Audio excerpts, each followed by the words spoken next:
This is the NBA Rising Stars Invitational. Oh, nice job. We showcase the finest high school basketball talent in Asia in both boys and girls competitions. Wow! What an opportunity this is as well for these young talents. Great tempo, quick intensity. You're enjoying this wherever you are in the world. The Rising Stars Invitational here at the Lion City of Singapore.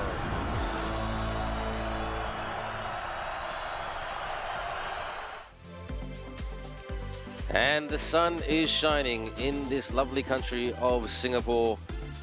And very, very shortly at the OCBC Arena, it's day 2 of the NBA Rising Stars Invitational 2026.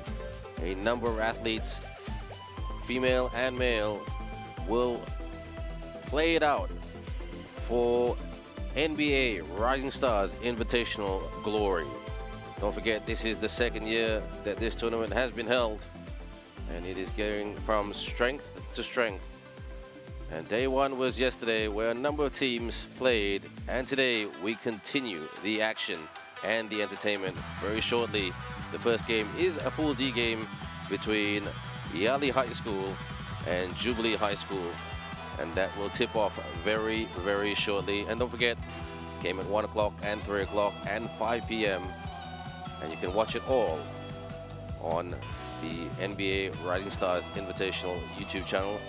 And the final game today will be at 7 p.m. So please join us for the action, everyone.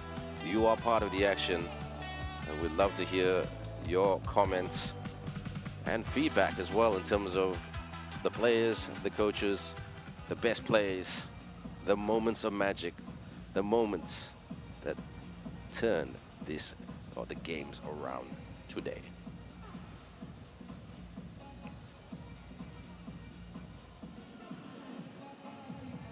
And very, very shortly, the athletes will be coming out. This is the best part. Lights out. And these are the moments that stays with the athletes forever and ever. When they came out, when the lights were out, the colorful lights were shining. And right now, the athletes walk onto the court. The NBA Rising Stars Invitational. This is the NBA Rising Stars Invitational. Oh, nice job. We showcase the finest high school basketball talent in Asia in both boys and girls competitions. Wow! What an opportunity this is as well for these young talents. Great tempo, quick intensity. You're enjoying this wherever you are in the world. The Rising Stars Invitational here at the Lion City of Singapore.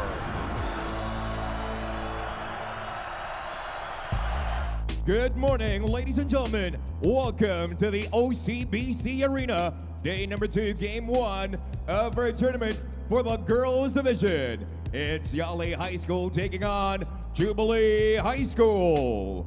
Introducing first, Yali High School. Number 3, Wu Sin. Number 5, UNZZ. Number 10, Hu Xiong Saw. Number 14, Hu Yuxi. Number 15, Han CC. Number 16, Go Jin Yu. And number 21, Zhao Yuxin. Let's give it up for Yali High School. Beginning with their head coach, Ping Lee Jun. And now, Jubilee High School. Number 7, Angie Shi. Number 9, Manha Humaira. Number 10, Karen Patricia. Number 13, Gabby Deandra. Number 15, Shefa Chayara. Number 17, Billy E. Pandora.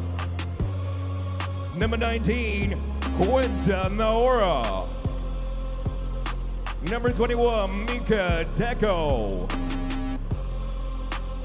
Number 24, Kalila Yasmin. And number 31, Santika Wangso. Put your hands together for Jubilee High School. Their head coach, Christian Andy Hermawan.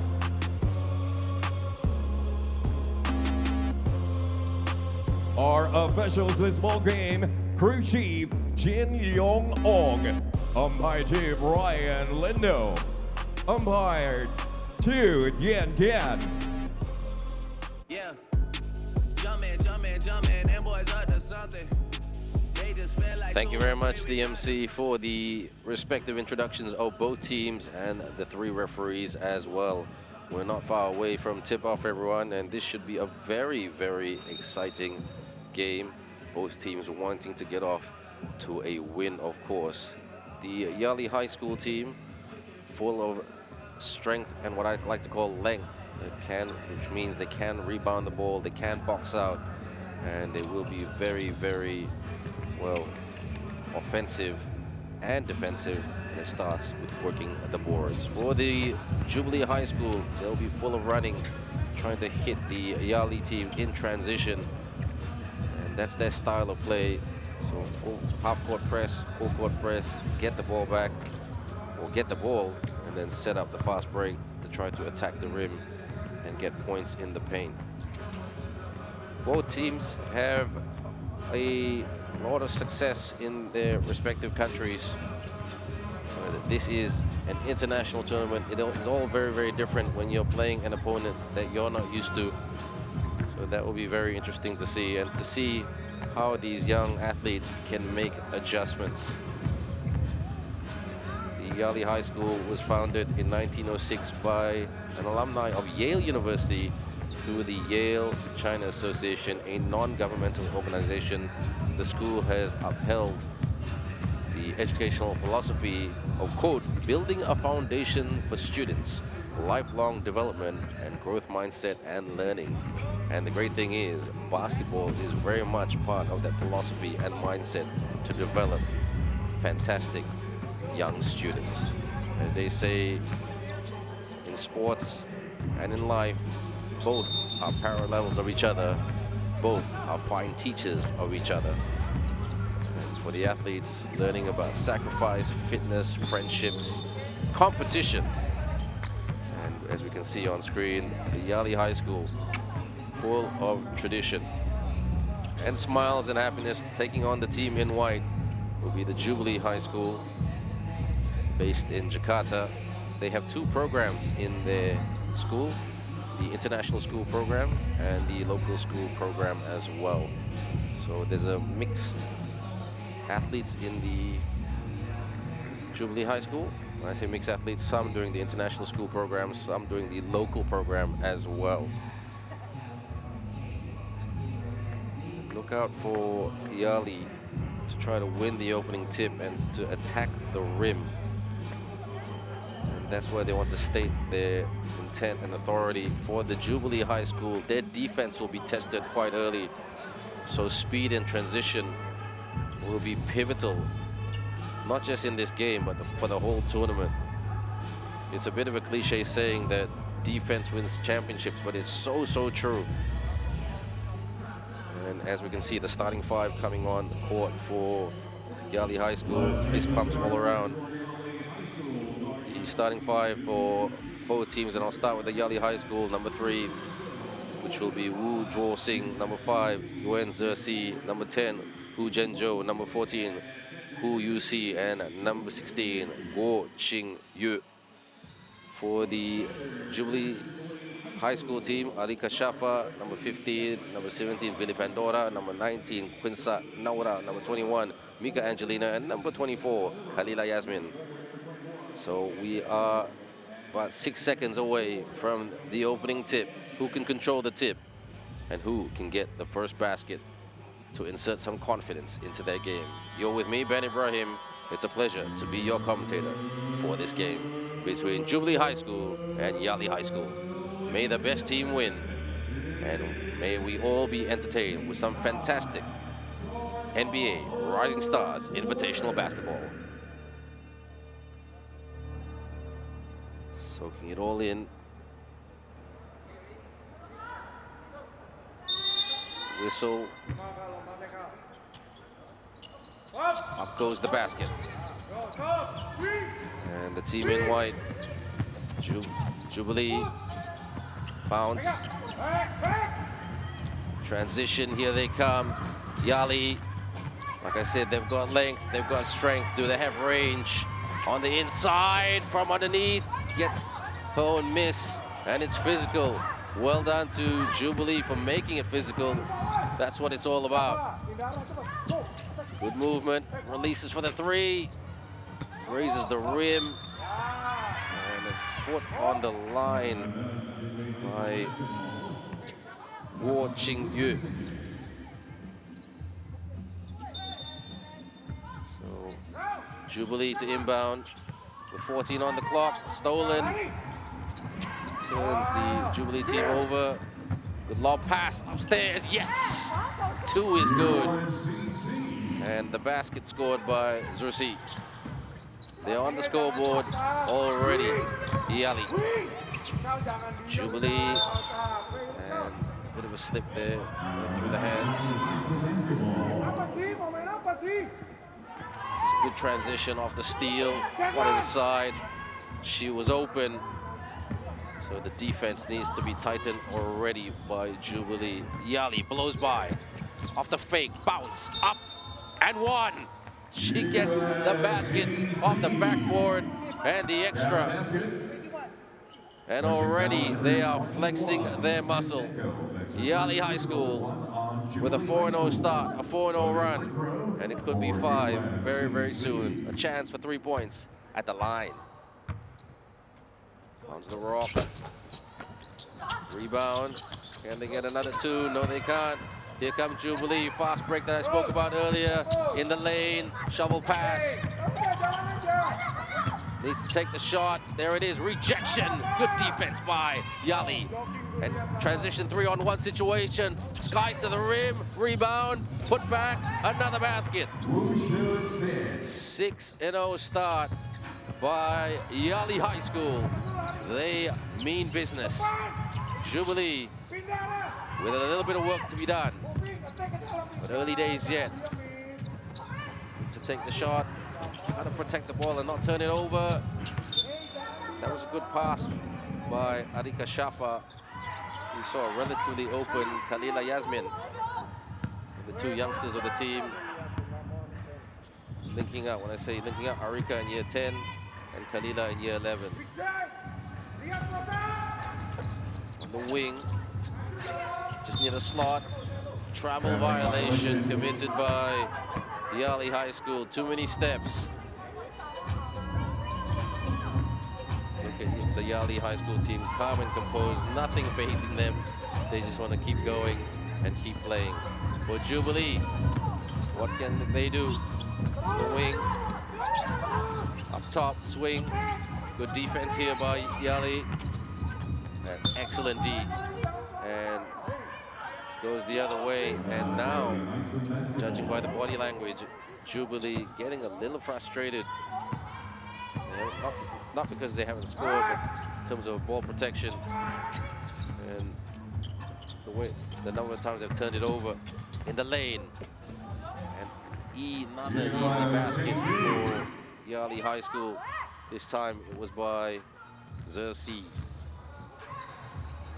with the handles.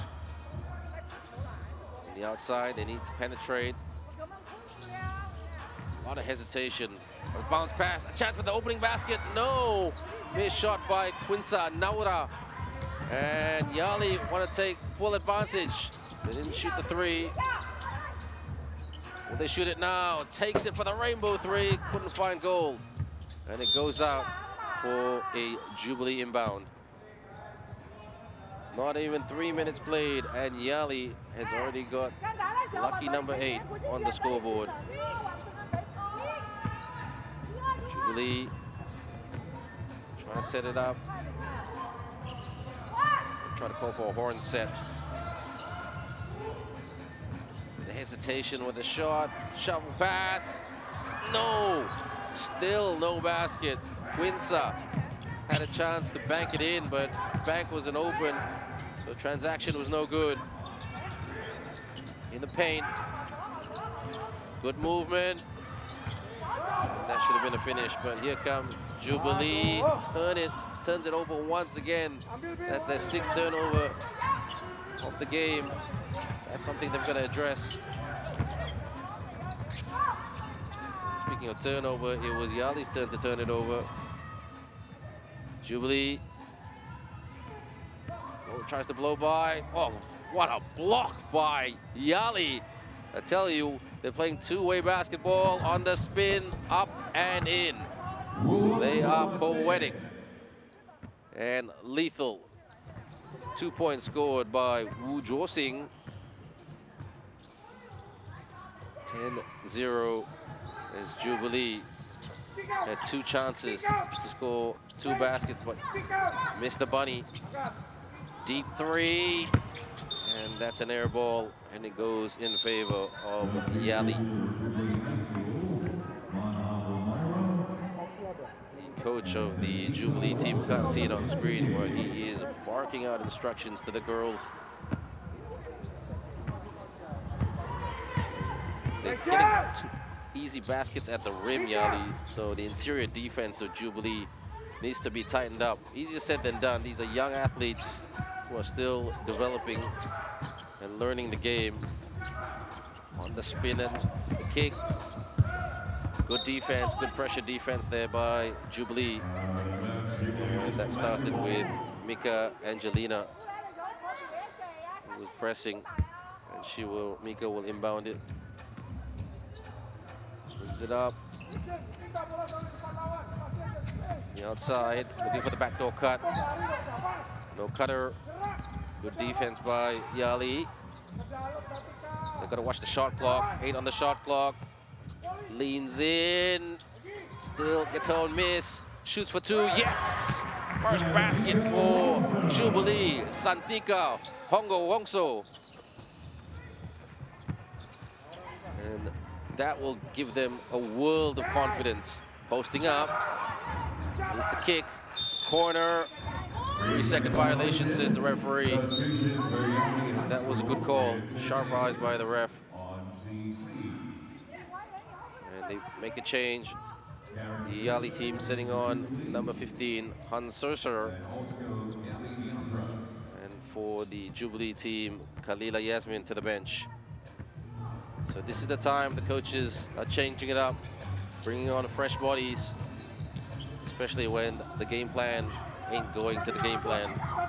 And Jubilee has to make some adjustments because they're down by 8. But still, not a big distance. A long pass, the floater, the banker, it's good. And this is much, much more positive for Jubilee. Yali, jab. Moving, good movement by Yali. Corner. 3 out of the corner, yes! Indeed, Haucho. The 3 is good. 10-4. Jubilee from the baseline. And that was good attempted defense by Xerxes, but there was contact as she lifted her feet. She had her feet firmly planted on the ground, and the referee would have no problem with that, but those are the rules. That's a good free throw. Quinza, Nara knocks it in. Can she make it 2 out of 2? The Jubilee High School team in white uniforms, the Yali High School team in orange uniforms. In and out. Good communication by the Jubilee High School coach, asking for one line. They set it up. 14 on the clock. Keeps it alive. Still got a little bit of time. Hesitation, kick, shoots for three. Hits the heel and no go. Bounce pass. Going on the long outlet pass. The Yali team. Okay. And there's the wedgie. And that was the entry pass by Yuenzesi. His teammate was posting up.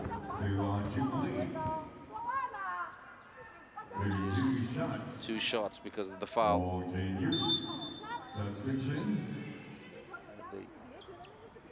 The Yali team still just sticking to their game plan. Not trying to be too fancy. Kalila back on court for Jubilee.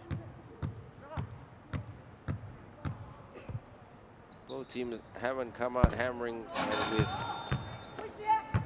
didn't come out with breakneck speed.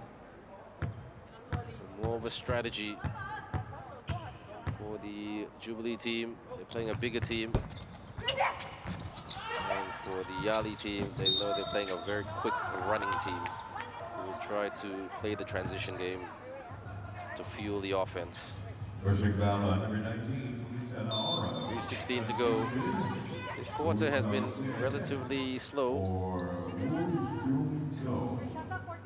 Like I said earlier, it hasn't been played at a frantic speed. What about the catch and shoot? This is the shot from the slot. Oh, bingo! Three is good. That is a great, great shot from three-ball land. And Yali with a healthy double-digit lead. They had a double-digit lead earlier, but now it's a super healthy double-digit lead. And it was contact. Jubilee High School. So here it is, releases from the slot and hits it. Inbound with 14 seconds to go. This is where you need a shooter. A really good shooter would be very helpful. It's good handles. Oh, on the slip. That was some excellent handles by Arika Shafa. She was moving very quick and slick. And an athlete that has very good handles. Handles meaning control of the ball. Is really confident and know what they're doing. And they do train regularly. Tax, fall short. And that will be still Jubilee ball because Yali foot on the line by UNZRC. The first quarter coming to an end in the next 2.5 minutes. Please tell us what has been your favorite moment of the game. Is there any athlete that player that impresses you? Sidestep three. Couldn't get that to go down. Easy rebound. And they move it long and well. Bounce, got stuck. And hell ball, says the referee. That was good D by Jubilee. And Yali got to be aware of those situations where the traffic is. Gonna create space. Hand off. In the lane. Attacks the rim. But couldn't get that to go down, but they will, or she will. CC, or Hansar Sir, should I say, Duibuji, get two at the line.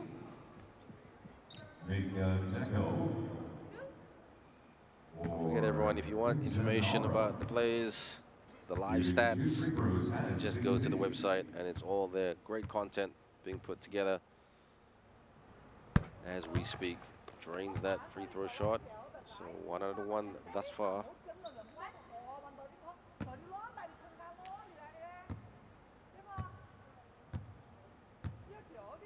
the leading scorer in this game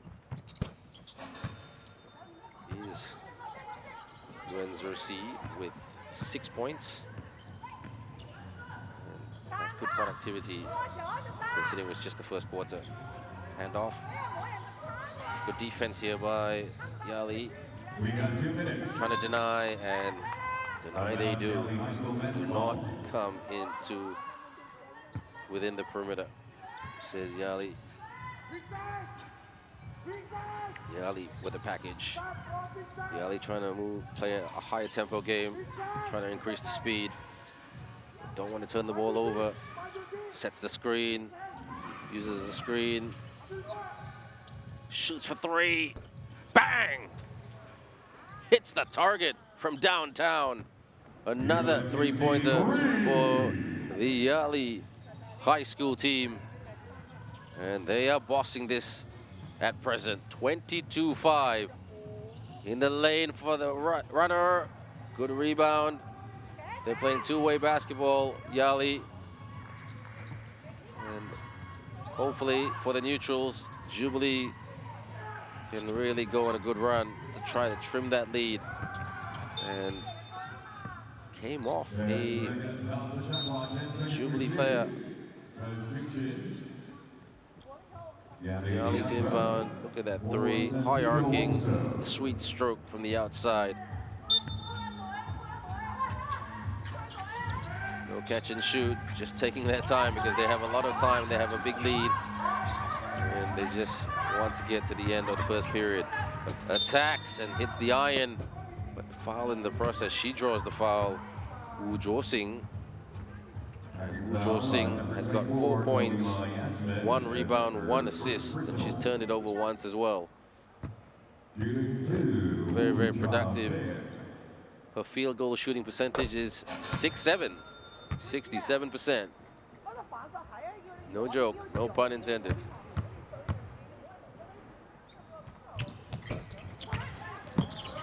One out of two. Banks it. Nope. Banks not open. Here they come. Jubilee up. That was a wild circus shot, but she gets it back. Gotta watch the clock. She's stuck in traffic. Gotta swing it. There it is. Off the fake. In the lane. Scoop shot. And draws the foul. Arika Shafa with courage in the lane. And she went for it, and she draws the foul. 2 shots for Rika Shafa.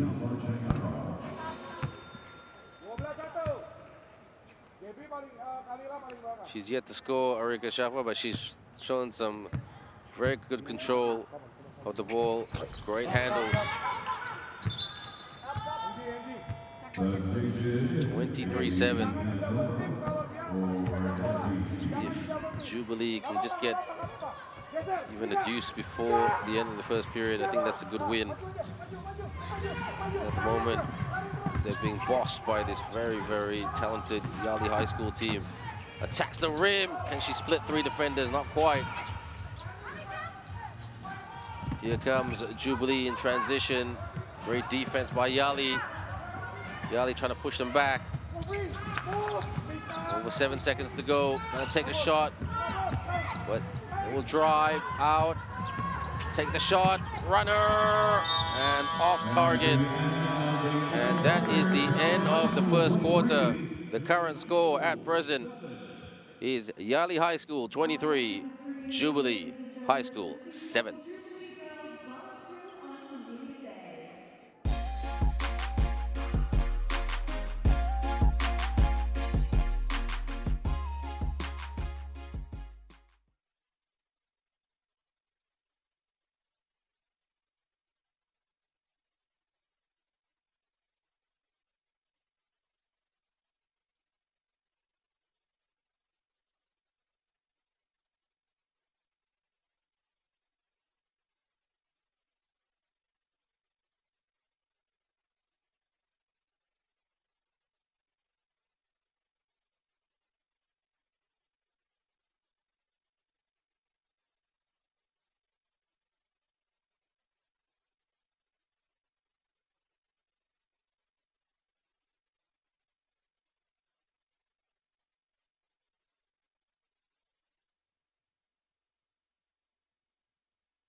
Welcome back, everyone. You're watching the 2026 NBA Rising Stars Invitational with me, Ben Ibrahim. The game between Jubilee High School and Yali High School. At the moment, the Yali High School in front by double digits, 23-7.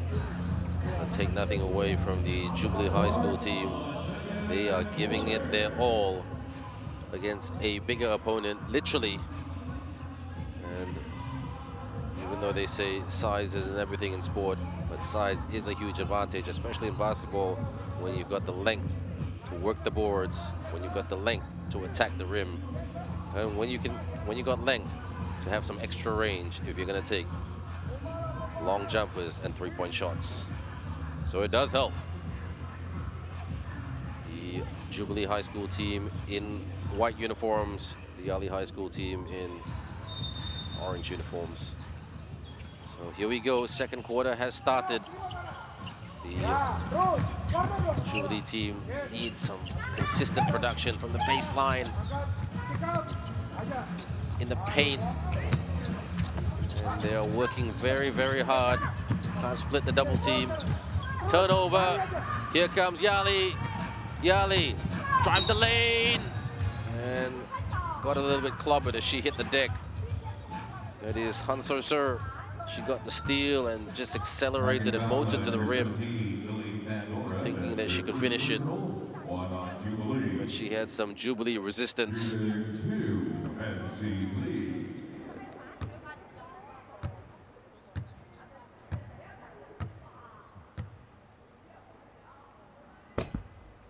Put it away. And Hanser Sir has already got 5 points today. And 1 rebound and 1 assist. So pretty good stats thus far. And gets the rolling in to extend it on the scoreboard. +1. Jubilee High School. They do struggling to penetrate and hang on to the package, but it just grazed off Woo Jwo Sing, the ball, so it will be Jubilee to inbound. 16 seconds left on the shot clock. They've got to be aware of the clock. So the athletes don't really take that into consideration. Takes the 3, too strong. Yali outlet, here they come. Bit isolated. Sidestep. Oh, what a basket. Split 3 defenders. Excellent stuff by Woo Jwo Sing. Strong, strong move. With a tough take and makes the basket. But speaking of baskets, Jubilee needs some buckets and baskets. Ooh, that wouldn't have counted because it's a travel violation. Let's look at this here. Look at this. Isolated, no problem. Around and in. She saw the size mismatch, so Jwo Sing just said, take full advantage. Here come Yali on the wing. From the elbow, back out, pulls back out. Now goes inside. Yes, and 1. The hoop and the harm. She's owning this at present. This is Woo Jwo Sing. She is in good rhythm, in full voice. And nothing stopping her. Can she convert the three-point play? No, she does not, but they get the rebound though. Okay. Oh, gives up the shot. Smart move. On the turn, double team defense. Launches a 3. Air ball, keeps it alive. Gotta shoot now. And shot clock violation. Shot clock violation. 28-7. That was exciting. Jubilee High School. And our first timeout of the game. Current score, Yali 28, Jubilee 7. A lot to discuss on the respective benches.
Timeout is complete and players coming back on the court. And they say basketball is a game of runs. Can Jubilee go on a massive, massive run? Maybe a 8-0 run to try and just trim the lead and give them some confidence. Moment. It is a bit of a David versus Goliath battle. Heavy pass, turns it over. Here come Yali in transition, down the middle, good pass, upstairs, and a smooth, smooth finish by Yali. Jubilee, handoff, again struggling to penetrate. Yali putting up good defensive performance, scoop shot, gets the rebound, still alive, rises and shoots. Can't get it to go down. Yali, will they fire it down? Left-hand pass. Trying to do an entry pass from the wing by Hansorsur, but turns it over.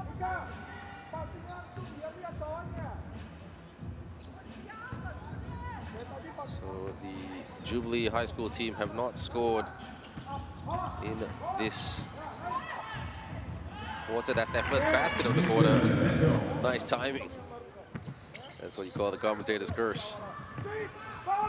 Yali, quick. Can they be slick? Yes, they can! With a silky smooth shot through the rim for the triple by number 3, Woo Jo Sing. Like I said, she's singing plenty of praises today in full voice, loud and proud. Basketball is doing all the talking. And hell ball, says the referee. Excellent, excellent pressure defense by Yali. Look at that. Nothing but net for Woo Jo Sing. And they have scored 10 points in this quarter versus Jubilee's 2. 10-2 run. Launches it. In and out. Rebound. Nope. Lost the package. Here comes Jubilee. They need something. They need something special. Tries to switch on the afterburners. Corner. Should have taken the 3. Blocking foul, says the referee. And committed by a Yali player.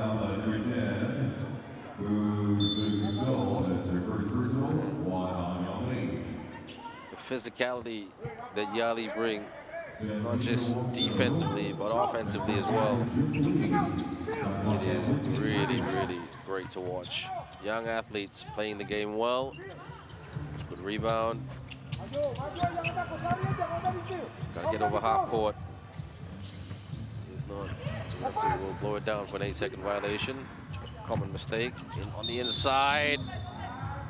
And as she went up, offensive foul. So it will go in favor of Jubilee because there was an elbow and an attempted hook.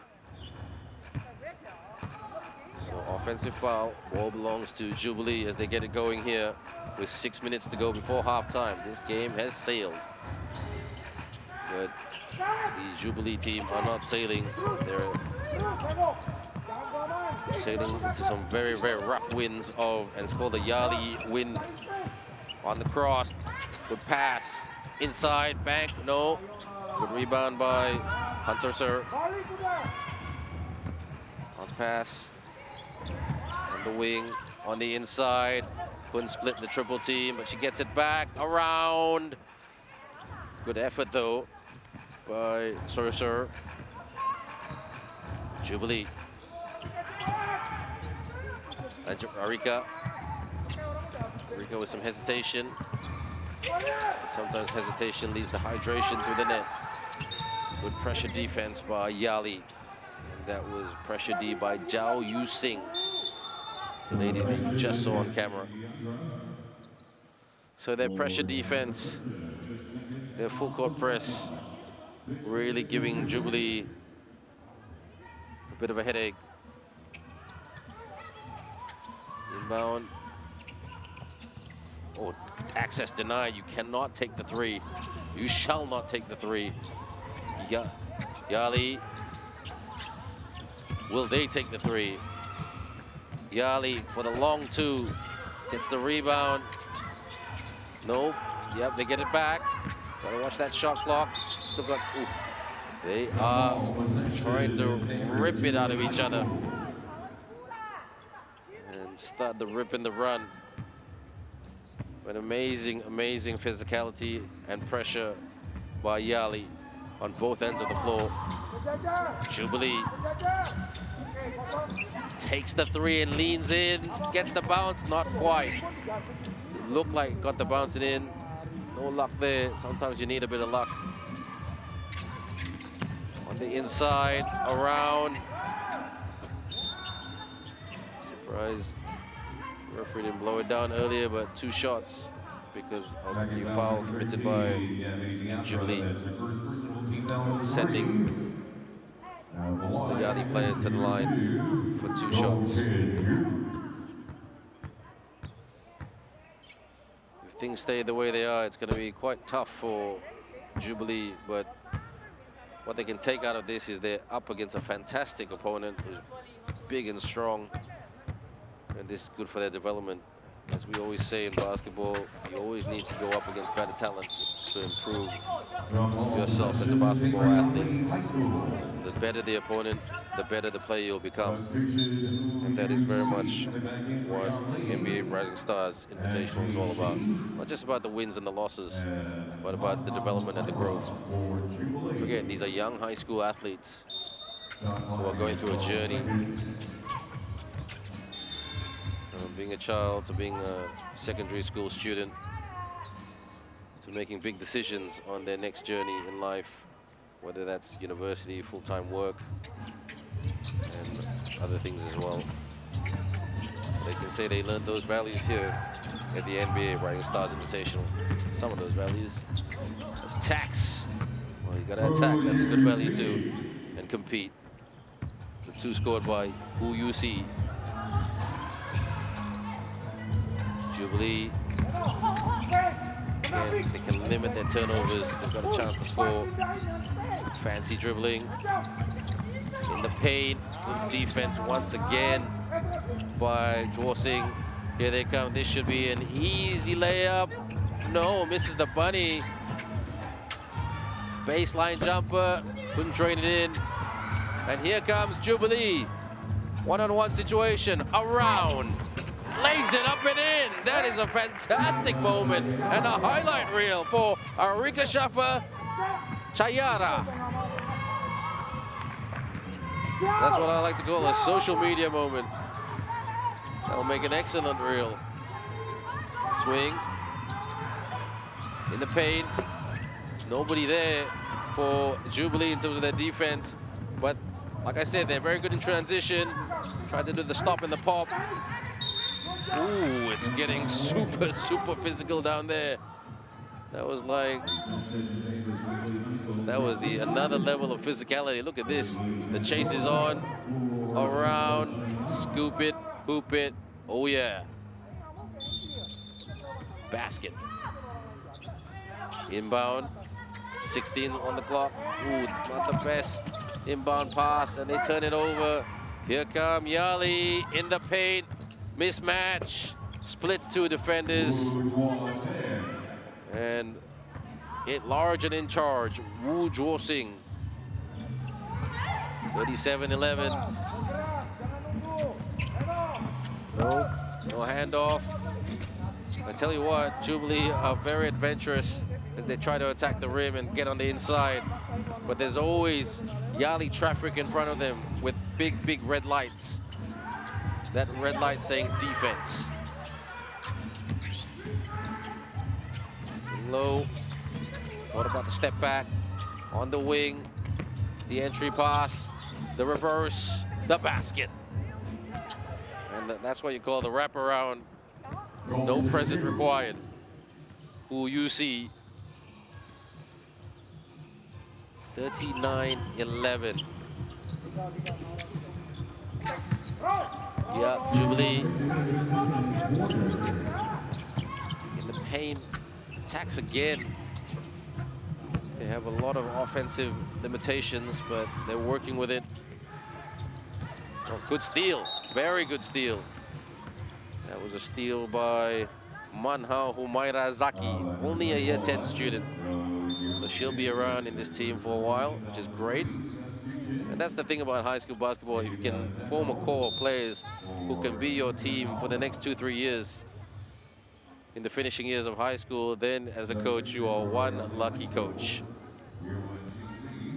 But if you get a bunch of year 12 students who will be school leavers the following year, well, you better have a very good youth program and pathway program within your school.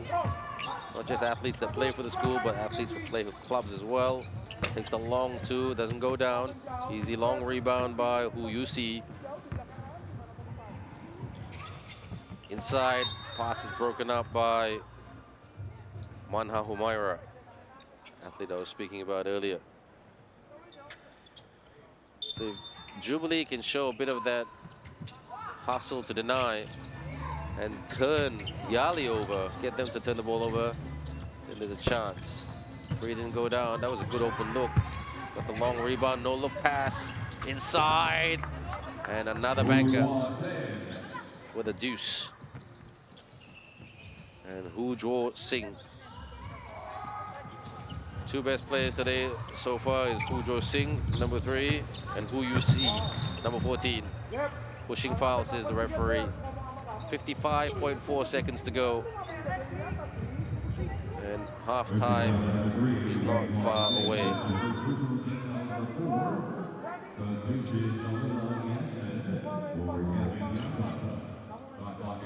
So 10 points scored by, more than 10 points scored, shall I say.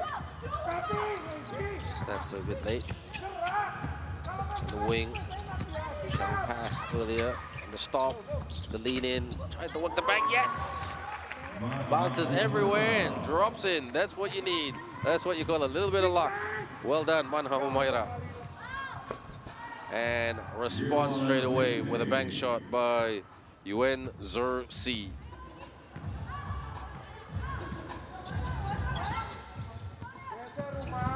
Over 20 seconds to go. And the coach trying to talk him through. Tries to go on the inside, gets it back. Takes the 3, bang! Yes! Rips the cords, Billy Pandora. Takes the 2 and makes it on the horn. What nice timing. And that is the end of the first half. Will she get the extra shot? She's looking at the referee saying, was she fouled? In real time, that was a 50-50 call. So we are not quite complete yet, because there could be a potential 3-point play for Yali, but the shot went down. But whether there was a foul as well, yes it is, looks like it. But the referees are just confirming with the officials table as we speak. Talking to the officials.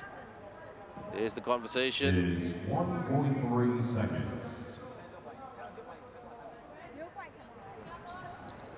It looks like it will not be an N1. Or could it be? They're looking. Make that 0.1 second. And yes, 0.1 of a second left. So, and she did get an N1. She was fouled. Too strong, rebound. No more time, even though the clock says 0.1. So that is the end of the first half, everyone. The current halftime score. Yali High School, 45. Jubilee High School, 16.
Welcome back, everyone, to our live coverage of the 2026 NBA Rising Stars Invitational. The current score for this game is 45-16 in favor of Yali High School over Jubilee High School. And let's have a look at the highlights here. The Yali team came out with full intent. They already made their presence felt when they walked onto the court. Their starting five full of size and strength and power. And they really bossed it, not just offensively, but defensively. What a block as well. Bounce pass, takes Source to the rim, couldn't put it away, got the rebound to clean up the miss, and the basket went down. And full of running, full of attacking intent with a tough take and makes the tough shot. Jubilee found it too hot to handle, but they kept going at it. The floater went down right there. But to the corner, releases for the triple. Smooth through the net for the swish shot. And another swisher there for the triple. And they were just boss. Their outside shots were very much on point. But where they were fantastic was in their transition from defense to offense. They got to the rim very, very easily. And if you look at their numbers, a lot of their production came from points in the paint. They were quick, they were slick. And Jubilee just really struggled. They only responded basically around 7 or 8 times. And that's why they've got 16 points on the scoreboard. One of the best players here with 4 rebounds, who you see, number 14. And this was a highlight for Jubilee with a scoop shot. Around and in by Hu Jo Sing. And Hu Jo Sing, Wenzer Si, and Hu Yu Si. One of the 3 major threats for the Yali High School team. And for Jubilee, they'll need to make some offensive adjustments big time. Doesn't help that they don't really have a designated point guard. Doesn't help that they don't really have a couple of shooters on the team. As you can see, the stats, that's why their shots from the outside is only 11%.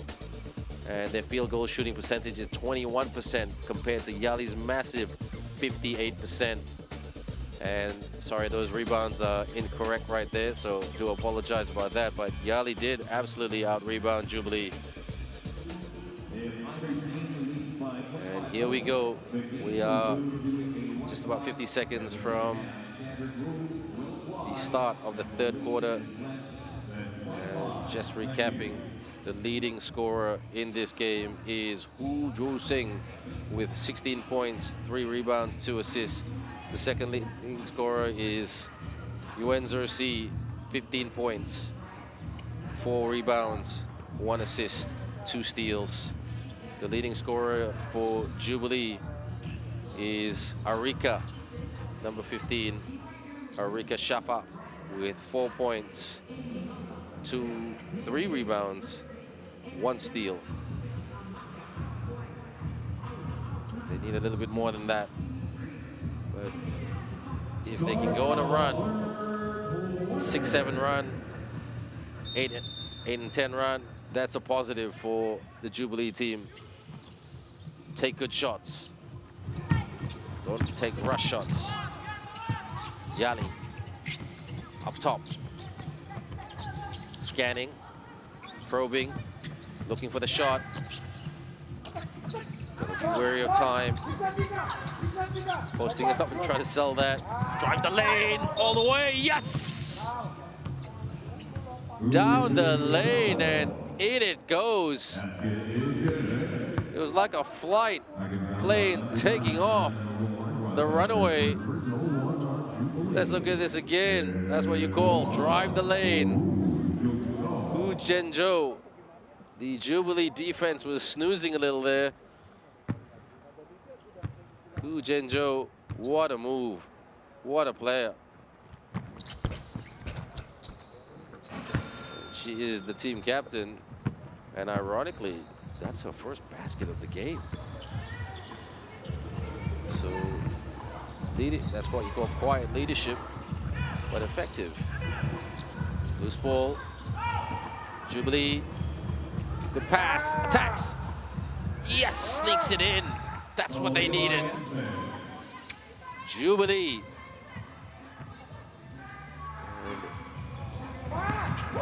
Mika Angelina, and they hit back straight away to Yuen Zersi, and that's her 17th point of the game. And they're up to half a century on the scoreboard. Hand off. Need to penetrate. Can they penetrate? Try to bank. No bank. Rebound though. Nope. Slip. Good hustle. Takes the three. Will it go down? No. A little bit unlucky. They needed a bit of luck there, Jubilee. But here come Yali, who's making their luck. Rise to the occasion. Just went up for the three. That was a good look, though. A good open look by Woo Jo Sing.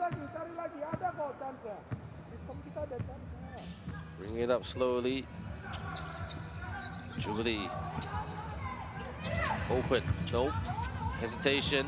Straight on for the three. Straight away tray could not be delivered. Jubilee, they just gotta believe that nothing is impossible. The good old NBA saying, anything is possible. Here they come. Is this basket possible? Drive the lane, take it. Nope, rebound. And just came off the fingers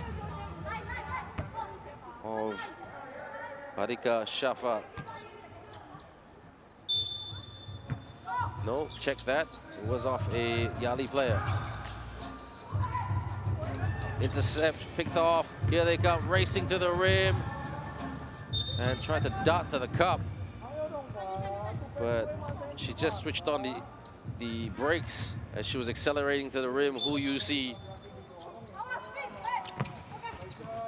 Oh, bit of the slip there. All good. The outside, where's the screen? There's the screen. Tries to use the screen to turn the corner. Attacks. Gets the bouncing in. Basket is good. Very, very effectively done by Who You See. She is just increasing her production on the scoreboard. And she's got it to 7 points. And 4 rebounds, 1 assist, 1 steal. That's why even though she hasn't scored a lot on the scoreboard, she's still on the index. She's one of the most effective players because of what she's done in terms of rebounding, assists, and steals.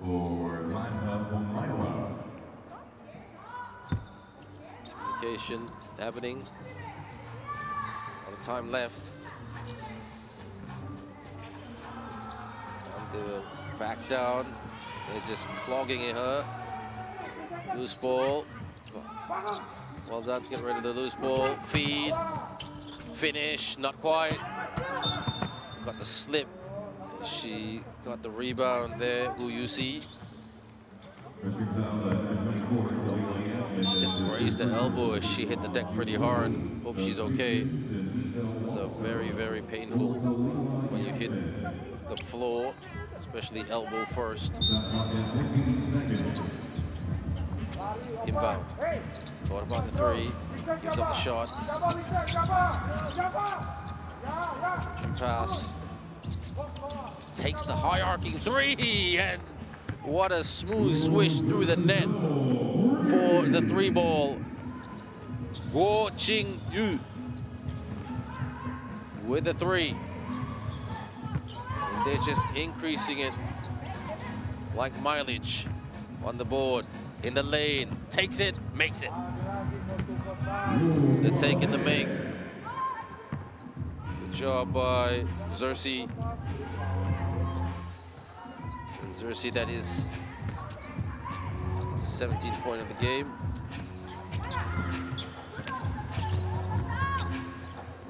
The baseline, no. Got numbers, healthy numbers. In the lane and rim running. And puts it away with the layup. Jubilee. Back to basics. Trying to see what they can do. 3. Nope. No joy there. Easy rebound for Yali. Yali.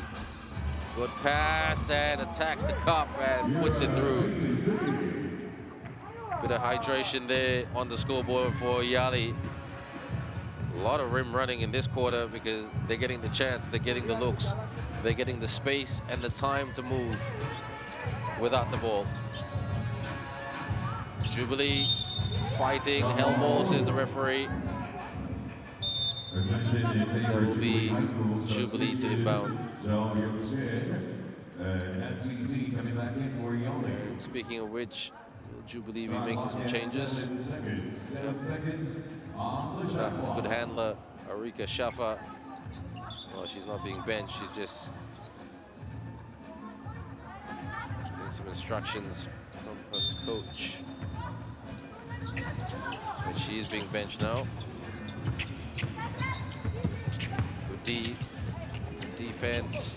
Good, really good defense. Suffocating defense by Yali High School. 61-18. Look at the numbers at halftime. In this period, they scored 8-2 on an 8-2 run. The Yali High School. Jubilee has only scored a bucket in this period. 7 points in the first period, 9 points in the second, and 2 in the third.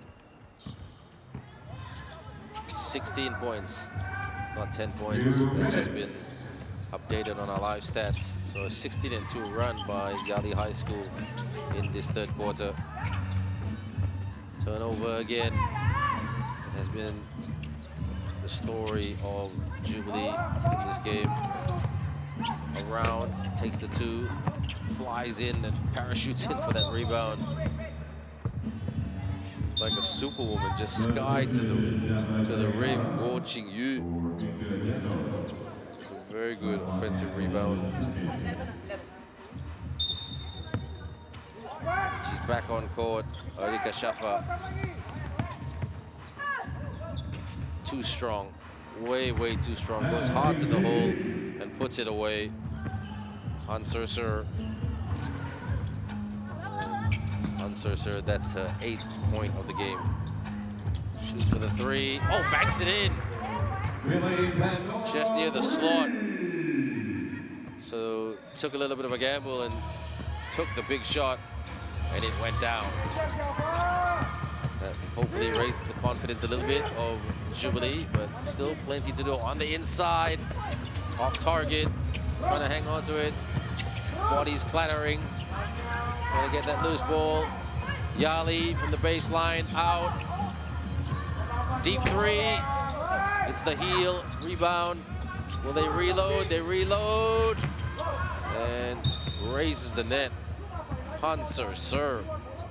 So they had some decent looks there, Yali, but rushing those 3-point shots. But they can't afford to do so because they've got a super healthy 40-point plus lead on the scoreboard as the end of the third period is just around the corner, 5-second corner to be exact. And the referee just stops it. And that is officially the end of the third quarter. The current score, Yali High School 63, Jubilee 21.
They are giving it their very, very all. That team that you see on screen right now, Yali High School, is in absolute control. Not cruise control, but control, that losing their foot balance right there. And she's got 21 points, 5 rebounds, 3 steals, 10 out of 11 in terms of field goal shooting percentage. Who am I talking about? I'm talking about Yuen Zersi. At the moment, she's in dreamland, trying to soak it all in. This team in white, they are not in dreamland. They're in a land that, let's just call it resilience land, where you need resilience to keep pushing and punching. And you know what, to be fair to Jubilee, they have been grinding it out. They have been hustling. The scoreboard doesn't show that. Those are what I call the intangibles. And good entry pass, out. Goes for the 3. A little bit too strong, but they got the rebound. Look at the size of Yali. And if all fails, try and try again until you get the foul. And illegal contact to the hand foul committed by Jubilee. And sending Yali to the line. Can Yali get to maybe 80 points? Bricks that shot. Zhao Yusing. Zhao Yusing has not scored in this game. If she hits this point, she'll be on the board. She's on the board. Single digit. She gets the 1-point purchase. 64-21. Off the fake. Got to penetrate. They love working on it from the outside. There it is in the lane, but that's the time that you may want to release it, because when you got 3 massive giants, Yali giants in front of you, you know you'll need a bit of Harry Potter magic to get through that. No Potter magic. But here come Yali. Brawn, power, strength, and precision from the games that I've called. I mean, it's going to be a very tight contest between Gwangju Spear, the team from South Korea, Yali, and also Roeville Secondary College. So those 3 teams pretty good at the moment, but it's early days yet. Oh, good block by Uyusi. Takes the 3. Stolen. Good feed. Oh, great handles. And what a finish by Wu Zhuosing. Calm and controlled. Not getting nervy and just putting that away. 66-21. Jubilee. I must give Jubilee a lot of credit. They never sulked, didn't throw any tantrums. They just got on with it. And that's what you call a giveaway. And I'm not talking about a shopping giveaway either. Jubilee, they don't want Yali to get the 6-7 or 68. Jubilee, can they just finish strong as possible? Takes it from the wing. Couldn't give Yali the 3-point sting. A little bit slow in transition though, Yali team. Are they getting fatigued? Please join us, everyone, for those of you who do live in, if you are in Singapore, at the OCBC Arena, come down. It's a beautiful, beautiful stadium. Beautiful facility. Just next to a lake. And you will have a very, very good time. Leans in for the bank shot. Rebound, put back. No, but they go again. They try to go for the tip.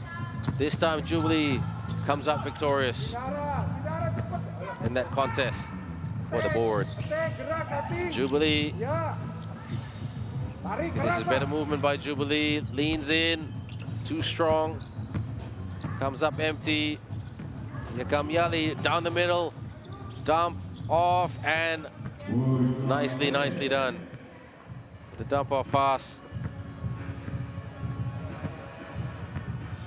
And Jubilee, let's bring it up. We are at the halfway point of the fourth quarter. I really doubt there'll be overtime in this one. The best pass. A lot of traffic in front of her. On the spin. Oh, almost gave us the blender. But not quite. But this will be simple layup to the basket for another 2 points. The deuce is good. Yali. Jubilee. Again, they're not gonna change their style. Stolen. Motors to the rim. Not quite. Jubilee. Sets, no, thought about the screen. Hardly seen any screen set by Jubilee with 3. 3-point effort didn't go down. Substitution UMCC coming in for Yali High School. There's a number of changes for Jubilee. Looks like Coach Christian Andy Harmawan will just bring on some of his role players to give them some game time. It's never easy sitting on the bench and watching your teammates play. And never easy watching your teammates getting beaten as well. No, basket doesn't count. The referee will just go back to the first foul. A bit of frustration there because she thought she got the and one. 17-21. Had some big victories by certain teams. Hwangju Spear defeated Wat Nai Nopakun yesterday. The Wat Nai Nopakun team from Thailand. Hwangju Spear from South Korea. The Ali team from the People's Republic of China and Jubilee from Indonesia. It's the bouncing in. Also got Rowville from Australia, so it's an international tournament, everyone. Rising Stars Invitational, NBA Rising Stars Invitational, the second year running. Last year was the inaugural first year. 71-21, a 50-point game. And we are getting down to the tail end of this one. Baseline, good pass, and a foul drawn by Zhao Yu Sing. Zhao Yu Sing has only got 2 points today. She's very much a role player on this team. Can she go home with 4 points? At least a minimum of 4 points. She's got 2 at the moment, now 3. As she rips the cords on that one.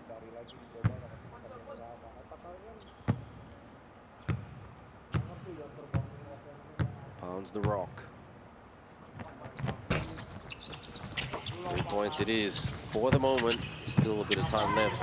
What is called a full court press earlier by Yali. Tries to get it back. Here come Yali. Hands off. Extended layup. Yes. And finished with a finger roll at the rim by Who You See. Up top, looking for backdoor cutters. Nobody there to execute it. And one. That's a moment right there you'll never forget. If you are that athlete. And Strong move by Mika Angelina.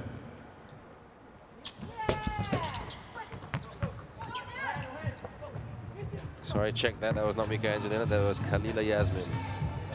Check that. Travel violation. One of the rare mistakes made by the Yali High School team. But that's how you learn. Very common with high school basketball. The turnovers, the 8-second violation, the 3-second violation, the travels, sometimes the double dribbles. Good hustle there by Yali. Still trying to compete till the very last second. And that's how this game has finished. A blowout victory for Yali High School. The final score, Yali High School 74, Jubilee High School 23. And a really, really impressive performance by Yali High School. As we'll have a look at the highlights right here. Like I said, everyone, at halftime, from the get-go, they came out firing, knocking, blocking at times, playing great two-way basketball. Jubilee found it hard, couldn't score, or took their time to score, not because of anything, because the Yali team were just putting up that wall. Jubilee around, scoop to the hoop. That was one of the highlights of the game. The entry pass, the corner pocket three. And then this is when they just got more confident. The run to the rim, the lay-in. Good pass, pinpoint accuracy. And the sidestep three. Unfortunately for the Jubilee team, they just couldn't have enough in the tank. But if we look at the stats here, it was very much one-way traffic. Yali 58%, 33% respectively in the field goal shots and the outside shots. And they were absolutely out-rebound Jubilee, and 17 assists to 1 by Yali. And this is how Pool D stands. Yali with 2 wins. Nanyang Polytechnic with 1 loss, and Jubilee with the loss today. But that's the way it stands, and Yali looking very, very strong indeed. Are they the team to beat? Well, we'll soon find out as the week progresses. So very, very shortly, we will be communicating with the player of the game. But you know what? If you look at the stat sheet, everyone, there's a number of players you could select. But the player that was selected for the player of the game is Yuen Zur Si, 21 points. And she got 3 rebounds, actually 5 rebounds, because 3 offensive rebounds, 2 defensive rebounds, 1 assist, and 4 steals. Absolutely, it was a tight contest, but the index between her and Wu Jo Sing, but the index indicated that Yuen Zur Si is our player of the game. And you know what? You could have given it to any number of players. Number 14 as well. Number 14, who you see, was outstanding on the boards as well. So very, very shortly, we will go to Yuen Zur Si, our player of the game. She was dynamite and very good from the outside as well, hitting 1 3-point shot. And now we hear from Yuen Zur Si. I have with me player number 5, Yuen Zur Si. 2 wins in 2 days. Congratulations. You've proved yourself to be a very dominant force on the court. How are you feeling?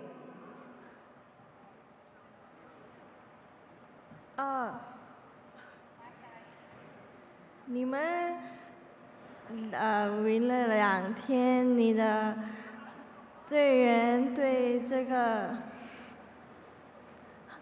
你们感觉怎么样？首先赢了2场球肯定是比较开心，然后也很激动的，然后就比较开心，而且也很激动，在这么好的舞台上面去展现自己。Thank you. So they're feeling very excited, very happy to be able to perform on such a stage.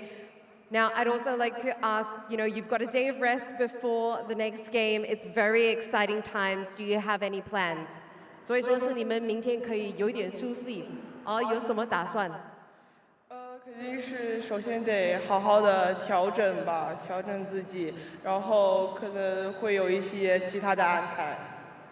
So there might be some other plans, but definitely taking a step back, readjusting, realigning, and replanning before going forward. Well, thank you so much, Ceci. Once again, congratulations. It was great to see you all on the court. Thank you, thank you. And congratulations to Yun Ceci. These are some of the highlights, everyone.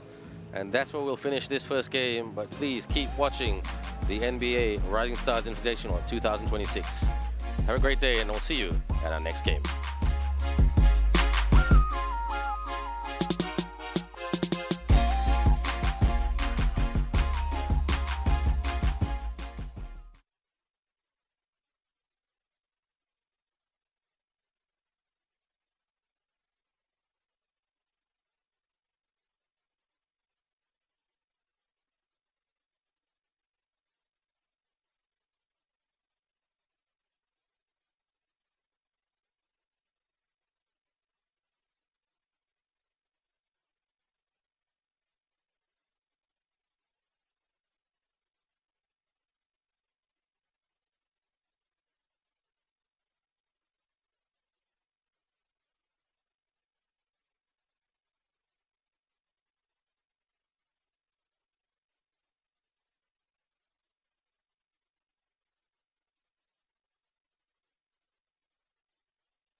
So here we are. This is the moment we've been waiting for. NBA Rising Stars Invitational. We're back here in Singapore to find its high school basketball talent in Asia in both boys and girls competitions. Let's go! One team! Yeah! It's a time to shine. This is our moment. A wonderful opportunity for them to get out there and show what they're all about. We're ready. This is just the beginning. Getting the opportunity on the international stage. Remember our names. Beautiful basketball with the best youngsters around Asia. One goal. We're ready. Ladies and gentlemen, this is the NBA Rising Stars Invitational. Let's go! And good afternoon, basketball fans. Welcome to the OCBC Arena here in Singapore. This is the NBA Rising Stars Invitational 2026. As now we're going to get ready for some big games today. Well, we kick-started things here in Pool D with Yali High School of China winning against Jubilee High School in emphatic victory. Well, now we'll get ready for Tontech Secondary School of Hsinchu Chinese Taipei as they will take on Bukit Jalil Sports School, while also Hwa Chong Institution will also be taking on Seika Girls in their opening game. While also Hwa Chong Institution will be taking on Totori Johoku, while the final game of the girls' Pool C will see Yanming High School take on Wat Noi Nopakun School of Thailand. Well, it's going to be an exciting game day too. We saw some unbelievable talent. Now, you need to remember the NBA Rising Stars Invitational 2026. It's the second campaign, second year, but now we're going to look at some of the key players coming in to this big game now. This is the NBA Rising Stars Invitational. So here we are. This is the moment we've been waiting for. NBA Rising Stars Invitational.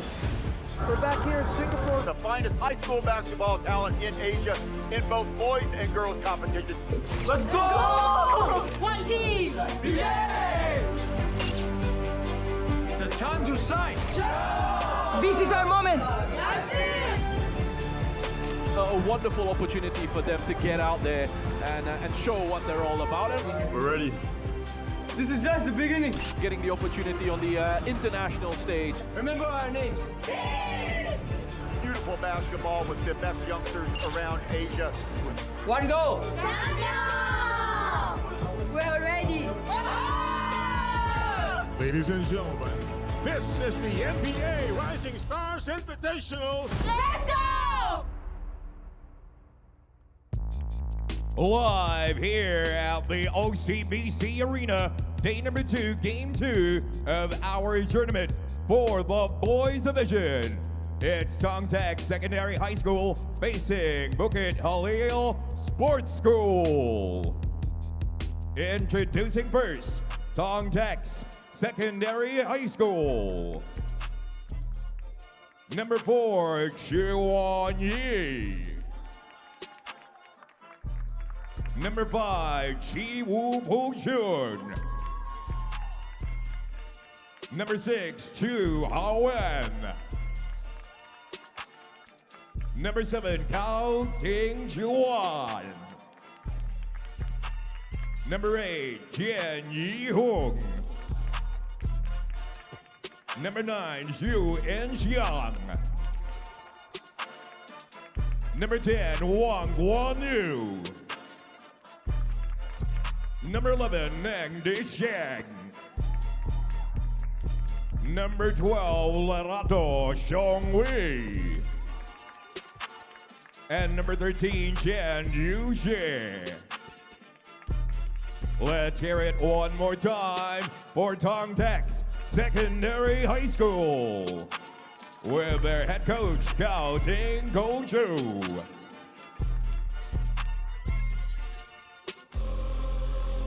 Here now is Bukit Jalil Sports School. Number 2, Lim Quan Yit. Number 4, Ong Chi Kwan. Number 7, Tae Yu-jae. Number 8, Sing Phat Kam. Number 17, Isaac Ao Chian Yang. Number 18, Lim Vang Chang. Number 23, Shok Dit Kan. Number 35, Ting Ching Zhang. Number 77, Tang Hong Nang. And number 99, Brandon Chia Ming Fong. Put your hands together for Bukit Jalil Sports School. Together with the head coach, Kok Hien Jiwa. And our officials for this game, crew chief Jeremy Ko, umpire 1 Jonathan Gan, umpire 2 Ryan Chung. Reincarnated, I was stargazing. Life goes on, honey, to hug my babies. Well, there you have it. The key stars have been introduced for both these two teams. Tongtek Secondary High School of Hsinchu, Chinese Taipei. And there will be a second game today for Bukit Jalil Sports School. And again, they opened things up yesterday against Barrack, and it was a very tough encounter. It's an opening game for Tongtek Secondary, but it will be a very competitive matchup between two teams in search of their first victory. Well, we welcome everybody watching live on NBA Rising Stars Invitational's YouTube platform. Again, if you are watching live, make sure you follow us on all social media platforms where you can be kept up to date with all the best news, highlights, and content that matter to you most. Well, I can imagine now in a game like this, I mean, this is going to be, it's a turnaround game if you think about it for Bukit Jalil Sports School, because they have to play their second game in 2 days. While no doubt, Tongtek Secondary, they would have been watching very closely that heavy defeat, and they'll probably be scouting a few things and a lot to anticipate coming into their opening game. Well, we're talking about a school, Tongtek Secondary High School, and you know, one thing you should know about high school basketball within Chinese Taipei, it is so massive, it's so popular, it's got a very big fan base. But this high school really came onto the national map back in 2013 when they qualified for the final 16 of the HBL. And since then, they have been a Chinese Taipei powerhouse. Well, Bukit Jalil Sports School, of course, also has its prestige. It also has its reputation.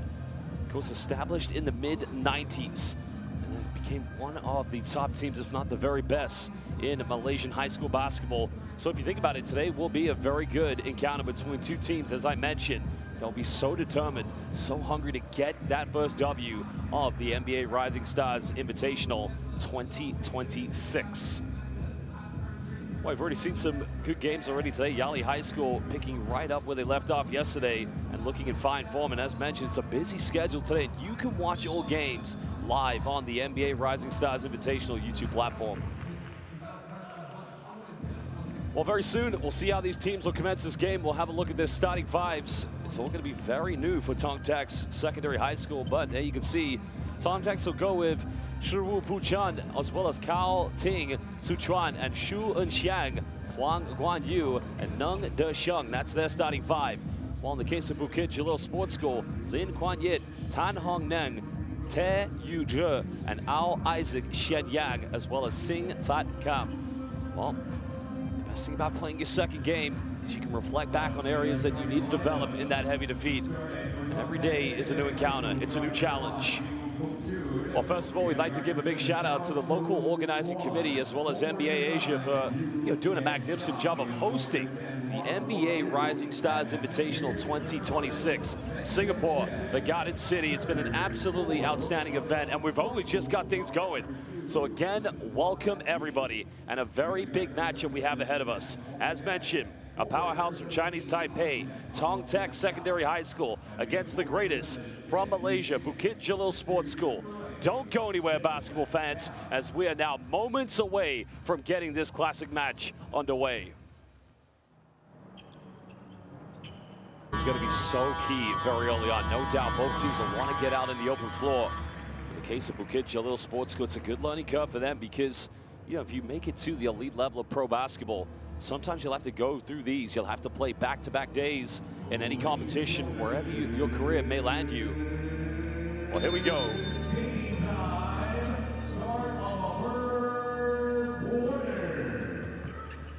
It's going to be Tongtex getting the first possession.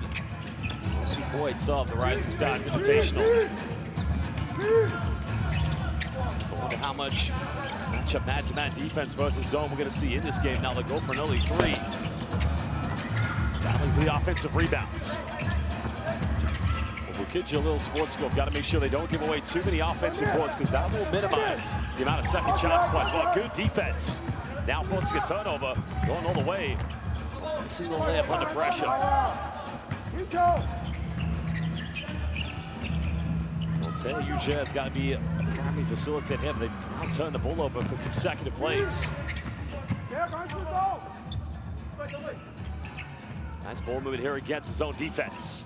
Patiently passing the ball around. They'll go for a second three-point attempt. Both on target, but unsuccessful firing in. It's the defense from Tongtex Secondary High School. You can see already causing a little disruption to Bukit Jalil Sports School. They'll fire a three themselves, and that's unsuccessful. Now, Shu Puchan trying to push this one. Now they go inside the paint. Double team coming, little dish off.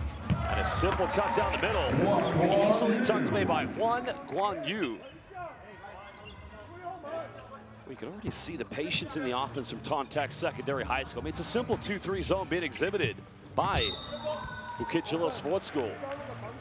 Out of bounds, Tongtex Secondary High School basketball. They've got to take care of the basketball. So consecutive turnovers, 3 in a row if you think about it. So Tongtex Secondary. We'll try a third three-point attempt. This one's up. Give for the offensive rebound, something they can't afford to give away. Now go for the ball reversal. They'll try a 4-3. Every three-point attempt miss. It's looking good. It's on target. Some would say just keep shooting. Eventually they'll drop. Others would also say they don't go. You got to find other ways to score. Getting called for an out of bounds, but another turnover. The excellent Fang Shou, but missing. And still can't get it. Well, credit to Tongtex Secondary High School's full court press, because what they're doing now is they're trying to force Bukit Jalil to the half court. That's where the traps come on the side. Well, no misattempt there. That was actually a good defensive play.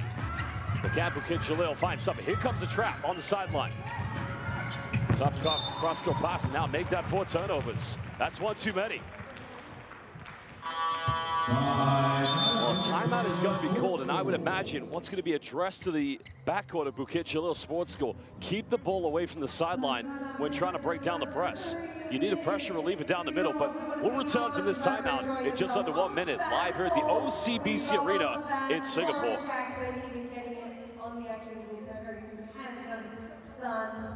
You can send your messages, take a photo. All you need to do is scan the QR code. Please see up on the big screen. Click on that wall, snap a quick picture, and you never know. You might see yourself up on the big screen.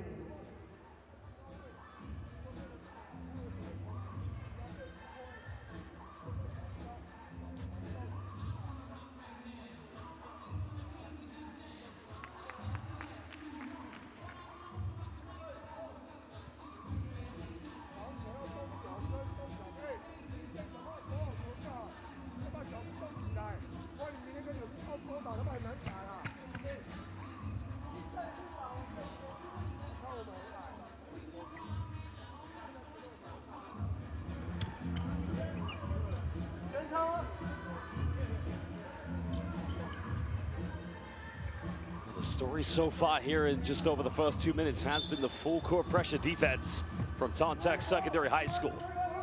Bukit Jalil Sports School's got to find ways to break down this full court press without turning it over at the halfway line. Tongtex so far with that 1 field goal. They've attempted 4 3-pointers. Cut down the middle, another teardrop, and again, beautifully executed. Simple play by Shu Enqiang. That's a man-to-man press. And another turnover. Now coming up with it. They'll try a 5th three. Hayaki can't get it. Battling for the offensive board. Well, that's the kind of hustle you need. Now they go for it. 6 3-point attempts, still no good. Well, they're all good looks. They're high percentage shots. Bukit Jalil now getting into their own half. Now they got to find some form of offense. High screen coming, good coverage by Tontex. This is the sixth turnover into the first quarter. Tontex want to run. Dribbling into a double team. Can they finally get one to drop? It's up, on target again, but no good.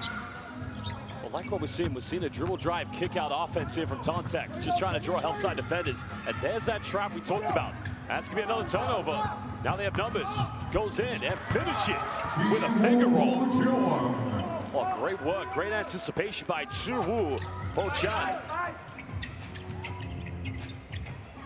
It's gonna be an out of bounds violation. You can see Ted Yu just stepping out of bounds, but it was the double team we talked about. That was the interception, the steal by Chiwu Ho-chan.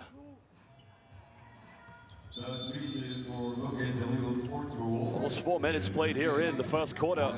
Tontex right now looking very organized, very collective in terms of how they're dictating where they want the offense to put the ball on the floor. Change coming into the game for Bukit Jalil as Te Yuju is going to step out of the game. Now Xuan Qian looking for that ISO, goes down the middle, goes for wraparound, count finish. Battling for his own rebound. Bukit Jalil school come up with it. This is much better now, attacking the press, putting the defense under pressure. Cross-court pass. Goes out of bounds, and that's going to go back to Tontex. Well, that's much more optimistic. You saw Tan Hong Neng, that time just attacking the pressure. Because you feel a lot of the times from Bukit Jalil Sports School, they're kind of walking into these double teams on the sideline. Bukit Jalil put on a bit of full court press himself. Really forcing a turnover. It's good recovery, a good save from going out of bounds by Cao Ting Suchuan. So baseline possession coming up to Tontex Secondary High School.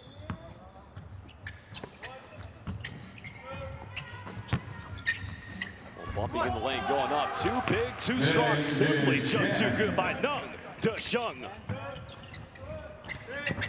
He's almost coming up with a still hit. It's just a simple denial defense. Jalil, they've got to have pressure relievers in.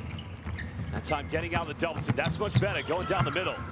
Trying to kick out in the corner, but good drop defense. Good anticipation by Chiwu Ho-chan, number 5.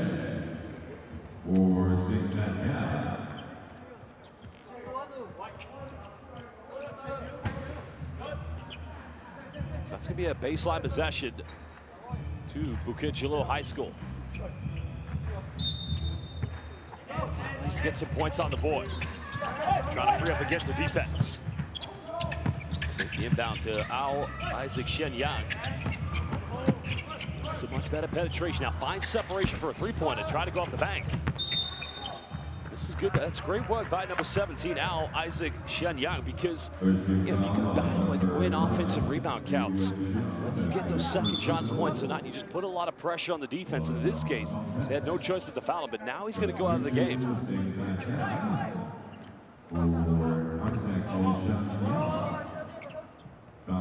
Fresh 14 seconds on the shot clock. That's going to be a 5-second violation.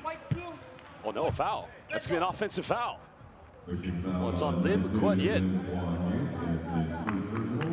So I'm guessing there was a holding of something there, because that's going to go back to Tontex Secondary High School.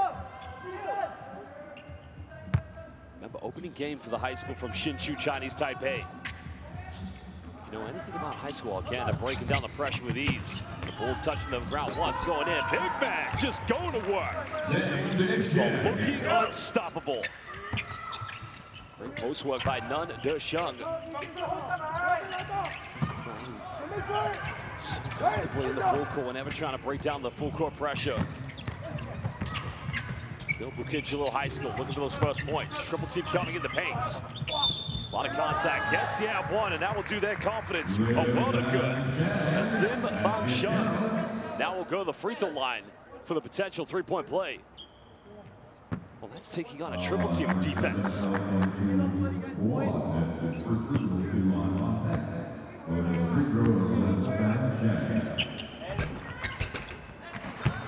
One play counted, still trailing by 7 points. Tontex having no issues, just breaking down the pressure. Spinning into trouble, almost turning it over. Oh, great defense, but they turn it back over. Tontex recover. Wide open look in the corner. Now going down the middle, trying to make the extra dump down pass, but that's good drop defense. The issue right now for Bukit Jalil is just not having that floor general. Somebody to be the primary playmaker. Now we're at the 10 here on the shot clock. Tontex, suffocated defense. Now again, forcing another turnover. Do they have numbers in transition? Getting a bumper foul is going to be called. Well, the 3 goes in, but that's not going to count. It's still over 7 from downtown.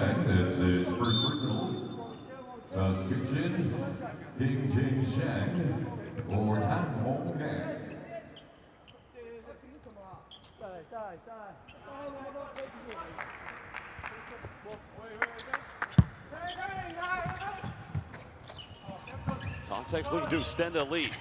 2 turnovers in the game.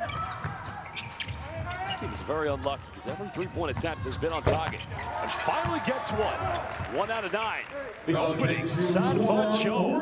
是在整个45度角弧顶这个位置做那个菲尔的掩护，去产生到第一次3分的出手。在掌握到这个2波篮板之后，这一次也是利用在一个底线那个掩护，去产生到射手在 corner 有一个出手的机会。可以看到高丁子权在 HBL 的季军赛事上面呢，也狂拿了19分的这个表现了。哇，所以这个总教练啊，高丁国柱，这个不管儿子女儿，现在都是篮球选手。没错。那基本上现在东泰高中的核心呢是4号的权益，那也是东泰高中的主力的控球。那接下来就是高2的好手高丁子权，那外线呢也还有许恩祥跟张正奇。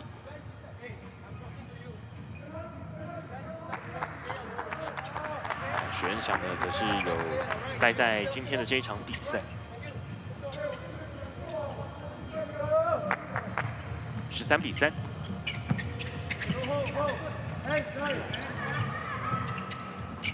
防守非常的强悍了，在罗雄威这边转身，想要再转，才2步之后转移出来，外围想要切入，但是都能够看到东泰高中的至少2位的球员都能够包上来。那这边的防守非常的出色哦，直接形成了24秒的进攻围力。一波非常成功的防守，不管是 man to man 的对位，那甚至当对方传球之后的2线的轮转跟 close out， 都完全让马来西亚在这一波24秒的进攻时间里面找不到任何出手的机会。可以看到呢，在东泰高中这边的球风非常坚定的防守，并且呢快速的进攻，毫不犹豫的在外围做出手，就算捡到进攻篮板，一样是做直接的出手。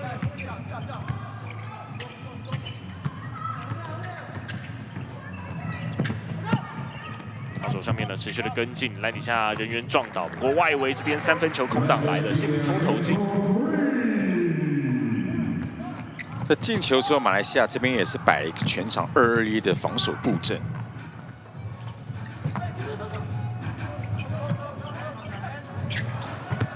这一次的外线3分球出手没有进球。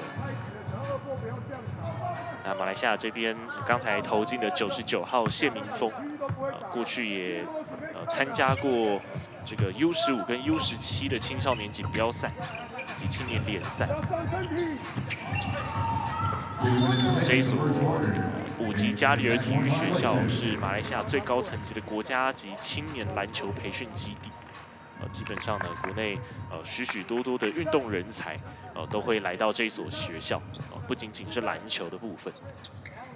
现在马来西亚这个，即便是要过半场都是有点困难了。那这次也是一个8秒没有过半场的一个违例。但当然，马来西亚这边呢，球场上的一些风气，以及在可能国高中时期选手们的一个训练程度，并不会像在台湾这样子比较高强度。所以现在呢，场上的一个状况就有点像是这个大人打小孩的一个感觉。但这有点像是高中来打国中生。那这边的一个超级成功，前面没有机会呢，再给出来，想要运球进去。 纪伯俊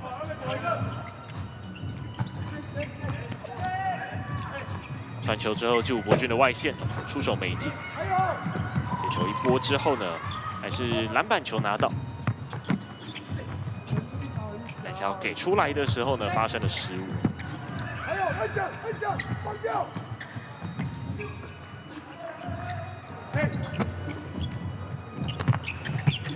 防守跟防守，现在呢禁区要压进来，结果后仰的尝试没有进球。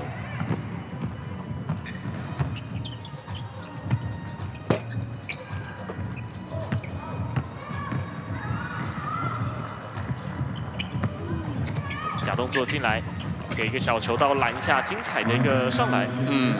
这利用在3分线瞄篮之后，防守端的 close out 切入自己 basket 协防一个小球篮下助攻啊。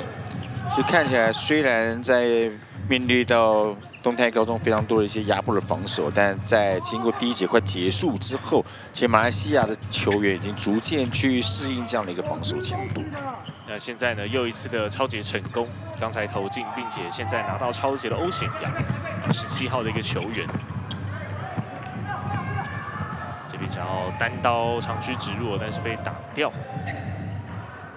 底角的位置，3分球哦，非常高的弧度啊！3分球的进账啊，高丁子权。目前呢，在外围已经是投进了2颗的3分球，在第一节的结束，东泰高中呢，目前是18比8，暂时领先武吉加里体育学院。休息一下，稍后回来。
2026 NBA 未来之星邀请赛，今天呢是在新加坡来举行后续的一些赛事。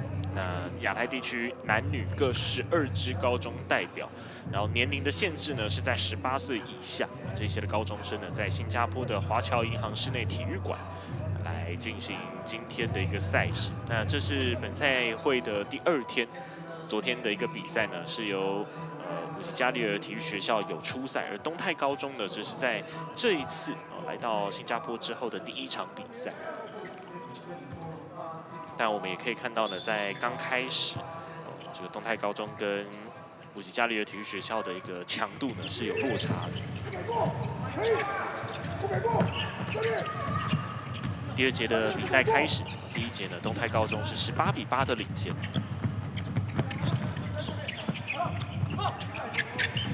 大对角的长传，可是对角长传的一个距离呢也太远，切进来之后呢，用身高上篮得分。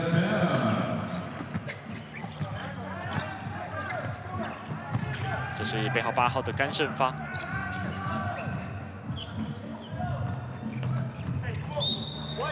很可惜啊，这个 defend go 手上又滑掉，不然应该算是一个非常成功的一个组合。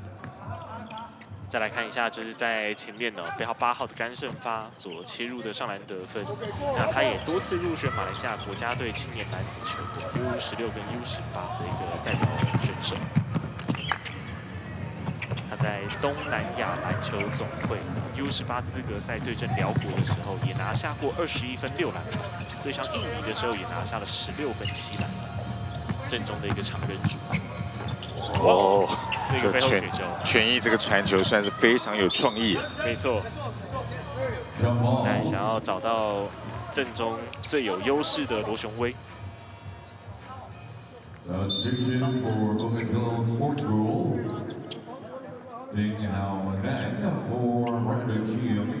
东泰高中的罗雄威尔也是禁区的守护神，来自史瓦蒂。也是 HBL 的篮板以及主攻的双冠王。这一次的出手没进。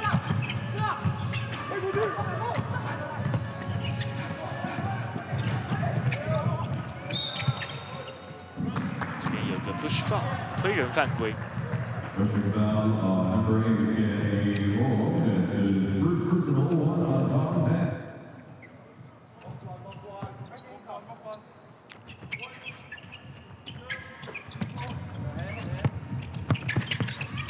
甚至接近要来到3个人来做这个包夹，不过最后要传球前还是有一个推人犯规的哨音。其实可以看到东泰高中非常多这种利用当持球者，你只要是面对背对着这个2线协防者的时候，通常这个 two pass away 这个人马上就会跟过去，然后去产生到一个 double team 的一个防守。对。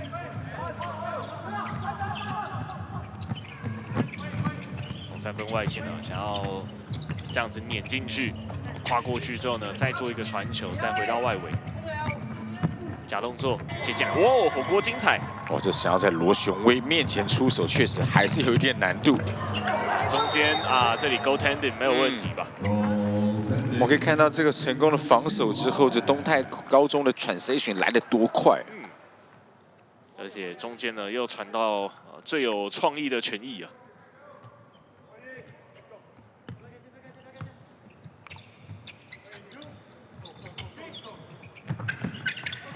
球场上的一个大脑，这个球呢拿回来之后，再给中间，回到外围权益，进来到轴区2步，想要给一个球到底角，最后这个球是被拨了出去。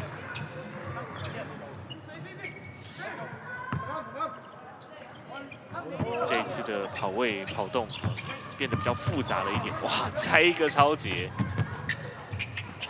被盖到回一块火锅。哇，哇，这两边其实球员稍微有一点点打出了火气。双方互相的一些冲撞。甘胜发，另外田一红，这边呢是有一些的肢体冲撞。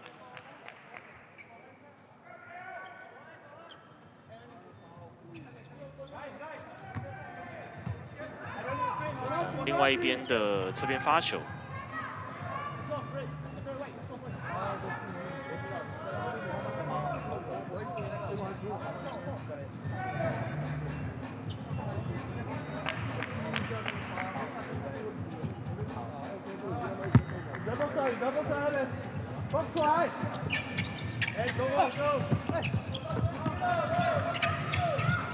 ，20比10。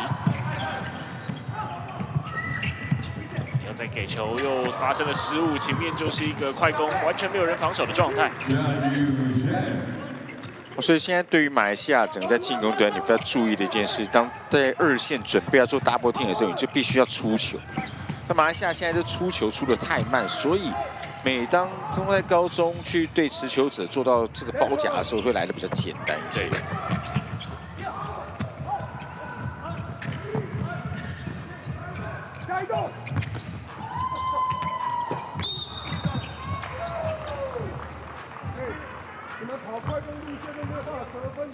Backing foul number 2, Lim Guan Mitch. That's his 3rd personal, one on Bukit Jalil Sports School.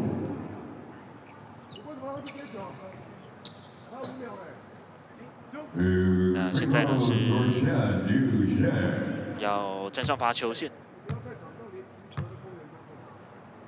詹宇哲。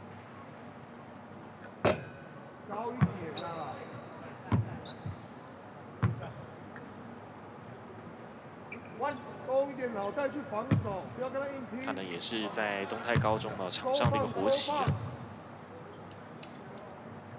能够在场上呢做出一些这个缴获。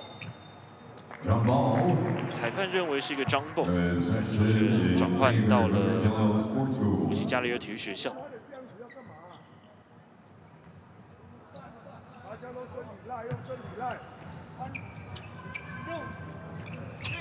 现在对于东泰高中来讲，全部都是前场的压迫方式，完全不让马来西亚这边带过半场。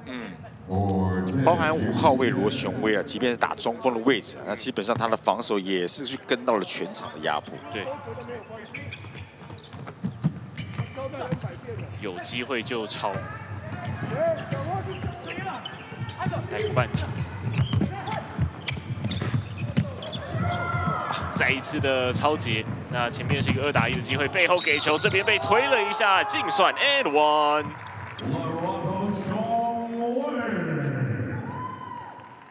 哇，你要让罗雄威做这样子的一个动作，对于他来讲是游刃有余，非常精彩的一个2打1的配合，背后的 pass 让罗雄威要到这次 and one 加罚的机会。哇，其实马来西亚这个犯规也算是都算蛮狠的。对。 他不会只是摸到而已，就是直接要推，就直接把你送到底就对了。罗雄威呢，也在之前的一个比赛当中呢，也曾经在场上缴出20分、20篮板的数据，东泰的一个绝对核心。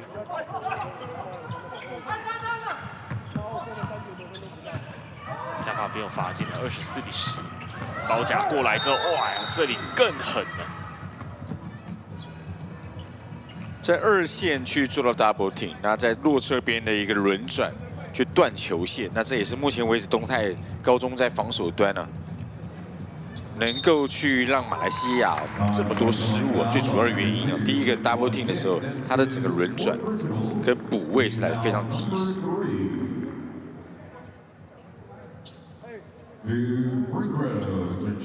那这边的犯规呢，也会让朱浩恩。 这里来张罚球线，但裁判这边是不是还要再来看一下，换个球而已。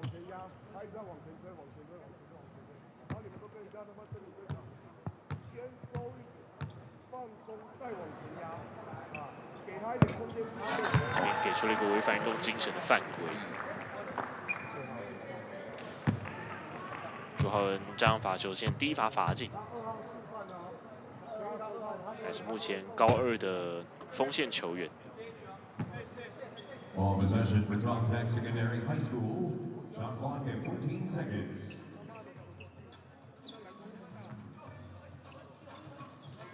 可以看到，这8号的干胜罚，每一次的犯规都非常的狠哦。球员们要小心哦。这一次的拉杆上篮差一点点，后面的补篮没有进。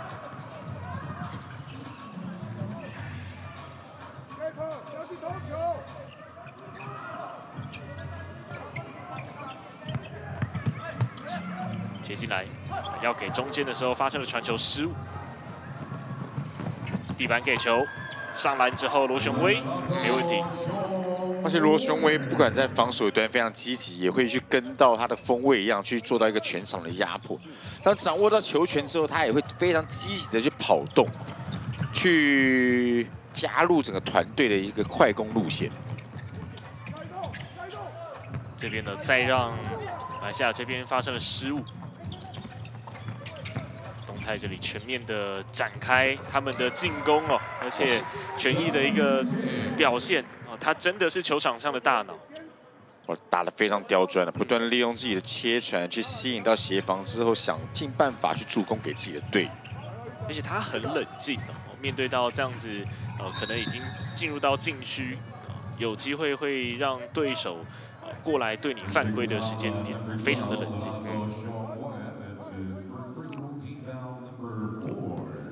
不断的去利用切传，而且余光也会去观察队友的位置跟防守的站位，那去送出非常好的助攻，让队友能够有一个轻松出手的机会。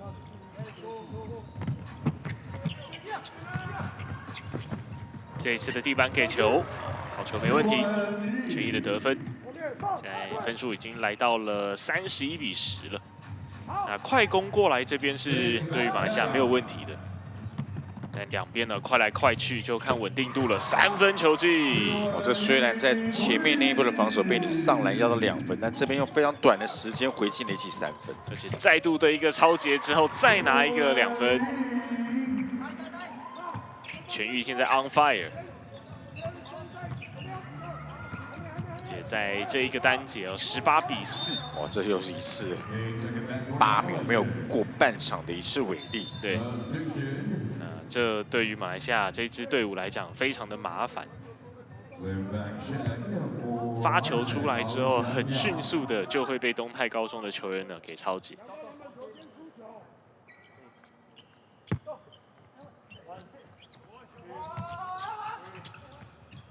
要空中阿里乌，哇，差一点点。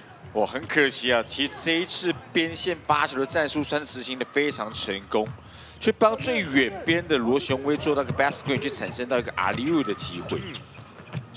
最后可惜时间点上面没有配合好，篮下这边呢掉了出来，不过最后林方正还顺利放进去，终于是让马来西亚这边的分数呢往前推进。 但14比36，这个中距离的打板没有，球漏了出来之后呢，还是东泰高中的球权。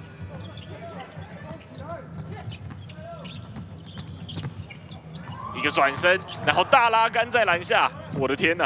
哇，这个如果进球，可能会是整个这一次赛事里面10大精彩好球之一啊。对，詹宇成的一个个人动作。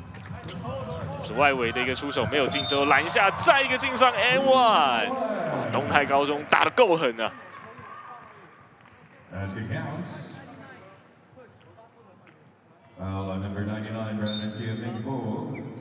积极的争抢进攻篮板，不要8号的田一宏。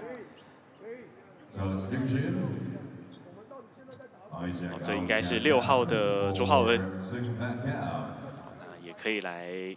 看一下今天东泰高中哦，这样子第1场的比赛，整体的数据下来会有多么的可怕。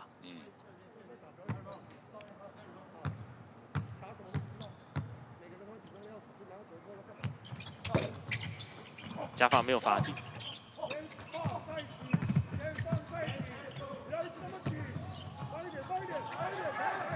过半场都很困难，16秒终于踩过去了。 也是非常的惊险，但是在这个口袋里面，裁判的哨音响起。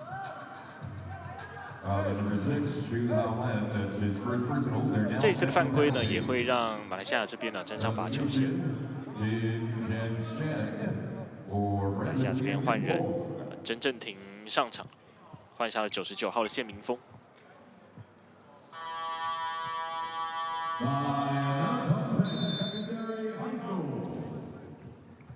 那场边这个时候呢，来喊出了暂停，我们休息一下，稍后回来。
马来西亚武吉加里体育学校。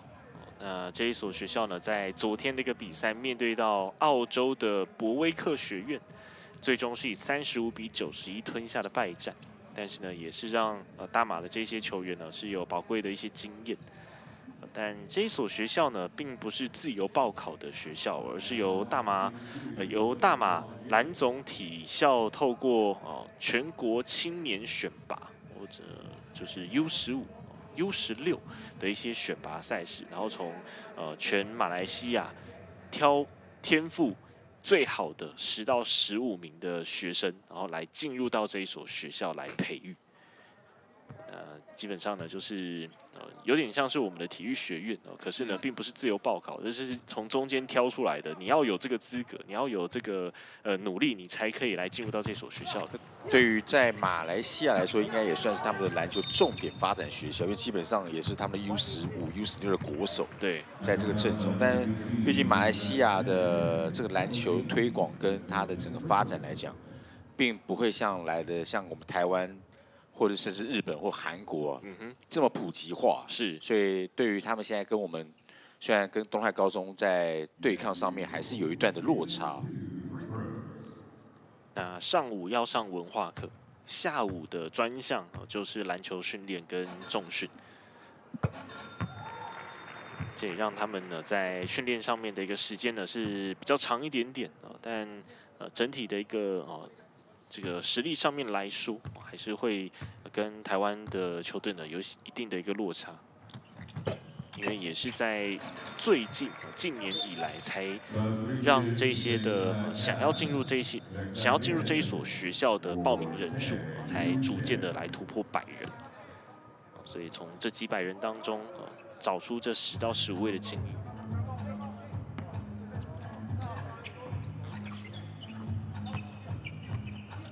39比14，第2节后半阶段球又超走了，又是顺。当持球者不注意的时候 ，to pass 会马上去随机突如其来的 double team。那其实东泰现在做的最好的是在他的这个3线弱侧边呢，不管是轮转的 close out， 又或者是利用轮转的时候去做到对球的一个抄截。所以这也是现在马来西亚在面对到东泰高中在整个进攻端面对到最大的考验。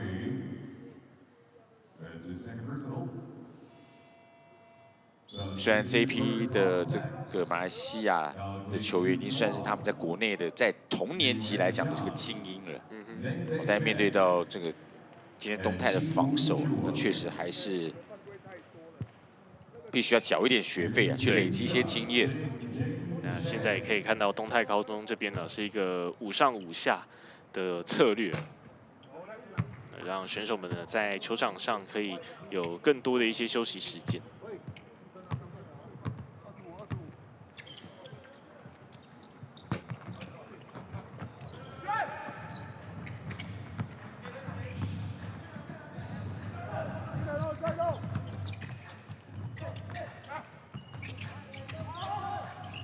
东泰高中这边新的一批阵容上来，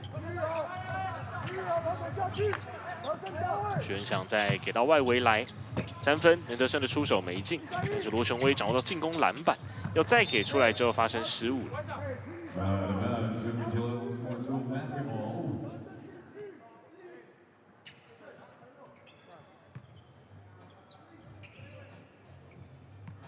那过去马来西亚也并不是以篮球作为强项，他们的一个羽球呢是最为著名。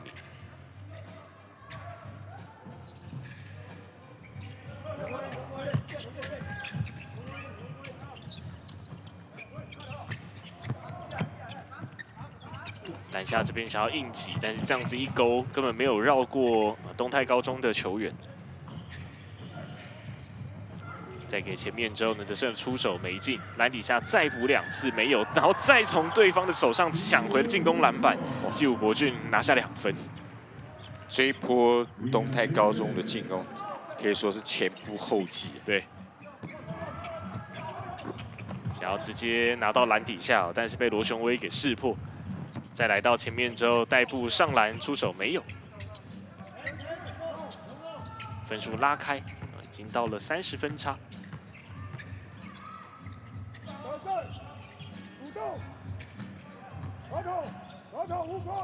好，想要踩个脚步进来，显示了一个阻挡犯规。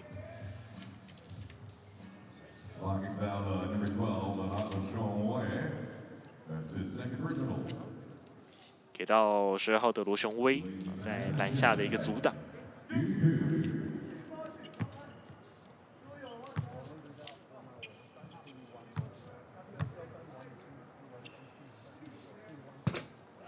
18号的林方胜。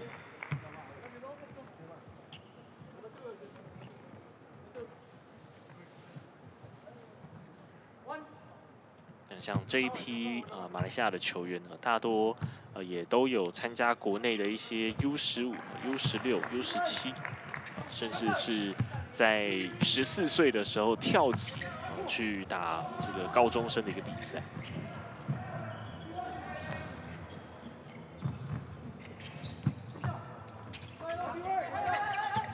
中间然后给到地板，这两个人连续 high low 的配合。 那很可惜，这个篮下这个手感稍微差了这么一点点。对，那德胜也说声拍死了哦。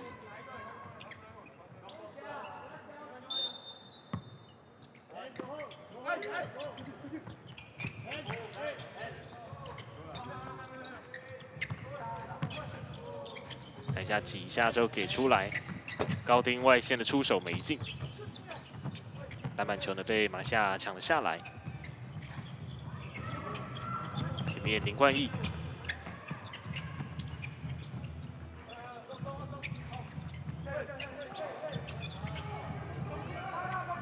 这种时间剩下8秒钟，林冠毅左绕右绕，绕不开，给到另外一边之后投外线的3分球，但形成了出界。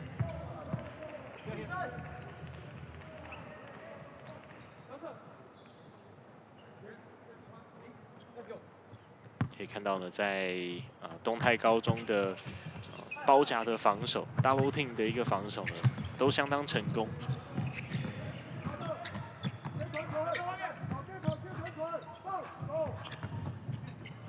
第2节的尾声，跨步踩进来，这个擦板球好球，打得非常聪明啊，在。 这个收球的同时啊，在2名防守者中间做了一个跳跃，最终 finish 的一个抛投。那进攻时间剩下3秒钟，在第2节要结束了，还没有看篮筐，哇，没有发现时间，再传球已经是没有机会了。那在第2节的比赛打完30分的分数差距哦，东泰高中46比16暂时领先马来西亚武吉加里体育学校。在半场的时间呢，休息一下，稍后再回来。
这场比赛是东泰高中来对上马来西亚武吉加里体育学校。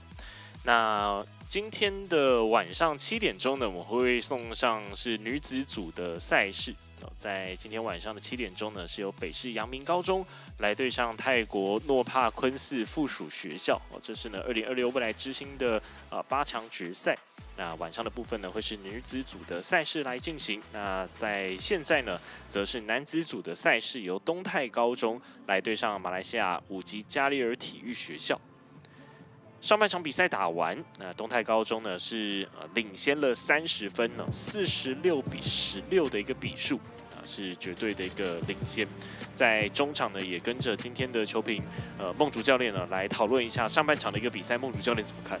当然，东泰高中可以上半场打完保有这么大的一个领先的优势啊，最主要还是来自于他们的防守。不管是全场的压迫，那甚至突如其来的随机的这个 double team 的防守，让整个马来西亚在进攻端呢，上半场屡屡去发生这个被包夹后的传球失误，那甚至被压迫性的防守，导致也非常多次在整个8秒钟没有过半场的一个违例。那东泰高中也是利用自己的强迫的一个防守，去制造对方失误之后，去产生非常多的这种 transition 多打少的快攻得分机会。那这也是东泰高中在目前为止上半场可以把这个分数领先扩大最主要的原因。可以看到呢，在上半场比赛，东泰高中这边呢非常强悍的防守，多次的包夹，然后让对手这边呢出现了传球上的失误。整个上半场比赛这样子接传的一个失误，然后东泰高中抄截，然后上篮得分，这一件事情呢是屡见不鲜，已经是超过至少10次以上，甚至呢接近20次这样子的一个抄截表现。当然呢，也看到呢，在东泰这边的4号权益是这个球场上的一个头脑，进攻的一个核心主力阵容，可以看到他的一个助攻，都能够制造呢队友的一个好球。在今天的发挥呢是非常可圈可点的。当然，除了权益之外，其实在罗雄威的部分他除了在防守端，也可以去做到一个全场的压迫防守。再者，当掌握到成功的抄截，甚至掌握到球权的时候，他也愿意跑动起来，去加入团队整个快攻路线，去增加这个进攻的人数。那接下来呢，就要进行下半场的一个比赛那我们先稍微休息一下，然后稍后呢再回来下半场的赛事。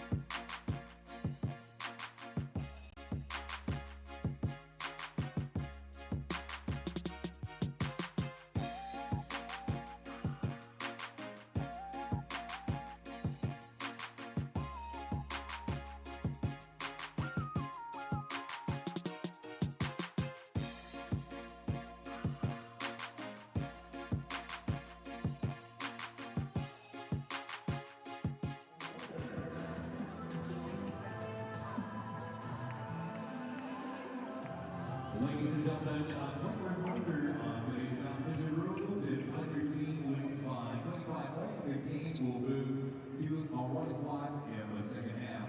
Standard rules apply, and the lead is less than 1-5. Thank you.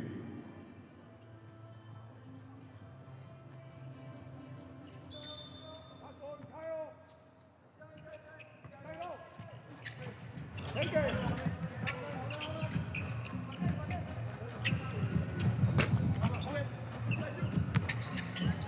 这场的比赛呢，来进入到下半场的赛事，46-16，由东泰高中呢30分的绝对领先。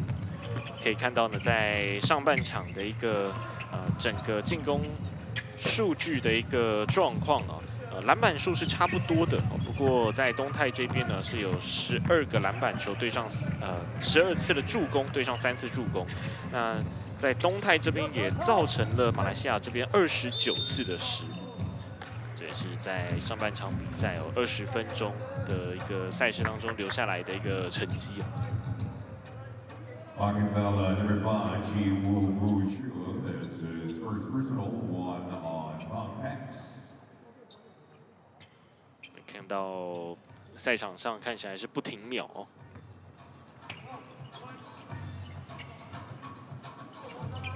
下半场的比赛来进行东泰高中跟马来西亚的比赛，30分差。一篮之后来看一下马来西亚这边的进攻在中场之后呢，能否有一些的突破？我相信到整个中场进入 lock run 之后，我相信马来西亚这边教练团一定会给予球员更多的一些指示，甚至一些改变因为其实马来西亚上半场最大的一个问题就是他们团队在上半场20分钟里面发生了多达29次的失误。这29次的失误，真的除了自己的一个压线或等等之类的，另外最多的就是东泰高中的一个包夹，然后制造这个超节，让马来西亚这边的失误。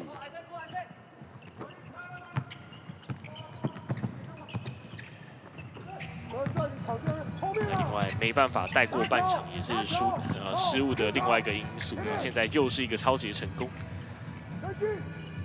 其实上半场东泰高中整体团队在3分命中率19投3中，也只有1/6的3分命中率。对，但他们的2分线高达53%。那最主要还是很多这种多打少transition的这种比较靠近篮筐的一些得分方式。非常稳定的中距离，再加上禁区的一个得分。下半场的比赛呢，到还有7分半钟。也还没有办法让马来西亚这边有获得的分数，长传这边又被抄掉了。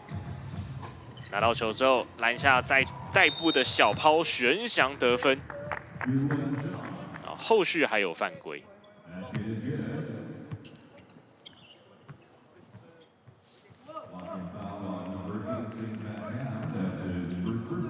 这也让悬翔呢能够站上罚球线。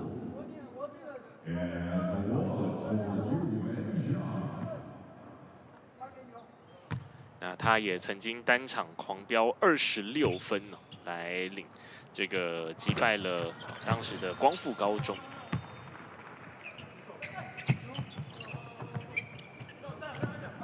过去呢，在东泰是跟光复好像有点打不太赢，在过去呢有这种恐惧光复症，但后续呢是靠着许恩祥那一场的比赛呢去把它给打破。不停表打节奏，吃快一点。出手。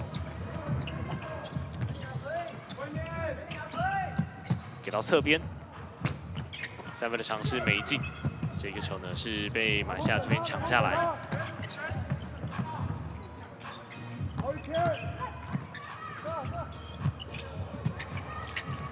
这一次的中距离力道大了一点点，篮板球呢被高丁抢下来，前面又要再打快，转移到外围，悬翔的3分球进。这悬翔有听到场边教练高丁国柱有提醒到球员，希望他们能在进攻节奏打快一点，而且当前面那一波的攻击有 wide open 空档的时候，也听到高丁国柱在去鼓励球员出手。高丁国柱教练呢，一个人带队，那也只有一位助理教练呢跟着他。地板要给进来的时候发生了失误，转移到另外一边，王子权的外线出手没进。王子权呢，应该算是球场上身高最矮小的球员。外线的3分球。基鲁伯俊其实现在东泰高中在掌握球权的时候，基本上这个transition不断的去利用切传的方式去产生到3分外围出手的机会。传球再发生失误之后，基鲁伯俊中距离出手没有，篮板拨一拨之后，随手一抛要到了犯规，悬翔来站罚球线。他很清楚对方就是要犯规，对，所以选择这样的一个出手方式，让自己有去站上罚球线上的机会。有点随意一抛了，不过效果十足，让他站上罚球线来进行罚球。场边看到权益跟罗纯威又再度的上场。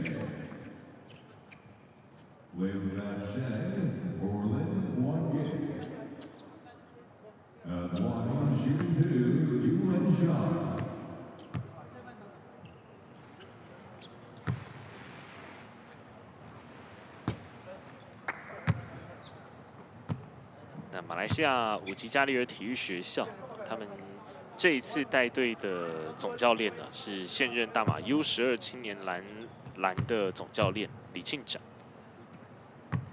那在马来西亚国内这边呢，也曾经去找寻日籍的总教练，又或者菲律宾籍的总教练去组成他们的球队。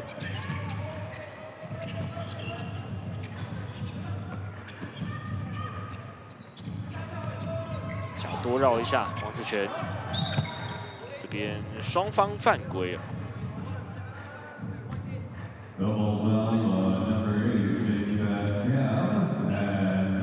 给到了甘胜发，然后东泰这边是给到罗雄威。这两个人的手部有稍微纠缠在一起。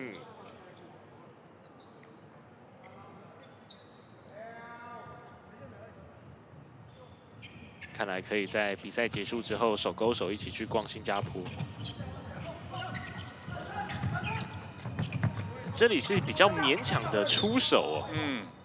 那其实他跳起来的时候，他没有观察到其他队友在篮下是一个空档的机会。那如果适时的下压做到一个传球，应该是有一个篮下比较好的一个出手机会。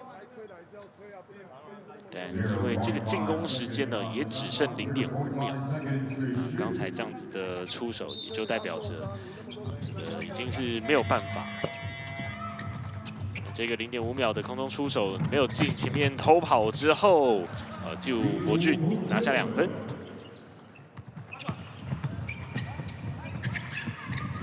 这一个单节到目前为止已经推进了8分钟了，马来西亚武吉加里体育学校还没有办法得分。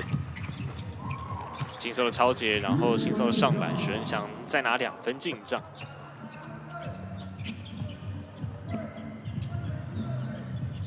上半场比赛可能还有一些的挣扎，但是下半场的比赛到目前为止，马来西亚全线崩坏。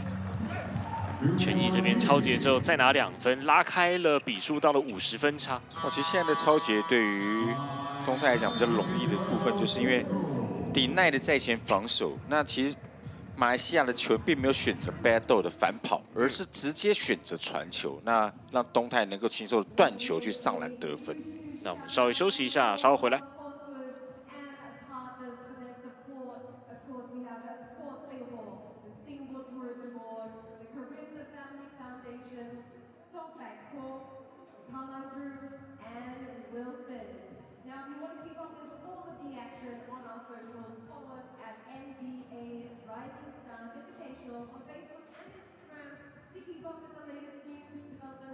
all things rising star. You can also follow our YouTube channel and watch the tournament live and get highlights as well, just in case you missed anything. You want to relive that experience.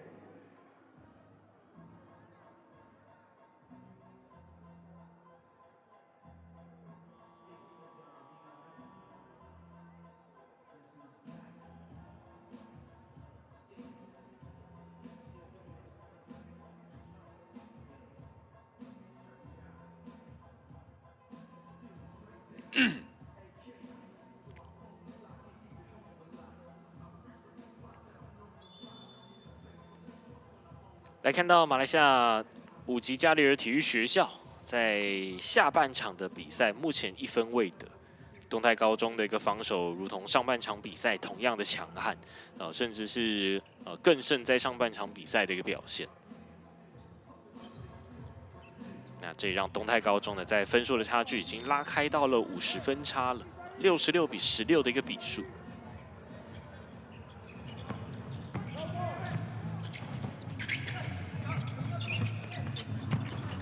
再度的一个抄截，手长脚长的罗雄威，这一伸手就把球给拿走。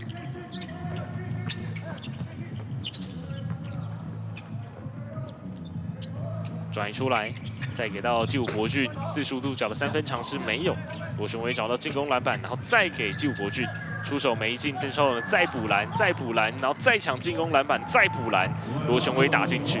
这一波东泰高中啊，拿了4个进攻篮板，最终还是在篮下要到这2分。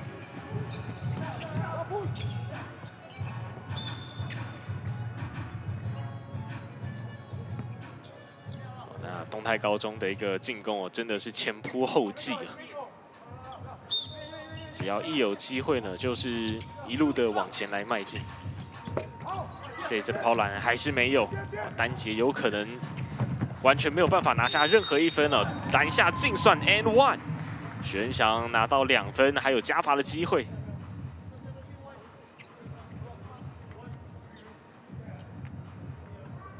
As the counts for you shot.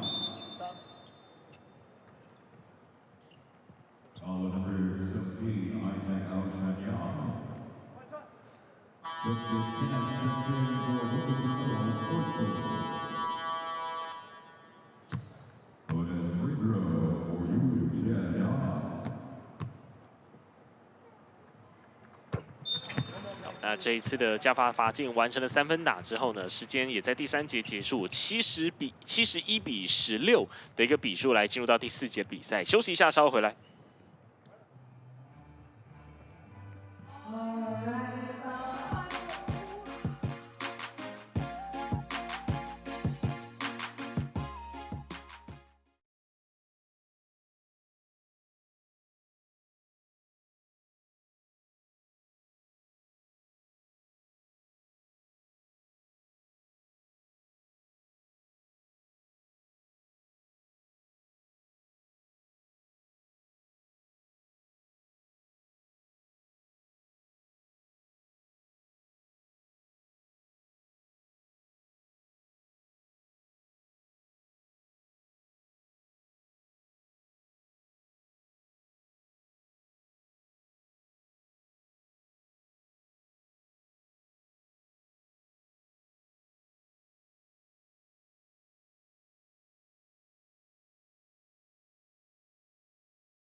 东泰高中篮球队跟马来西亚武吉加里体育学校的比赛，在前面3节打完，东泰高中71比16来领先，并且第3节的单节是完全没有让对手马来西亚这边得到任何1分呢。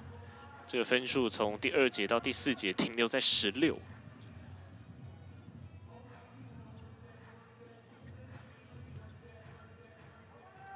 但以在这一次NBA 未来之星邀请赛的第1场比赛，马来西亚对抗这个博威克学院，就已经有意识到这件事情。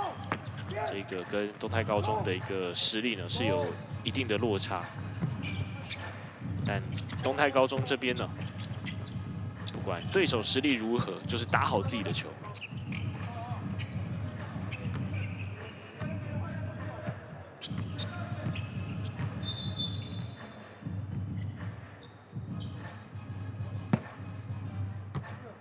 裁判这边是把比赛先停了下来，看起来是秒数的一个部分哦，24秒的秒数没有重置，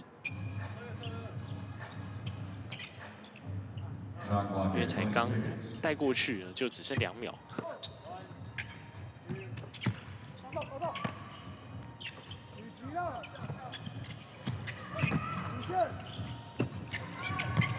外围3分的尝试出手没进，进攻篮板捡下来。在提高1次之后呢，压进来的上篮插板有了。这2分是下半场马来西亚的第1次得分。对，靠着8号的甘胜发。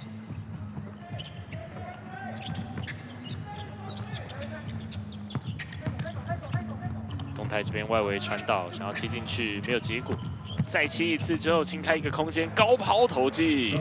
这一波东泰高中打得也算是非常有耐心啊！这场上基本上5个人都有摸到球，而且每一个人都不断的去在持球做到垫步，然后甚至到做到切传，希望去创造一些不管直接出手或在前面那一次切入的抛投。挤掉对手之后的发生传球失误，这一次的快速上篮2打1。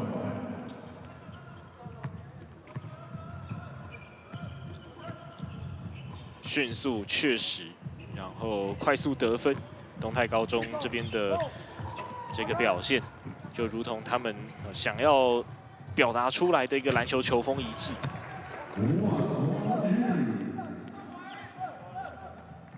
77-18，这场的比赛有没有机会让东泰高中破100分来结束这场赛事？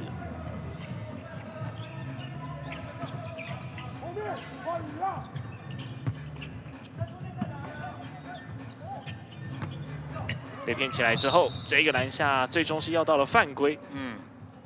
哇，这次利用自己的一个 pump fake 假动作去骗开了东泰高中的球员，直接的切入去制造这一次的犯规，让自己有2罚的机会。那现在由17号的欧显阳来站上罚球线。过去他担任过马来西亚 U16的男篮国家队队长，在去年 U16亚洲杯击败泰国，拿下季军。第2罚罚进。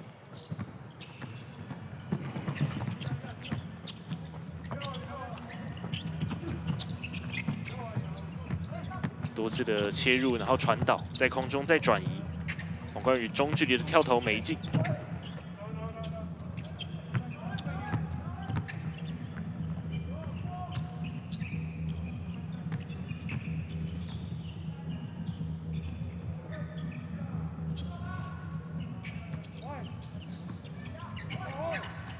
干顺发，再做一次传球，地板要搂进去的时候，还碰到了东泰高中的球员。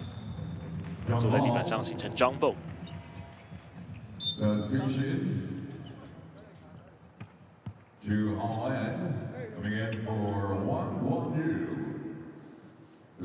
现在呢，让6号的朱浩恩上场。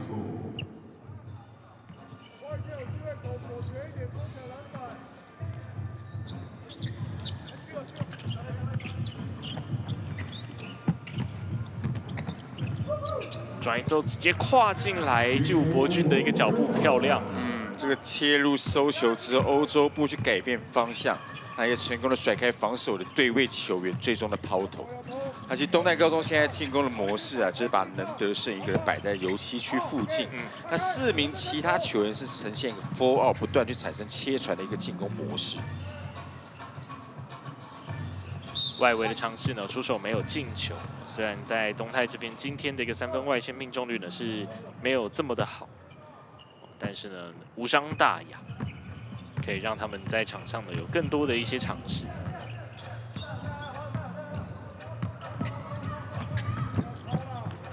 切进来直接被毁掉。哇，这想要在能德胜面前去强攻禁区啊！那能德胜也告诉他。再等一下，这基本上没这么容易，不可能，绝对不可能。这个篮下有能德胜，有罗雄威，这2名超过190的常人，在高中端这边也都会是未来大学端的潜力股。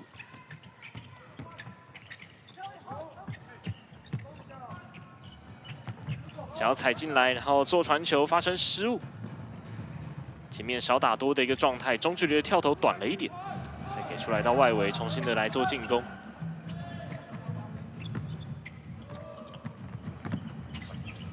救博俊一个小抛上去，闪过防守者的手啊！其实现在不断的去利用快速的倒传，那当防守端的一个扣哨来不及的时候，第一拍的一个切入。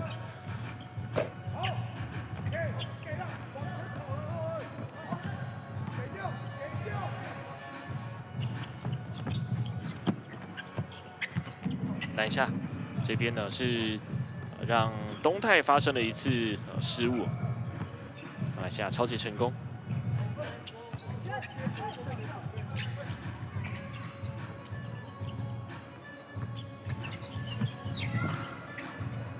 有抢到地板上面，再一个 jumbo。Can you say for Chimu Buchun?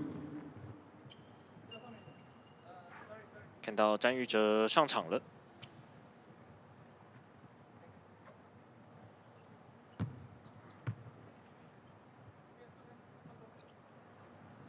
Possession for Oakville Sports School. 6 seconds off the shot clock. 6 seconds to shoot.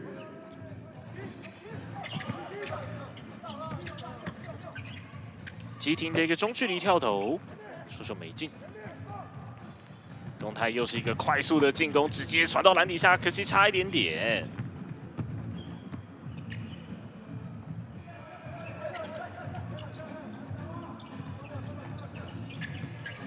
仍然是想要来做超球，最后也超截成功。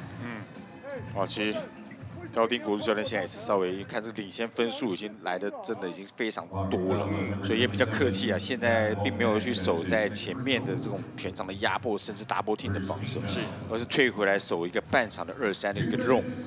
但是马来西亚这边还是在进攻端发生失误。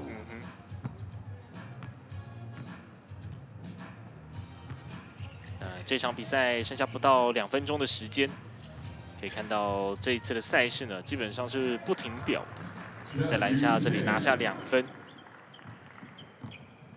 13号的詹宇哲，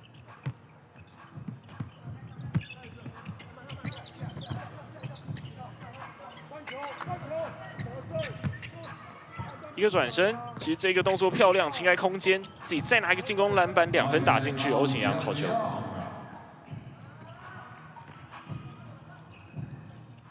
哇，这下半场马来西亚这边团队目前为止是拿到了5分。从原本16进降到21啊。哇，但东泰的进攻呢，就是行云流水。这每一个人持球之后，都会毫不犹豫做到一个切入包含任德胜也是在 airball 的位置垫步完之后的切入，直接上篮要到分数。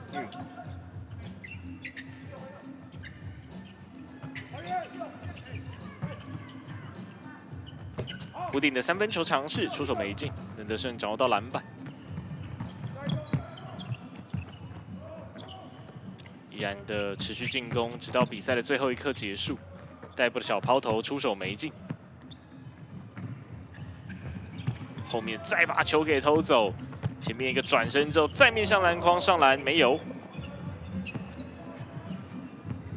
哇，其实甘胜发的这个个人能力跟运动能力也算是非常的不错。对，也是在球场上，在马来西亚这边表现了相当出色的球员。那最后的一个秒数呢，马来西亚武吉加里体育学校不再做进攻哦，这一场的比赛就要由东泰高中收下比赛胜利了，85比21。那这个比数呢，就虽然呢是比较大的一个差距，但是呢，这也没有办法，因为马来西亚这边的一个篮球的状况呢，确实并没有办法来的跟东泰能够跟东泰高中呢有一些的对抗。那我们要恭喜东泰高中在本届的赛事呢，先行拿到了他们的第1胜，在8场的复赛阶段。我们休息一下，稍后再回来。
I have with me today's MVP, number 5, Po Chun Chi Woo. Congratulations on your win.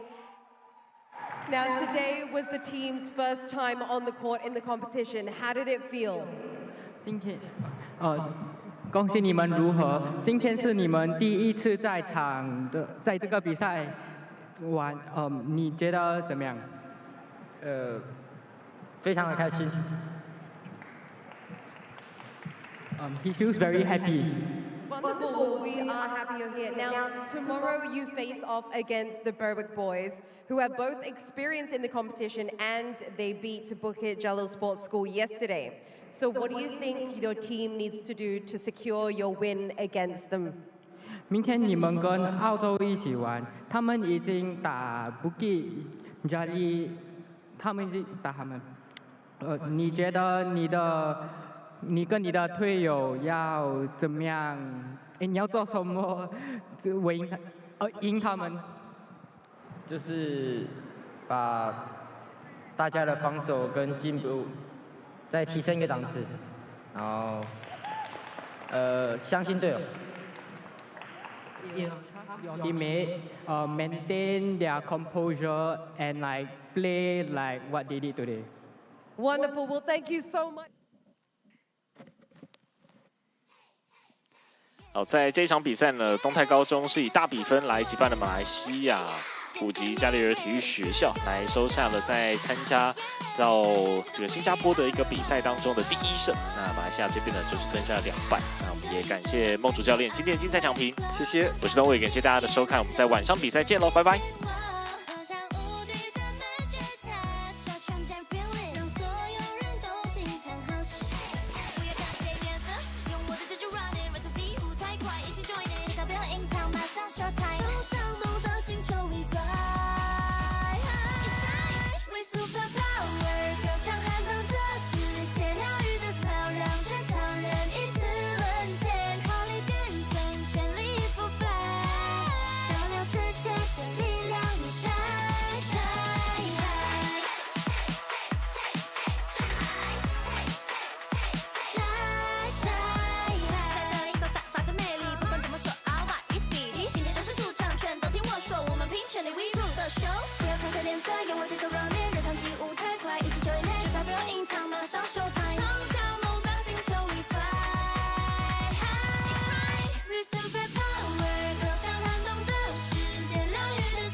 Girls' second this will be a tough task, but going back to the team that's playing their first game, Seika Girls High School.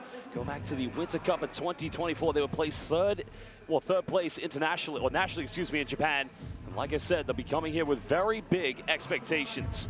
Well, of course, the Inter-High School Championship in 2025 in Japan. Seika Girls High School, they were definitely one of the top 4 teams. So a great occasion. And this is what the NBA Rising Stars Invitational is all about. Bringing the elite, very best high school talent across the Asia-Pacific zone. And what better place than to bring it here at the OCBC Arena in Singapore. Well, we're now just under 4 minutes away from tip-off. As mentioned, Hwa Chong Institution, it was a tough game for them yesterday against the Hip Yun School of Hong Kong, China. And knowing how Seika Girls High School's basketball reputation goes back nationally in Japan, they for sure will want to get off to a very good start with a win today. Well, it's always a great time for all the young talents to get that NBA experience here at the NBA Rising Stars Invitational. Like I said, they've all gone through different qualifying pathways. The qualification system, which we saw in Chinese Taipei, in Japan, in Australia, and in Thailand. And to get the very best teams to represent the best high school talent across their respective countries. I just want to say now that Seika Girls High School does have one of the best ever Japanese women's players as an alumni, Saki Hayashi. Hayashi playing for the, well, last year's defending champions in Japan, Fujitsu Red Wave.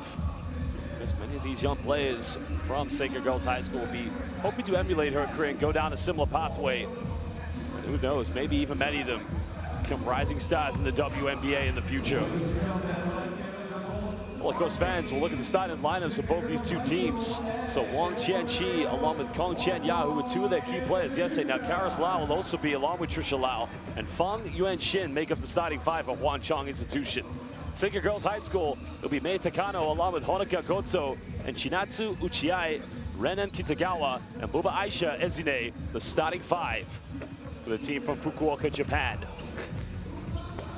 Well, they would have definitely seen the game yesterday with Hip Yun School from Hong Kong, China, and Hwa Chong Institution. I think one thing they're going to be worried about is what kind of defense to go with today. I mean, we're going to see a lot of variations. Player on player, one-to-one matchups, maybe some zone matchups as well, whether that's 2-3, 3-2, but I would imagine Seika Girls High School, at some point we could see a lot of full court zone pressure. Because that was something Hip Yun School from Hong Kong, China utilized yesterday in their win. I think transition basketball is going to be a key factor. How effective these two teams create high percentage looks from the three-point line. Well, we'll find out very soon, as now we're just under 90 seconds away from tip-off. Hwa Chong Institution, local team here in Singapore, Seika Girls High School of Fukuoka, Japan. Both teams, a lot of expectations. A lot of prestige that goes to both of their respective basketball programs. Well, fans, we do welcome everybody joining us on the NBA Rising Stars International YouTube platform. If you are watching us, please hit the like button on this live stream. Also, make sure you subscribe to the NBA Rising Stars on YouTube and follow us on all social media platforms, where you can be kept up to date with all the best news, highlights, and content that matter to you most. A big shout out to NBA Asia, as well as the OCBC Arena and local organizing committee for doing a magnificent job of hosting, not for the first time, but for the second year running, the NBA Rising Stars Invitational 2026. Players now entering the floor.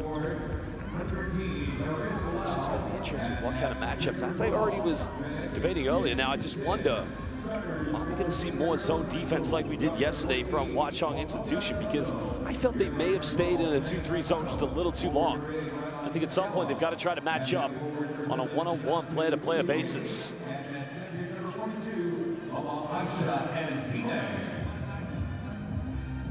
Players have now entered the floor, shaking hands, pay each other the homage. Again, welcome everybody. Seika Girls High School, their opening game up against Hwa Chong Institution, who are now in their second game. We're live here at the OCBC Arena in Singapore. Again, it is the NBA Rising Stars Invitational 2026. Don't go anywhere, as now we're set for tip. Yeah, very fast.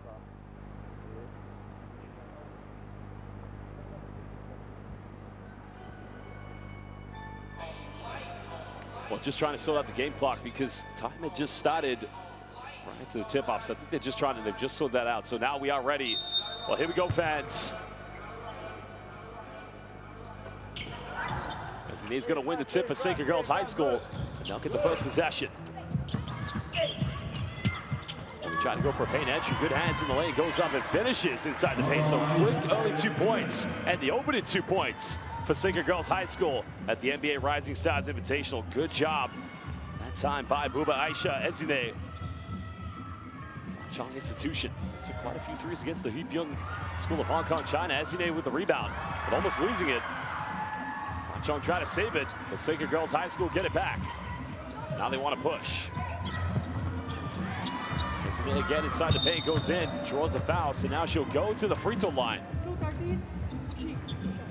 It's going to be a tough defensive matchup for Hwa Chong Institution, because I imagine, you know, with the great post awareness of Buba Aisha Ezine, we're going to have at least one player in help side defense and probably a second to come for a double team. First free throw good.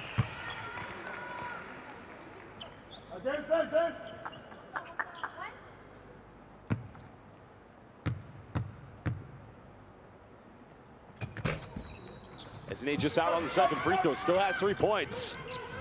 Opening minute here of the game between Hwa Chong Institution and Sacred Girls High School of Fukuoka, Japan.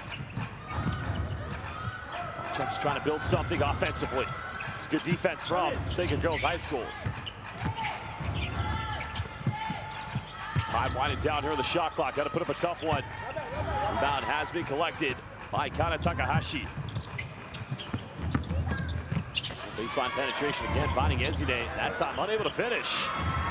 Defensive rebound picked up. Trisha Lau just bringing the ball up here for Hwa Chong. Dribble handout been exhibited.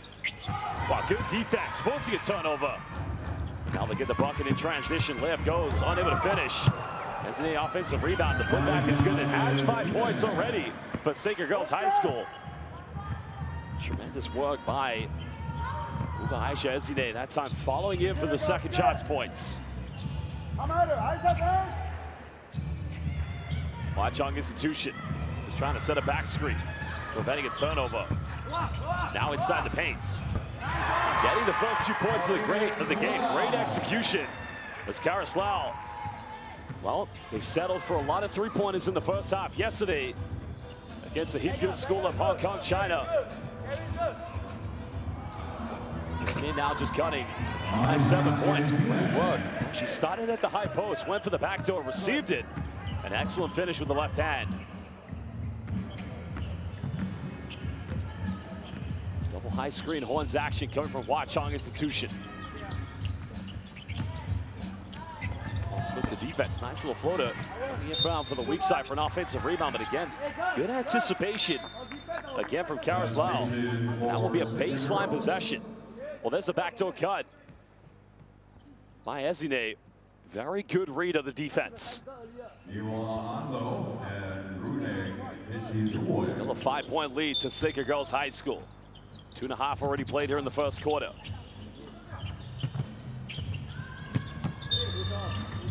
That's going to be a foul. That will indeed be called against Buba Aisha Ezine.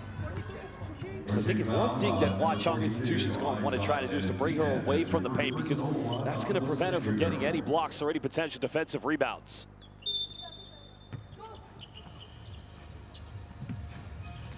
Hwa Chong Institution inbounding.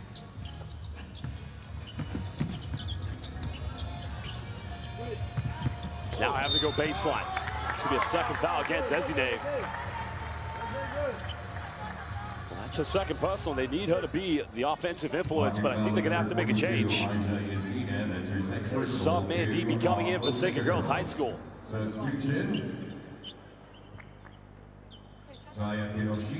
Almost 3 minutes played, so checking into the game for Sacred Girls High School, number 21, Saya Kinoshita. She'll have to play the primary center role.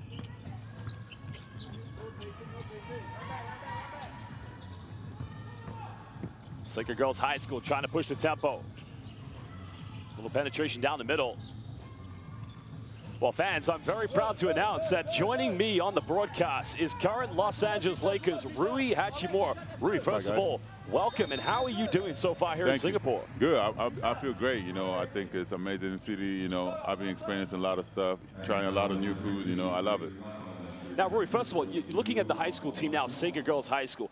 Many people may be aware or not aware that you went straight from Japanese high school basketball, Meisei, I believe it was in Sendai, straight to the straight to the NCAA. Can you tell us more about that journey, going from international high school basketball to the NCAA, then to the NBA? It's hard, you know. It's a tough experience, especially growing up in Japan. You know, as you guys know, our culture is so different, and especially we don't learn English like that. So, you know, that was the first thing that I had to do. You know, learning the English. You know, I have to be able to communicate with my teammates, the coaches. So that's the first thing that I did. Now, of course, at what point were you getting the exposure? I understand you did win 2 national high school championships. One, I believe, was against a rival from Tokyo. But where were you getting identified before you went to the Jordan Brand Classic that really got you on the national stage? Yeah, that's the biggest thing for me, you know, because I always had a dream. You know, my goals was going to the NBA. So I always wanted to see what my standing, my levels are. And I think that was the time that I got, I was like, okay, I need to improve this kind of stuff, and the things that actually it worked out, right? So, and I went back to Japan and I worked on the stuff that I need to do, and I try to improve more stuff, the things that I need to do. And of course, Rui, the rise of Japanese basketball is so impressive, especially within the last decade. But talk about the Japanese greats in the NBA. Yuta Tabuse in 2004, briefly with the Phoenix Suns. And then, of course, came Yuta Watanabe, yourself, and Yuki Kawamura. How proud are you being a part of the system to see more Japanese players making it to that level? It's amazing. Yeah, I'm proud of it. Just being, being Japanese, and just the whole thing. I feel like everything is a new record. Every time I get to the Lakers, it's the first time the Lakers, whatever. It's amazing. So yeah. Sorry to cut you off there, but Rui, now we're seeing something, of course, that is very exemplary of just elite Japanese basketball. Three-pointer made by Yua Ando. I love it. How do you make such great three-point shooters in Japan? Yeah, I think what's the score right now? Currently 12 to Sega Girls High School, and now they've got the second field goal. So, Hwa-Chong Institution now, it's an 8-point lead to Sega Girls High School. Again, where does the three-point excellence come from, the Akatsuki Japan? I think it's just the execution of their players. They share the ball, each other, and those are important. Especially in the 3 points. For me, that's what I do. Catch and shoot. That's really important for the spacing and everything. Right timing. So yeah, that was a great job by them. Now, I'm going to give you a name, an alumni from the Sega Girls High School. They're based in Fukuoka, which is in the south of Japan. Saki Hayashi. She's a current playing for Fujitsu Red Wave in Japan. Former alumni, but also an excellent three-point shooter. Is this something that they do at high school, like hours and hours of three-point shooting? For sure, especially as a Japanese, growing up, I remember that, we practiced a lot of 3 points. I think that's the things that we always talk about, and yeah, this team I can tell that there's a lot of shooters there, so yeah, it's great. Now, of course, you were at this level when you were playing at Meisei High School. What would be your message to any of the high school players there at the NBA Rising Stars Invitational to get the pathway and to follow the dream that you're currently living?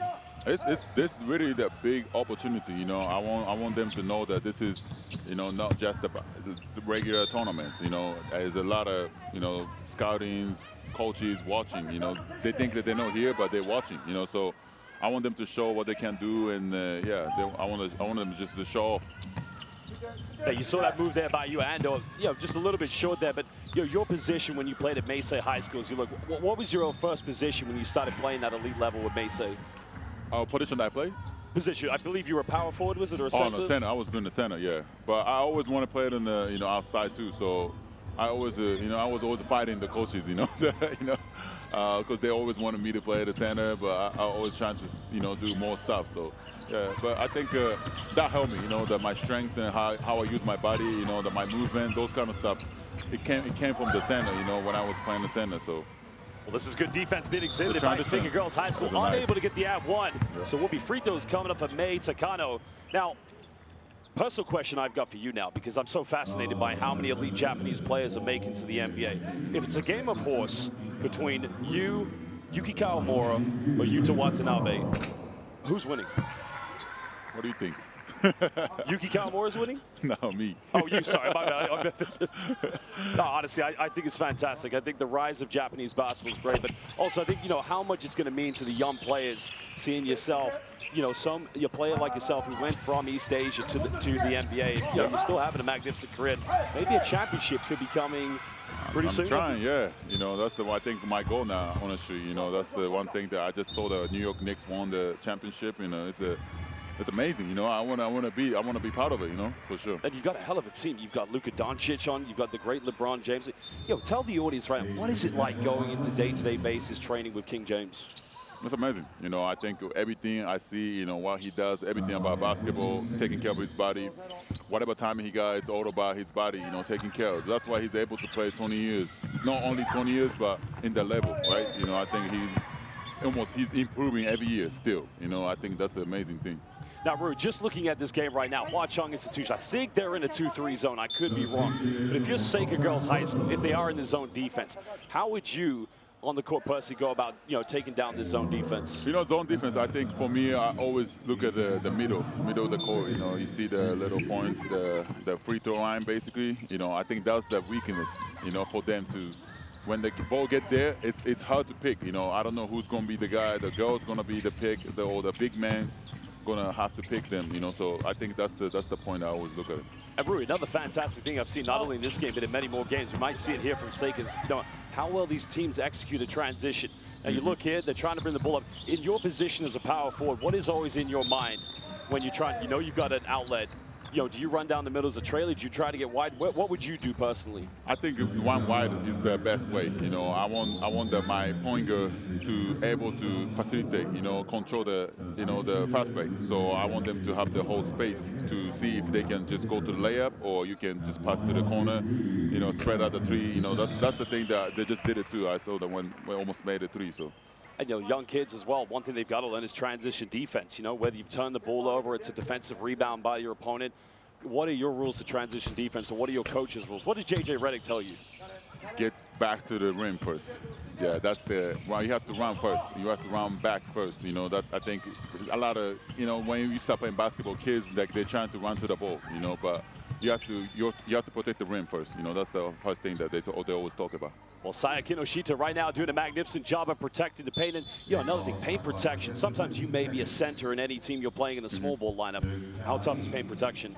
Oh, it's tough. You know, you got to see that. I'm the average guy, you know, in the NBA, average height in the NBA. So, you know, I got to compete with a guy that's 7 foot with 300 pounds. You know, that's the guys that I have to compete with.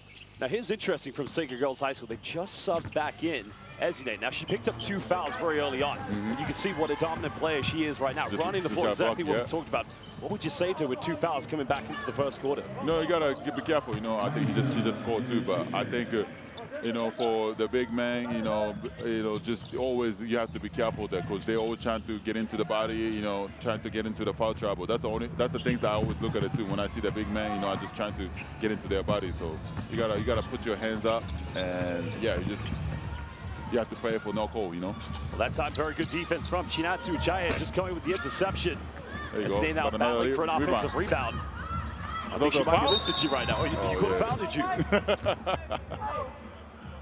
How many times have you, in your career, got an offensive rebound and thought, hey, ref, where's the foul? I know, yeah, there's a lot of time. There's the...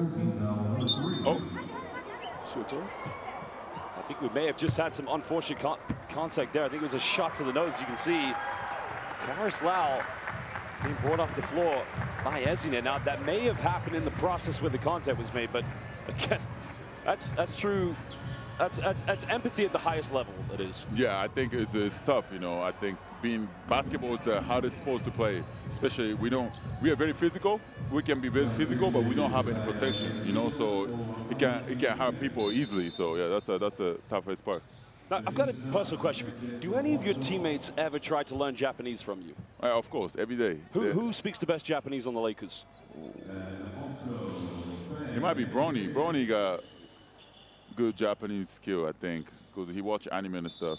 Because he watches anime? Yeah. So I thought Luka might want to learn. Do you ever learn any Slovenian from Luka? Yeah, Luka have no Japanese.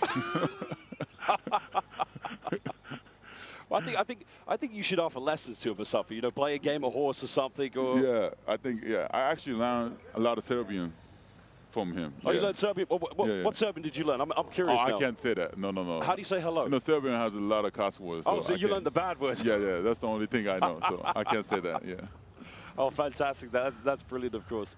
And how is the transition being traded from Washington Wizards to LA? I mean, you settled in very well, but what was that like for you? You were drafted by the Wizards, 2019. I believe it was the 9th pick in the first round.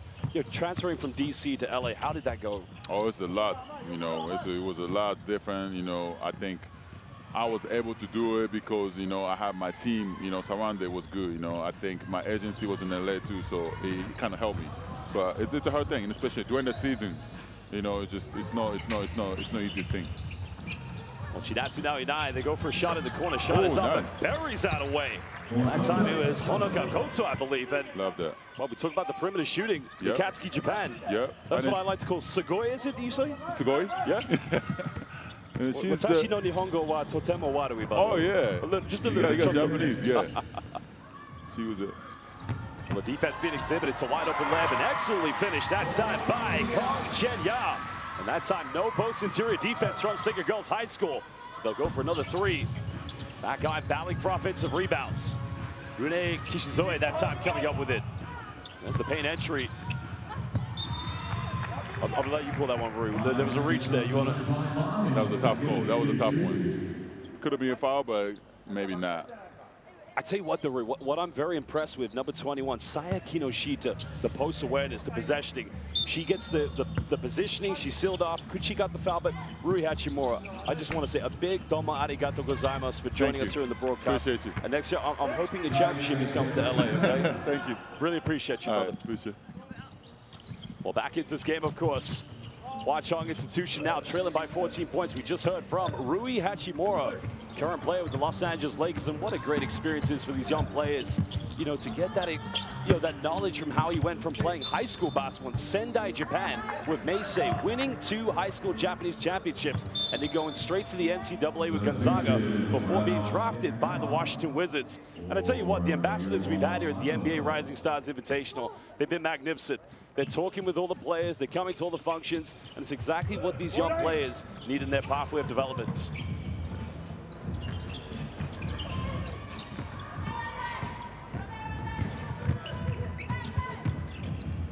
Well, Singer Girls High School finding Kinoshita in the paint. Little kick out, a lot of contact, unable to finish. But credit to Hwa Chong Institution preventing the offensive rebounds. Got 5 points on the board, now they got numbers. Oh, it's the right idea, good pass, but unable to be picked up by Shanice Nung. But it's the right idea though, you gotta credit Trisha Lau. The unselfish mindset. 40.5 seconds left here in the first quarter.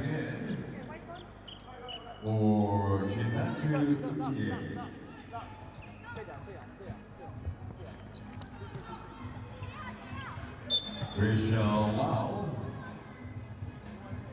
For Kong.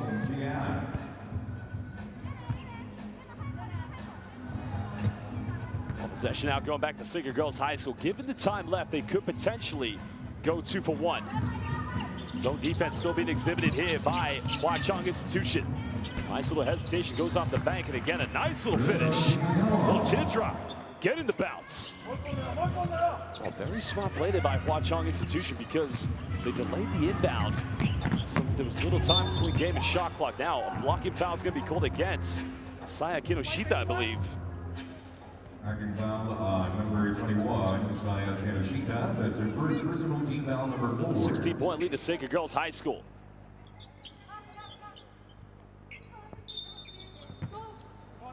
Trying to bound this one. Little back screen set by Renee Gaw. Unfortunately, I know they're going to keep this alive. They'll still remain their possession. 13.2 seconds remaining here in the first quarter.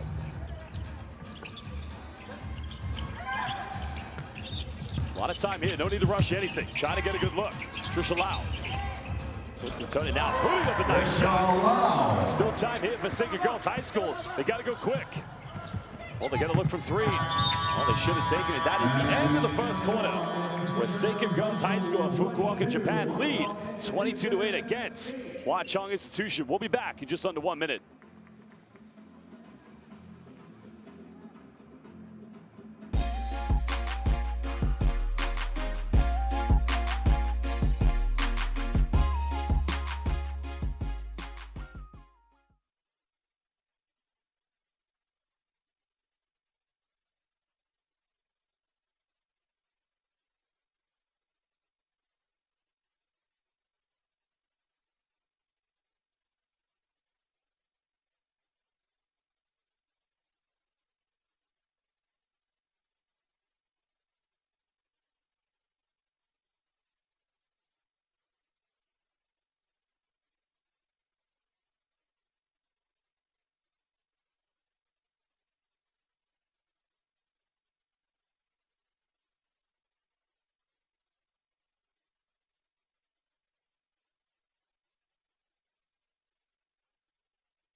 Well, there he is, current Los Angeles Lakers Rui Hachimura. What a nice guy he was to join us on the broadcast and to give his insight, his expertise.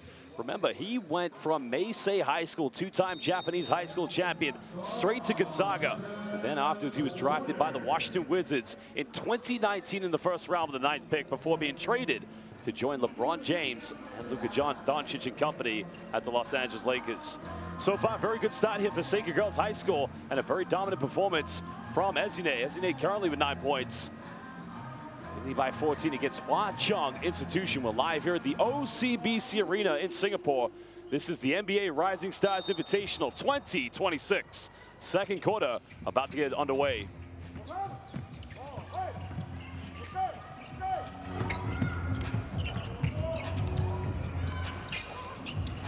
Ezine now coming up with the interception. Now going the length of the floor. She'll go to double fingers and finishes with the right hand. Well, Hwa Chong Institution, you got to be careful avoiding those double teams in the half court if you're going to make those passes. Be aware of any gambles coming from Seikan Girls High School. Another one, good steal. Now looking to extend their lead. They'll go for another three in the corner. It's up, unable to finish. Third consecutive interception. Trying to go quickly, draw the contact, and a beautiful finish. Well, that's how you convert turnovers into fast break points. Renan Kitagawa. This full court pressure at the moment. And that's another double team, but it will go out of bounds. It will remain possession to Hwa Chong Institution.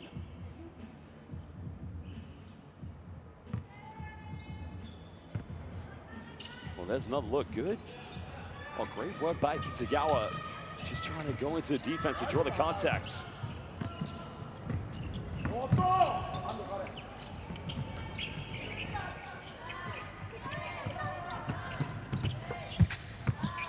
Time winding down here for Hwa Chong Institution. That's not going to go. Ezine coming up with a loose ball. Now looking to push. Nice little penetration out with a left-handed layup. Excellently done there in the lane by number 7, Chinatsu Uchiae. Well, she's been doing it on both ends of the floor. Very effective.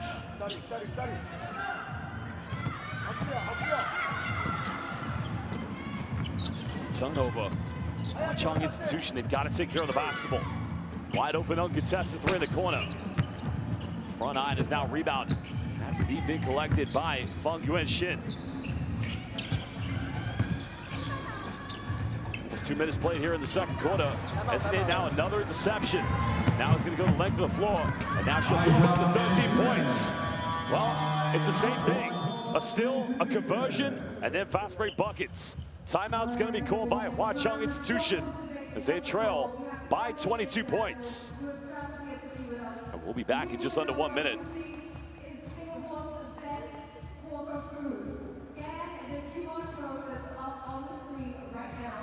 All you have to do is click on the poll, and you get to decide what is Singapore best home food. There are 4 options up there right now. We will go through the answers a little bit later on because I cannot clear any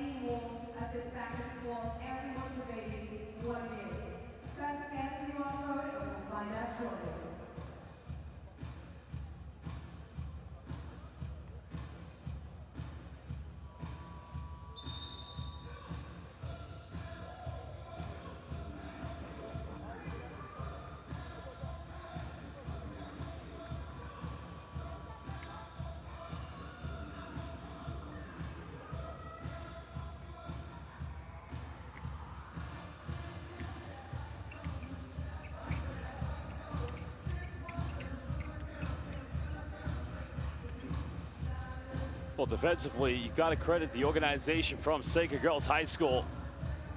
It's bringing on that full court pressure and trying to trap Hwa Chong Institution in the full court. An outstanding performance from Ezine. Currently has 13 points, the game's leading scorer.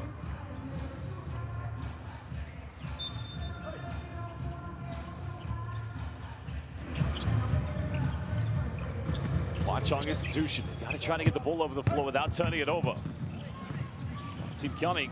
That's where they always seem to get them in the side court now. Sacred Girls again, now come up with it.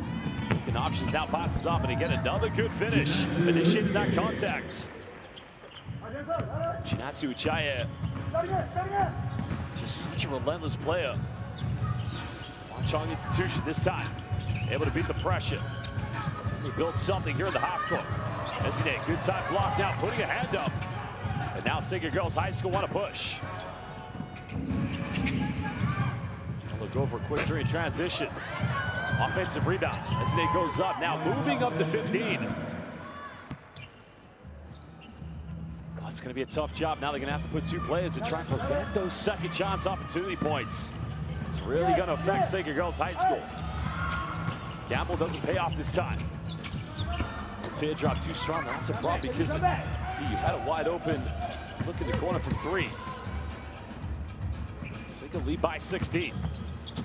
Going for a fourth consecutive three. I mean, everything's been on target, but unable to connect consistently.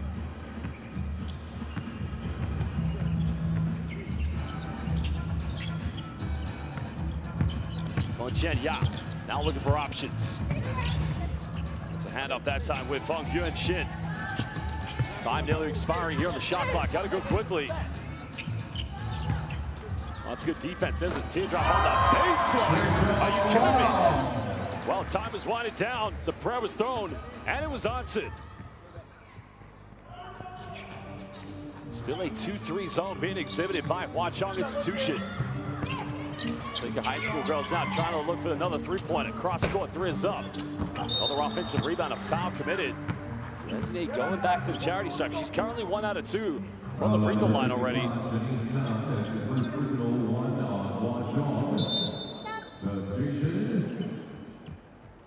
Well, substitution double change coming in for Sacred Girls High School.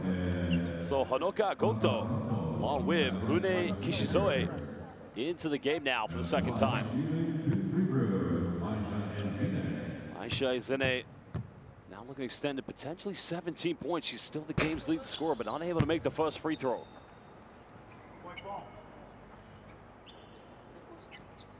Well, there he is again. Ruby Hachimura in the house. As mentioned, such a fantastic career as a high school player in Japan and now becoming one of the more prominent international players in the NBA today. He won the NBA Cup championship in 2023 with LeBron James and company at the Lakers. Nice little backdoor cut, but now forcing another turnover. Sacred Girls High School looking to push this one. And they get a three-pointer here in the second. Another good look. Ezine offensive rebound. It goes out of bounds. Hwa Chong Institution will get it back, but here's what you have to anticipate. Hwa Chong's got to be able to break down the full court pressure. Avoid getting into the sidelines where double teams will come. It's better now having a pressure reliever coming from that time from Wang Jianxi.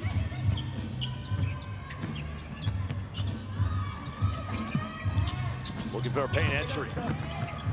Trisha Lau twisting, nice kick out, getting a wide open look from the three-point line. That's a high percentage shot, it's a wide open look. No arguments, it's just not dropping at the moment. As they seal off in the paint, goes in and finishes.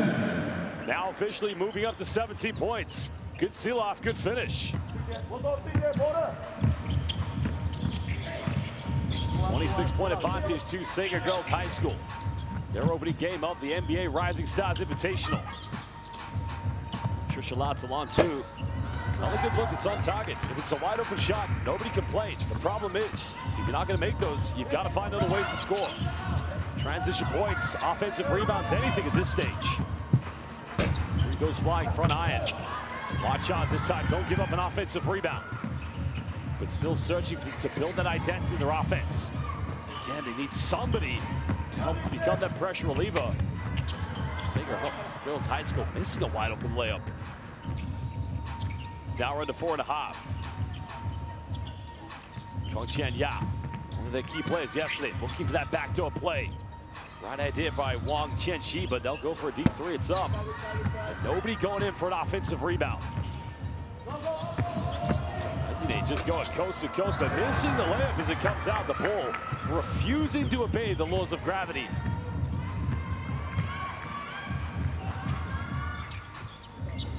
Gun basketball quick through, but even the threes they've missed, they've been on target. Sometimes it became a 50-50, but you've got to battle for those second shots. Opportunity points. Ezine Sila, unable to finish. Comes up with their own rebound. Going in, taking a contact, and now going up to 19 points, making it now a 28-point lead to Singer Girls High School.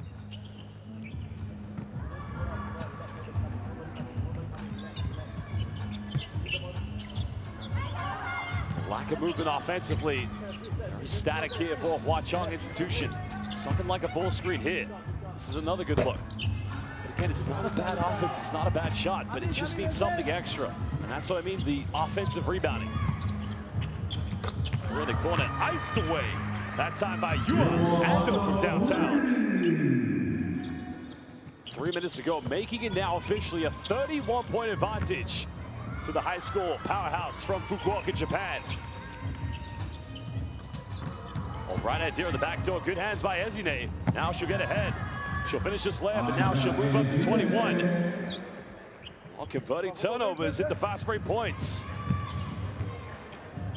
It's another one. I think the fatigue may be settling in now for Hwa Chong Institution. For another three in the corner. It's a box out that's unfortunately going to be called a foul.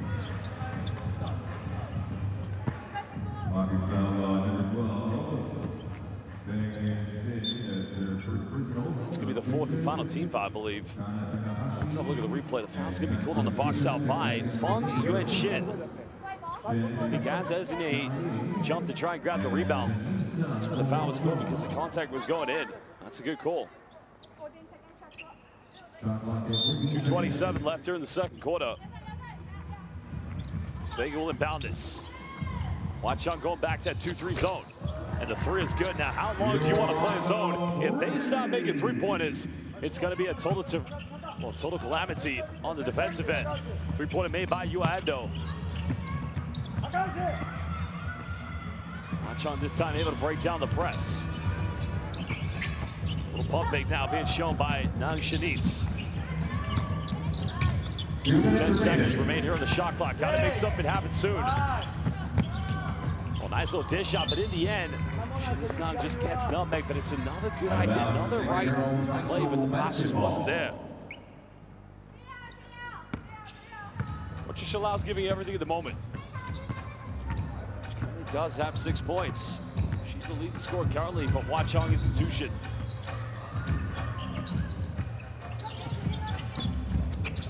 Singer High School girls is trying to free up space on the perimeter. There's a baseline penetration and no help side defense didn't come in time. And a nice finish by Renan Kitagawa. 90 seconds remain here in the second quarter. Patricia Lau can't run for this one. She saves it. And it didn't. That's going to be a foul called against. It will be against Kana Takahashi. Well, Jung Jia-ying, this time was just trying to have a free opening there inside the paint, but wasn't able to finish. 1:21 remaining here in the second quarter.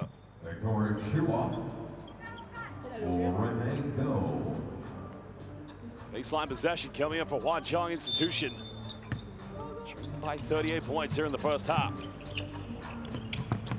It's gonna be another bumping foul. Well, that's a foul Monday, Tuesday, Wednesday, any day that ends in a Y. It's going to be a reset of 14 on the shot clock here for Hwa Chong Institution. Good Girls High School only have 2 fouls to give in this final 118. Well, good anticipation on defense that time from Renan Kitagawa. It will remain sideline possession to Hwa Chong Institution. Well, again. little too static here on the inbound. Somebody's got to get open, set a screen, get free, but at the moment, Sacred Girls High School just waiting to get that steal or force a turnover. Oh, nice little seal off, too much on the pass. Shalau kicks out. A little bit of time on the shot clock, but again, the rebound's been collected. Spacing here in transition is what's been so effective for the team from Fukuoka. Another three goes fine, and 6 this one from downtown. Now making it a 41-point advantage. The third three-pointer of the second quarter for Sacred Girls High School.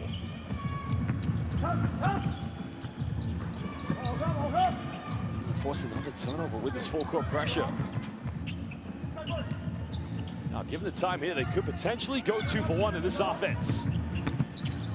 It's a penetration, a lot of contact, and a foul's been called. So now Saya Kinoshita will go to the free throw line. Foul's called on Victoria Chua, so to the charity stripe here for Sacred Girls High School. Kinoshita currently with 5 points. 4th leading scorer so far for the high school powerhouse of Fukuoka, Japan.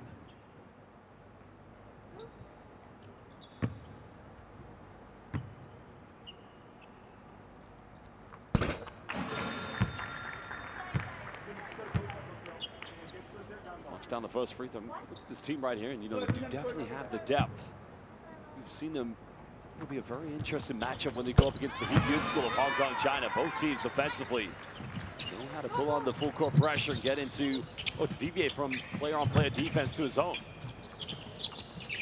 11 seconds difference between both game and shot clock. They force another turnover. Once goes in, no foul given.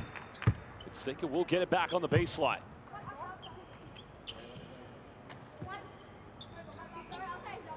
Takahashi that time just missing. So Yolando will inbound this.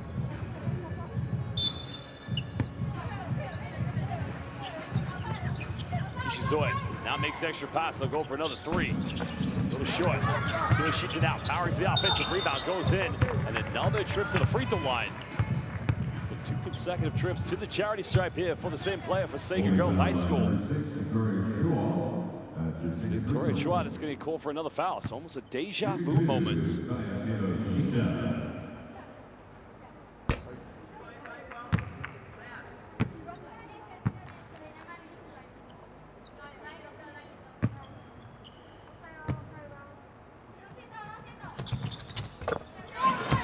Second one good, extending it now to a 44-point advantage. 18.1 left. Hwa-Chong Institution, they've got to get the ball away from the pressure, away from the sidelines, avoid the double teams. Here comes a double team, and another foul's committed, so 8.7 left. Seika only have 1 foul to give. Number 17, Rude Kishizoe, that's the first personal team down number 3.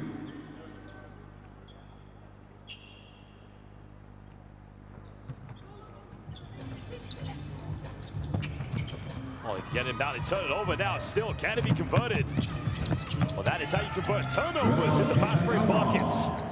Excellent work by Renan Kitagawa. And that is the end of the first half. Sacred Girls High School of Fukuoka, Japan lead 56-10 against Hwa-Chong Institution of Singapore. We'll be back for the second half in just under 10 minutes.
Welcome back, basketball fans, wherever you may be watching across the world. We're live here at the OCBC Arena in Singapore. This is the NBA Rising Stars Invitational, in which it's a girls Pool A matchup between Seika Girls High School, Fukuoka, Japan, leading 56-10 against Hwa-Chong Institution. Well, we'll run back the best moments from the first half, but it's been an outstanding performance from Ezine, currently leading all scorers in this game with 21 points. Well, the ability to defend inside the paint, but also run in transition along with those second chance opportunity points has set these two teams apart. Well, tough outing so far for Hwa-Chong Institution. Remember, they had their first game yesterday against the Hip Yun School of Hong Kong, China. And at the moment, the test is becoming very tough against Seika Girls High School. Also, very good work coming from Saya Kinoshita, number 21, coming off the bench. Well, she's played some outstanding minutes, 8 points. But also, defense has been the key predicate part of Seika Girls High School. The full court pressure, putting Hwa-Chong Institution at the half court, setting those double teams and taking those gambles and converting all turnovers into fast break points. Solid three-point shooting so far we've seen from Honoka Goto, because they have been a volume three-point shooting team, but it has been deep in the defense that has once put them ahead by so many points. That time, nice finish in transition by Renan Kitagawa. Even on that occasion, Shinatsu Uchiai, who I think has been their best defender so far in this game, but it was the press shot. Probably one of the most exciting shots of the game coming from Trisha Lau, but still a whole nother half of basketball to play. Well, there's a take by Ezine. Goes inside the paint, the solid passing, good ball movement from Seika Girls High School. And it's been not only the plethora of three-point shooting, but the high percentage looks they've had from downtown. Again, you can see Kitagawa going baseline, little teardrop in the paint under intense pressure. But the three-point shooting, it's been magnificent. It's been Sequoias, if you like. Well, the question is, what kind of defense? We'll take a look at the stats from this game. Hwa-Chong Institution currently 0 out of 8 from the three-point line, 22% from Seika Girls High School, 59% from inside the rainbow, and clear dominance on the rebounds, 28-19. Goes Seika Girls High School, 13 assists, 22 steals, and you can credit that down to the intense full-court pressure defense. Well, they played full-court player-on-player defense, they played full-court zone. They've definitely been a dominant team. There is Ezine, the leading scorer, already a double-double, but potentially 7 steals and maybe 8 blocks away from either a triple-double or a quadruple-double. Could it be achieved? We'll find out. Welcome back to the OCBC Arena here in Singapore. The NBA Rising Stars Invitational, third quarter underway. Seika Girls High School 56, Hwa-Chong Institution 10. That's one way to begin the second half with a 3-point field goal. From there, Hwa-Chong Institution, Honoka Goto, just way too much time and space. That was uncontested. Defense has got to be a little bit more aggressive. That's gonna be another turnover. They force another steal. Numbers in transition. Oh, missing the wide open layup, and Ezine coming up the offensive rebound. The second chance opportunity points. Takes it now to 23. She does have 3 fouls, but she's been fantastic so far in this matchup. Staying in a player-on-player matchup basis. Nice little backdoor cut. Good hesitation. That's a fantastic move. Beautifully done by Kong Chen-Ya. Time she read the defense so well. The cut inside the paint and just read it so well and received it with a slight little hesitation. Again, just showing the dominance, now moving up to 25 points. The paint indeed is her domain. Much better way of breaking down the full court pressure. Shimmy Snag just becoming a pressure reliever, flashing to the middle. Good defense coming from Mai Takano. Another good penetration, another floater, but unable to finish. Now goes out of bounds. That's going to remain possession to Hwa-Chong Institution.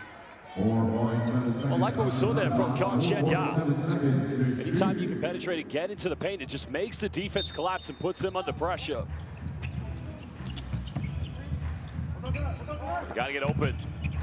Shalau. The defender kicks out the double team. Gonna try a three-pointer. That's a good look. It's wide open. Again, gotta follow in for an offensive board. So girls high school go for a 3 in transition. Monica Goto is on fire at the moment. 6 3-point field goal for Seika Girls High School. Now Watchung Institution just trying to find a ways to break down. Trisha Lau now crosses over to her right. Nice little pump fake step through, but gets rejected. Well, Ezide with the block.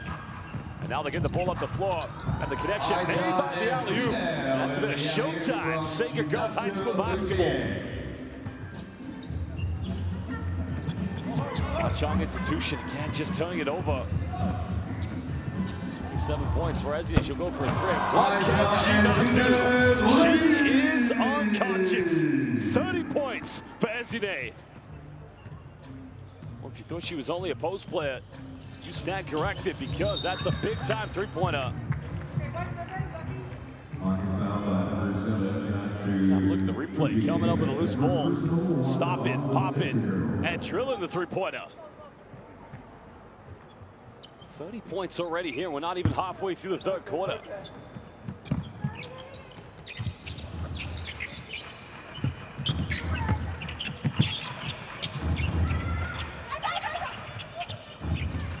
Avoid the 5-second violation. SNA coming up again with a rebound. Now looking to push this one. Another kick out. Monica Gonzalez made 2 threes here in the 3rd. Unable to make a 3rd one. Another offensive rebound. There's a baseline penetration. Now the pull-up jump shot. Now it didn't touch the rim, so the shot clock expiring down. Seika's got to go quick. A 4th consecutive. Wow. SNA another one. Just goes out of bounds. And Watchung Institution will get this back. 4 minutes played here in the 3rd quarter.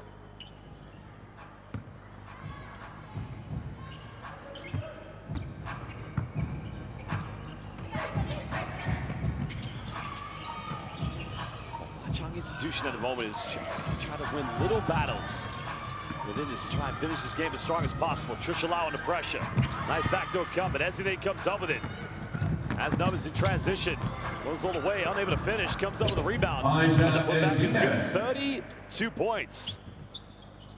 Buba Aisha Ezine. Outstanding performance so far from this young lady.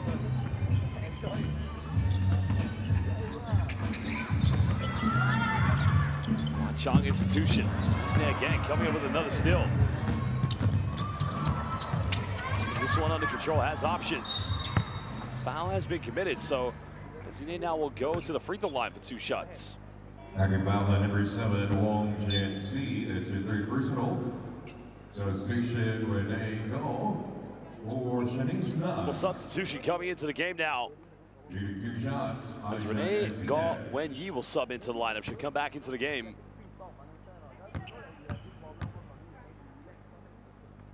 First free throw made by Ezine, now moving up to 33. Now extending it to a 62-point advantage to Seika Girls High School. Makes them both. Substitution for the Seika girls. Saya Hinoshita, Kana Takahashi, and Iwa Ando. Ando now checking out the game, as well as number 8, Rena Kitagawa. Ando actually checking into the game at the moment.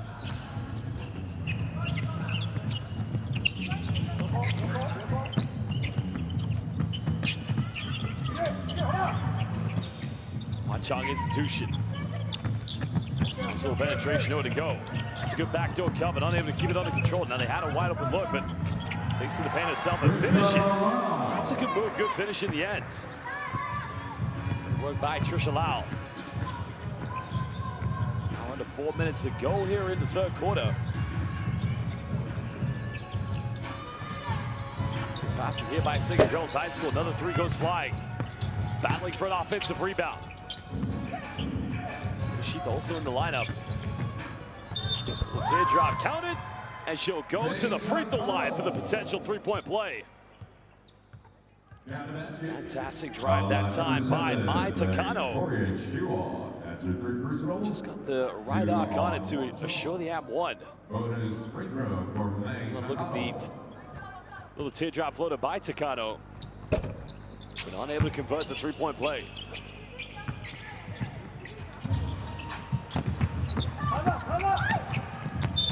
Oh, aggressive taking another M1.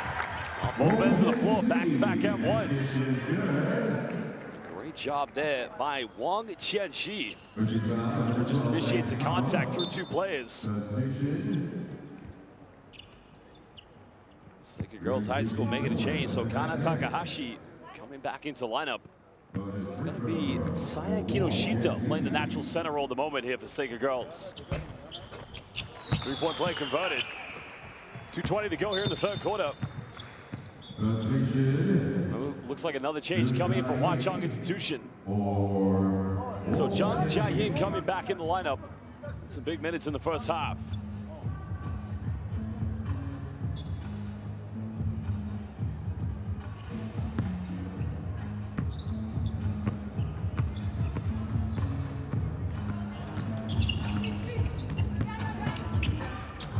Full screen action, mid-range pull-up, front iron. Ashi coming up with a rebound. Another three goes flying, and Arigato Gozaimasu from downtown. Oh, Ando. Everybody getting in the frame at the moment. Raining three-pointers so far here in the second half from Seika Girls High School. A lot of defensive pressure coming. Looking for that kick out. Oh, Kinoshita coming up with it. Now looking for options, trying to push this. Another kick out, another three. Oh, Sugoi Omatide. This team is cooking at the moment. Well, it has been an impressive display of three-point shooting from Seika Girls High School. Like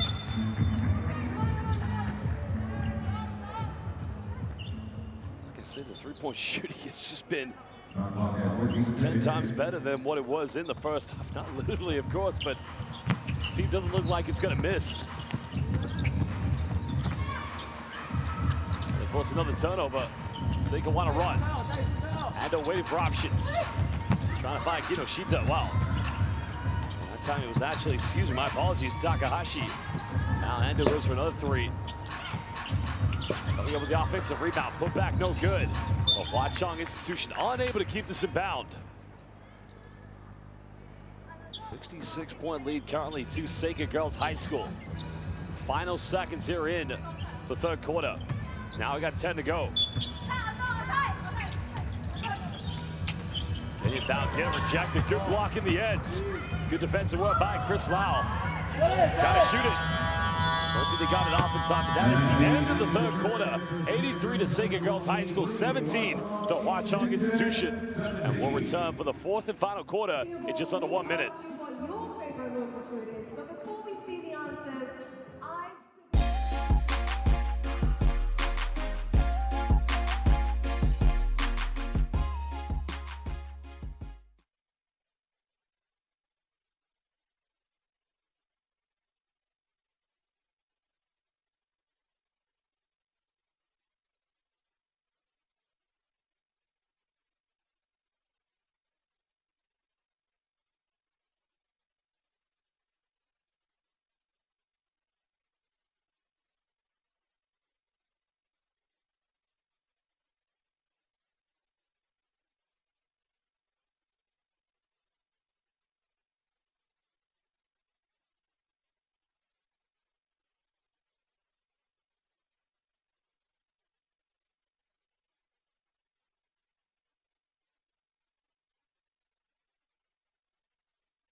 Welcome back, basketball fans. Good morning, good afternoon, good evening, wherever you may be watching in the world. We're live here at the OCBC Arena in Singapore.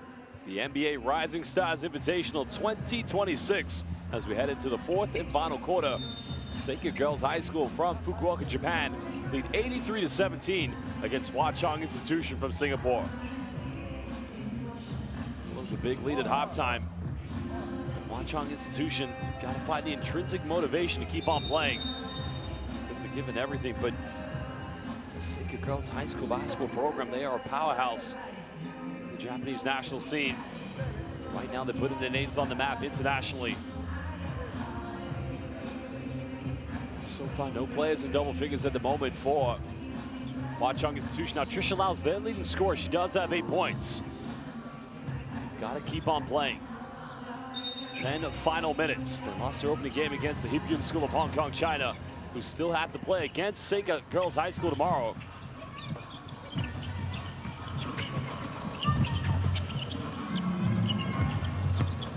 Trisha Lau now goes down the right. Nice kick out pass. A wide open look from the three-point line. It's a good offense. It's a good look. It's a high percentage shot. Just doesn't go in. But you got to credit the initiation. Kong Chen Ya, the one who took the three-pointer in the corner. Robin keeps shooting it. That's all he can do right now. He continue to break down the zone defense. A lot of contact, nothing given. Offensive rebound from the weak side. Chinatsu Chiaya kicks out. Now she get it back. She pull up from 17. Unable to finish. Kinoshita battling for the offensive rebound. Hwa Chong Institution come up with it. Great awareness by 59. Jung Jia-ying of preventing a turnover. Nice hesitation. That is a BEA. Beautiful move. Oh, Kong Chen Ya. She may have missed a three in the corner, but that was great one-on-one skills.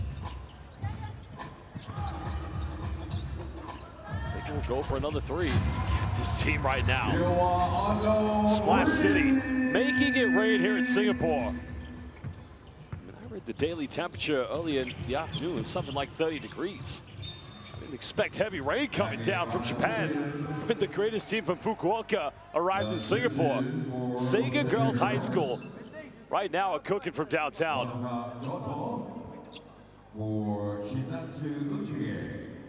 Looks like a change coming in as Honoka Goto checking back into the lineup here for Seika Girls High School.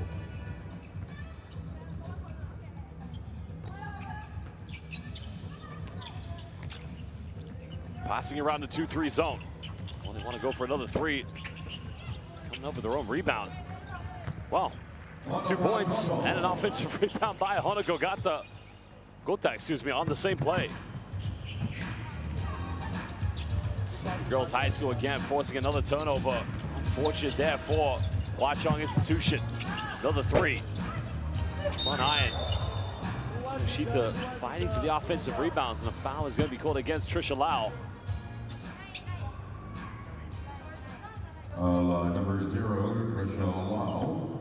That's her first personal one on Hwa Chong. Well, there was the offensive rebound by Honoka Gota and the putback.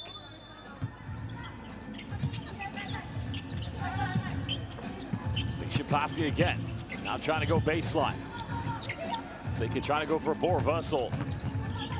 Nice dribble drive kick out. They get a wide open look from the three-point line.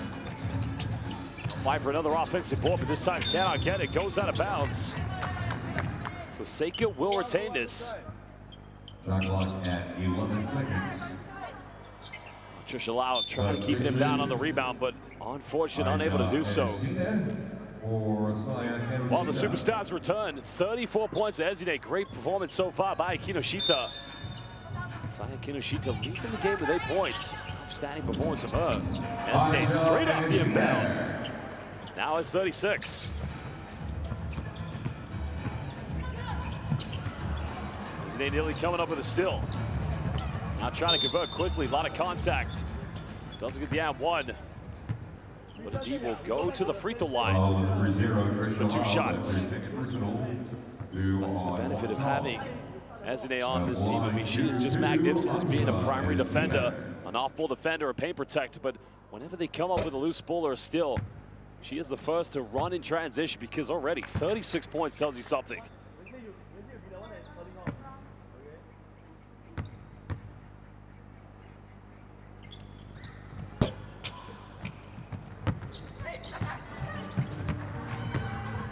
Collected by Hwa Chong Institution.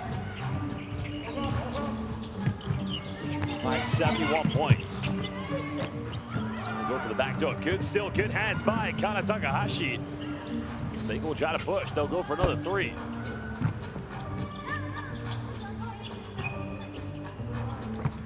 around the zone defense. He's trying to find who's got a better look from three. They'll go for another one. Takahashi coming over the rebound. SK's made 1 3 already. Not going to get this one. 3 consecutive offensive boards. Now remember, ball didn't touch the rim. Snake still has it. They ended up resetting the shot clock that time. Now taking a tally up to 38 points. That's just fantastic. Because the post awareness, the good footwork, and a great touch around the basket. Watch on this time, doing a good job of breaking down the pressure. Goes out of bounds. So Seika Girls High School leading 92-19. We'll get this back. Well, Mei Takano is coming back in the lineup here for Seika Girls High School. She'll be the primary point guard. Fantastic performance by Rune Kishizoe. 6 points from her this evening.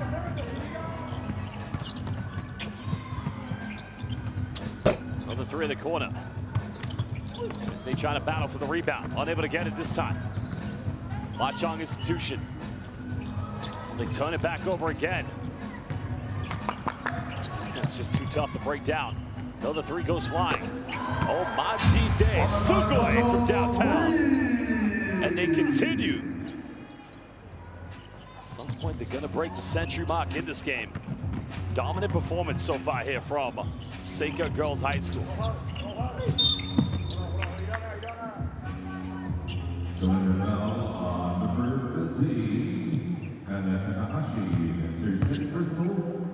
Here's another look at the... That was the 38th point for Ezine. A good defense, a solid paint protection, and how quickly they get the ball up the floor. 38 points. A tremendous, fantastic performance by Aisha Ezine. Chong Institution, have a good look from the perimeter, but just not falling today.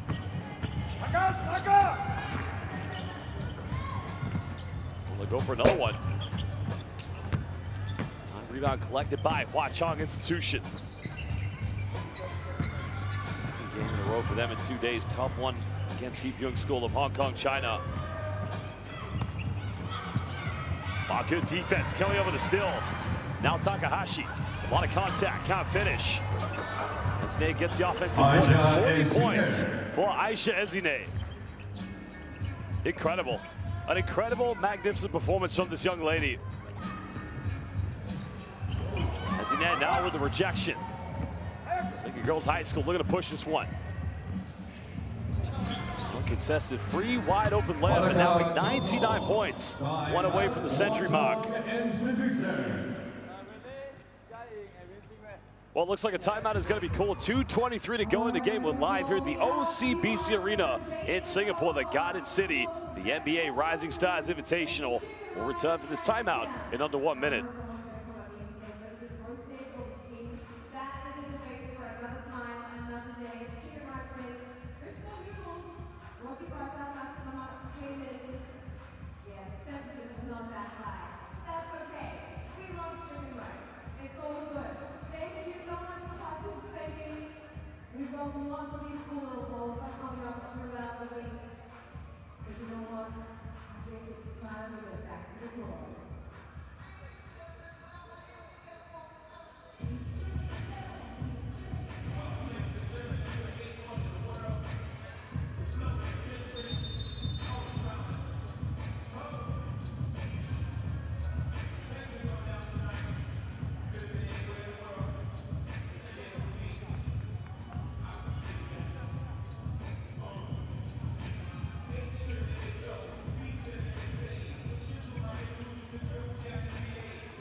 But what an outstanding performance. 3 steals away from a potential triple-double for Aisha Ezine.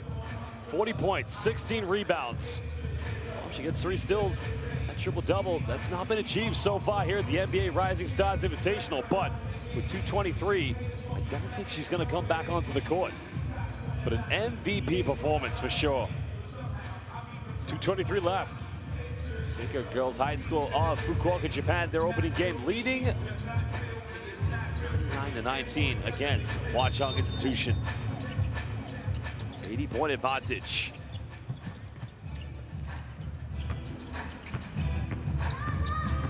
Hwa Chong Institution just trying to get the ball up the court.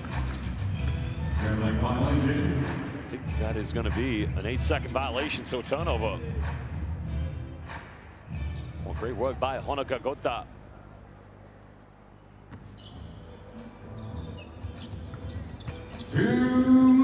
Well, these final 2 minutes, we'll see how Seika will try to finish. Patient passing. Kinoshita, nice kick out on the baseline. Free goes flying, and another three-pointer. Arigato gozaimasu from downtown, says Honoka Gota. There you have it. They've broken the century mark with 102 points. Oh, nice spin out. What a move. What a take by Kong Chen-ya. You've got to appreciate even those buckets, those nice isolation plays. The foul has been committed. He's coming up for Nate Takano. Speed and intensity of how Seika Girls High School play. It's going to be a fun team to watch in their upcoming games here at the NBA Rising Stars Invitational. Takano makes the first free throw.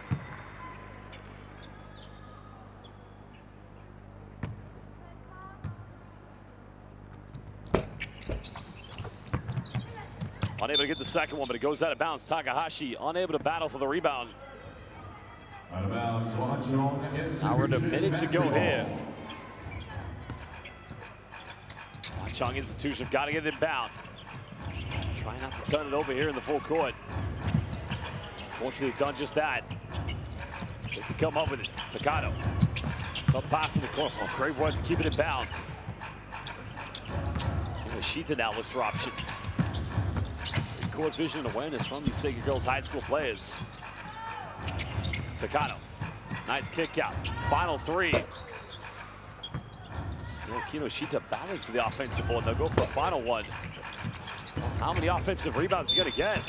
At 1, big time play, good finish. That time, well again, Honoka Goto. Just such a tough player that affects any defense in so many variety of ways.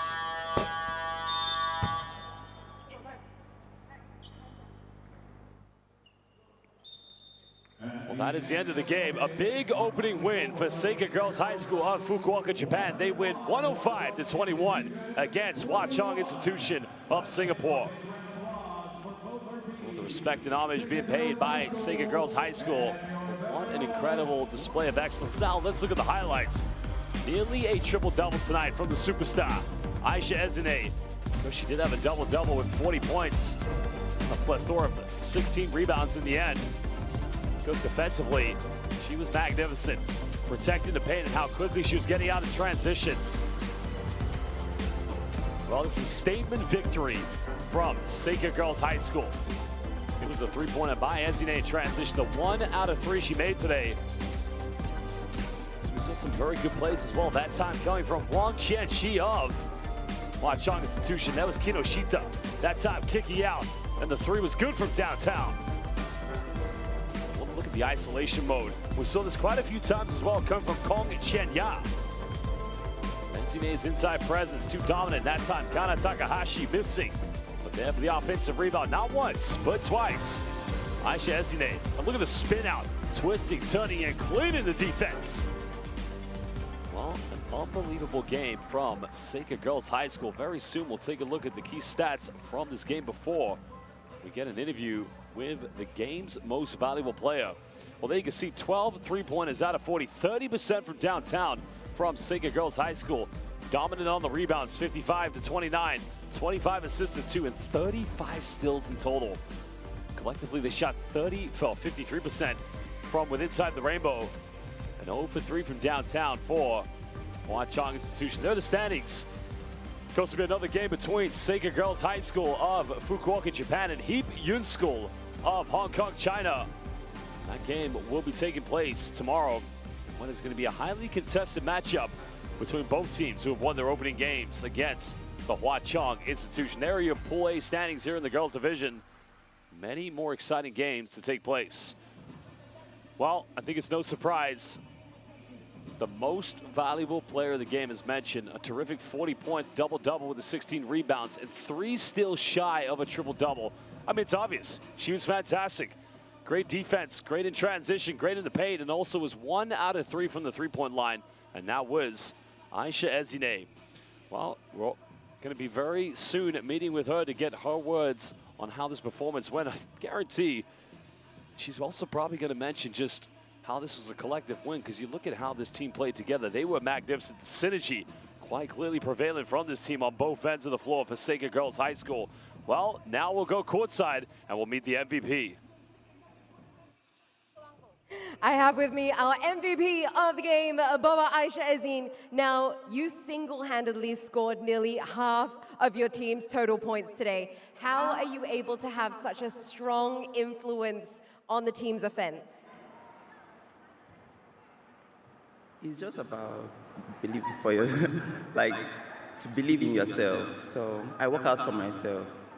We loved watching you play today. Now, tomorrow you guys face off against Hipyun High School. How confident are you with the team's game plan going forward into the next one?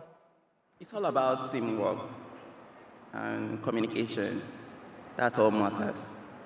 Well, we can't wait to see you all perform again on the courts tomorrow. Once again, congratulations. Thank you. Nearly a triple, got the 3 steals away. Well, there you have it. Almost triple-double numbers tonight from Ezine. A fantastic performance, an opening win for Seiga Girls High School in Fukuoka, Japan. Well, fans, more games to come today here at the NBA Rising Stars Invitational. And we'll see you later for more games live here at the OCBC Arena in Singapore.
This is the NBA Rising Stars Invitational. Oh, nice job.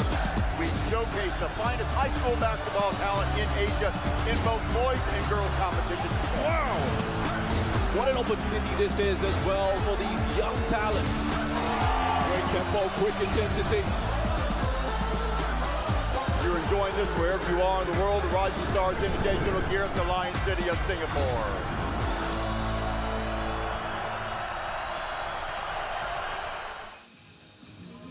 What an exciting day 2 of competition we have had today for the second day of the 2026 Rising Star NBA Rising Stars Invitational. You're with me, Ben Ibrahim, and this 5 o'clock game should be absolutely cracking and fantastic. But let's just recap some of the results that we've seen today. We started with a big win from Yali High School, 74-23, and then the scores just got bigger and bigger, and just recently, 105-21. Could that be a record? At 5 p.m. we have the Hwa Chong Institution from Singapore taking on the Tottori Johoku High School team from Japan. And at 7 p.m. we have another game. Please join us in all the games today, everyone, for day 2 of the 2026 Rising Stars Invitational. A lot of the teams are high school athletes. All the teams are high school athletes, for that matter. They're still going through year 10, 11, and 12, and some of them are as young as 14 years of age. One of the players, the backup point guard for the Bukit Jalil Sports School, he's only 14 years of age, so learning a lot from his older, basketball brothers. And let's see how they go in the development. Now, let's find out who the 2 teams are. Hwa Chong Institution and Tottori Johoku High School. This is the NBA Rising Stars Invitational. So here we are. This is the moment we've been waiting for. NBA Rising Stars Invitational. We're back here in Singapore. The finest high school basketball talent in Asia in both boys and girls competitions. Let's go! One team! Yay! It's a time to shine. This is our moment. A wonderful opportunity for them to get out there and show what they're all about. We're ready. This is just the beginning. Getting the opportunity on the international stage. Remember our names. Beautiful basketball with the best youngsters around Asia. One goal. We're ready. Ladies and gentlemen, this is the NBA Rising Stars Invitational. Let's go! Good afternoon, ladies and gentlemen. It's day 2, game 4 of the tournament for the boys division here at the OCBC Arena. It's Hwa Chong Institution going up against the Tottori Johoku High School. Introducing first, Hwa Chong Institution. Number 0, Dan Wei Heng. Number 1, Go Wei Kian. Number 5, Wu Yixiong. Number 7, Owali Tokhtar. Number 8, Xavier Long. Number 11, Wang Ye-en. Number 12, Wang Jingbu. Number 37, Henry Kui. Number 47, Pei Tang. And number 77, Josiah Chen. Make some noise for the Hwa Chong Institution. Together with the head coach, Pang Jin Hong. Here now is Tottori Johoku High School. Number 4, Genchi Fukumoto.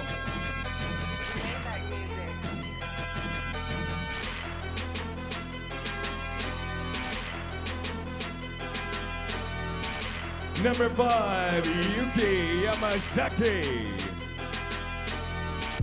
Number 7, Kame Oda. Number 8, Haruma Nakanishi. Number 13, Ibuki Subi. Number 14, Hinata Oeda. Number 15, Yuta Korugi. Number 16, Yuya Harimoto. Number 17, Ryuhei Oweta. And number 50, Philemon Delman. Let's hear it for Totori Jahoku High School and their head coach, Tsutomu Osaka.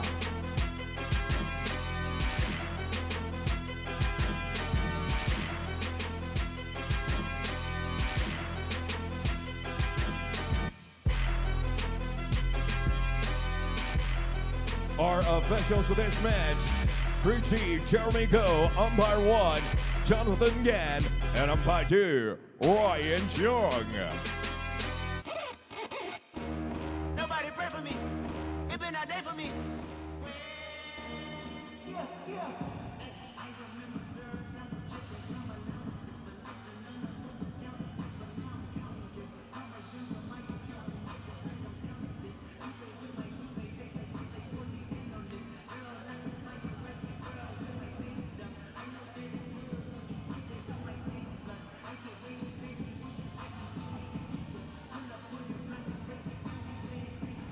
And thank you very much to our MC for announcing the players and the respective officials. We are moments away, everyone, from this game. Two very strong teams who like to shoot, and especially Totori Jahoku. They will try to find the open space, find the open man, and hit the big three-point shots. That's what Totori Jahoku basketball is all about. Hwa Chong Institution, more of a Southeast Asian style of run and gun. So they'll try to hit their opponents in transition and try their best to box out and get the rebounds. Easier said than done, but ask any good coach. The hardest thing to do is to coach young athletes how to box out, how to grab those O boards and those defensive rebounds, because not everybody has that winning mindset or that hustle mindset to get those rebounds. So it's still a learning process for a lot of these young athletes. Some of these teams, don't forget, they haven't played with a screen, a pick and roll for most of their young basketball careers. For them, it's free throw shooting, three-point shooting, and just running up and down the court and working very, very hard. But modern basketball has changed. It is not so much about what you can do in terms of the three-point shot. Is can you post up? Can you get into the low post? Can you seal your opponent and slam it down? And we haven't seen that in Asian basketball for quite some time, but it's all changing, and especially changing here with the 2026 Rising Stars Invitational. There is the starting five for both teams, and as you can see from the Totori Jahoku team, they are very, very stacked with long talent, especially number 50, Philemon Talmon, almost 6'7". He could really crash those boards and really get it. Great shooters by Genji, Yuki, and Kome, and Ibuki, the real patroller. For the Hwa Chong team, they've just got to match it with speed and strength and go man-to-man defense. One of the things that a lot of Southeast Asian teams like to do is play the zone defense, but the Totori Jahoku team are going to shoot it quite a bit, so they've got to go man-to-man defense. Deny is the key word in this game for Hwa Chong University Institution, and if they can really close their opponents down and really get into their face and get out those closeout defense, then there's a chance that they can even maybe cause an upset. Totori Jahoku are the favorites, Hwa Chong Institution, the dark horse, but that's good for Hwa Chong Institution, as they'll be playing with less pressure off their back, literally, no pun intended, as they're facing each other right now. The respective fives coming on court right now. Team in white will be Totori Johoku. And the team in red-orange will be Hwa-Chong Institution. Hold on to your hats. Let's hope for a very, very good game. We want it to be close. We want it to be competitive. We don't want to see one team dominating the other. And to be fair, we have seen a few teams who are much stronger than others, but that's why they call it competition. The purpose of NBA Rising Stars Invitational is not so much on the high performance, but it's more of the pathway, the development, the growth, the intangibles that team sports, that basketball brings to young men and women who are going through high school and are going through a very, very, well, enjoyable time in their life. Enjoyable in a fun way and enjoyable in a very challenging way, because if you can balance playing sport and going through high school at the same time, they say you can do and balance anything out there. All the best to both teams. Hwa-Chong Institution taking on Totori Johoku. Totori Johoku, can they control the tip? Will it be Hwa-Chong? They go. A loose ball. Testing in the middle, and Hwa-Chong Institution got the package from the outside. Moving it around. Bit of motion, gotta watch the clock. From the corner, Rainbow. No short outlet. Here comes Totori. Good dish, and upstairs, and away it is. What a basket by Yamasuki Yuki. And good start, steal, upstairs, detonate, elevate, detonate. We have a slam already. That didn't take long. Philemon Talmon gives us Space Jam right here in Singapore. Now, Hwa-Chong Institution, they're a little bit shell-shocked, looking for the backdoor cut. There's the cut, gets it, lost it. Totori, and the referee blows it down. And what a start we've got here by Totori. Guns blazing, slamming, jamming. Let's look at this. Flies to the rim, coming in hot and high. Oh, we're gonna see more of that. It's gonna be a long day. If it is, but a long, fun day. Gives up the shot. Up he goes. Oh, the missed dunk. Around. Good defense by Hwa-Chong. Here come Hwa-Chong in transition, but they lost it. Totori. They want the shot. This is it. No. Hesitation. Sets the screen. Good screen. Rolls to the rim. Goes up again. And this man can't do any wrong. Philemon Talmon. Already with 4 points. A layup, a dunk, and a missed dunk. That's no complaints on that one, if your stat sheet reads that. Hwa-Chong Institution just trying to stay calm and composed. Inbound here by Yuki. Genji. Talmon. Genji. Post up inside, off the glass and in, and this is going to be a very, very tough assignment for Hwa-Chong. With the way it's done at the moment, they're just getting it to Philemon on the inside, who's just putting it away with ease. Hwa-Chong, good defense by Totori, good pressing defense. In the paint, puts it up for the floater, and the referee will whistle it down. That's Wong Yen who draws the foul. And got a chance to give the Hwa-Chong Institution some very, very much needed production. That's the coach, Bang Jin Hong, talking to his troops. Tighten up on defense. Don't be afraid of the bigger opponent. In and out, unlucky. They've got to start making their luck. If not, Totori will really, really open up a massive lead. Pounds the rock. Looking at it strongly. Breaks both shots. No complaints by Totori. It bounced between two backcourt players of Fukumoto and Yamasaki. Shot doesn't go down, but they get the rebound. Attacks the rim, off the glass and in. And all the players getting into it. That's Oda Korme.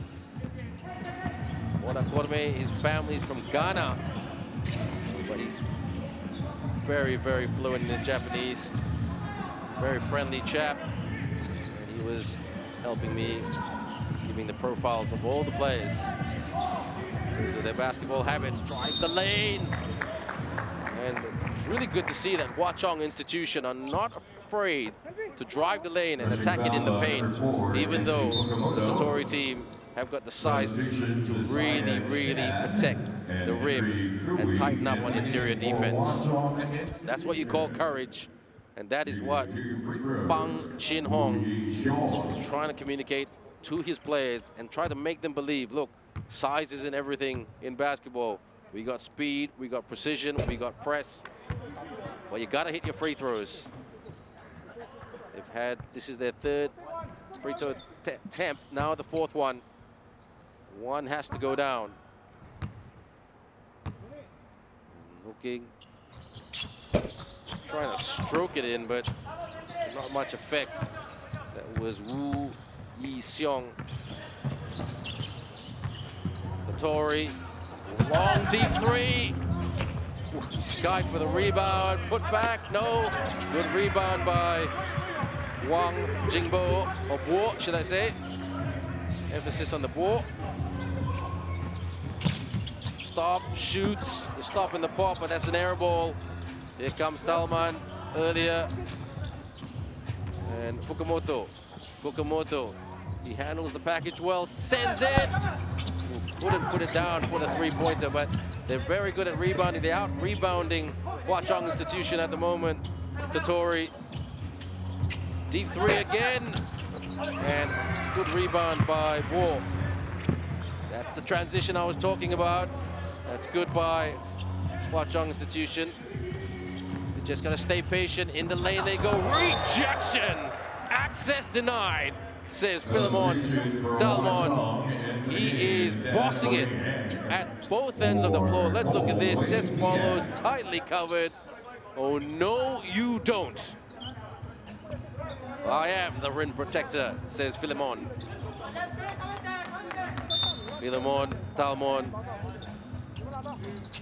A lot of promise, this player. Off the catch, thought about the catch and shoot. Should have gone for the catch and shoot. From the baseline, out, wing, just from the elbow. Talmon with a rebound. They're quick. They can be slick. Off the fake, corner, three out of the corner. And hits the heel, and the referee whistles it down for a foul. And Talmon looking at the referees and saying, what's going on, ref? Foul committed by Hwa-Chong institution player. Reaching the halfway point of the first period. Not pure domination, but good move by Bang Chin-hong, coach, to bring on Wali Tokta, number 7. And the basket counts and one. Look at the flex of the muscles. You gotta love that swagger. You gotta love that confidence. Philemon Dalmon really owning this game currently at present. Now, Dalmon, he can sky to the rim. Can he shoot a free throw? He did not. Usually, the bigs aren't very good at the free throws. Shaquille O'Neal style. But the modern day big, or bigs, they can shoot as well as Steph Curry. And they make 90% of their free throws. That's the levels that's been raised over the years compared to once upon a time. Full court press by Totori. And Hwa-Chong struggling to keep up. They need a look. That's a good look for the 2. Rebound by Talmon. Talmon quick to get it away. Wide open for the three. Bang! Pulls the trigger. Hits it from the outside. Yamasaki Yuki for the three. Respect. Wide open. Buries that three. And it's a timeout. At the moment, Totori 14. Hwa-Chong Institution yet to score.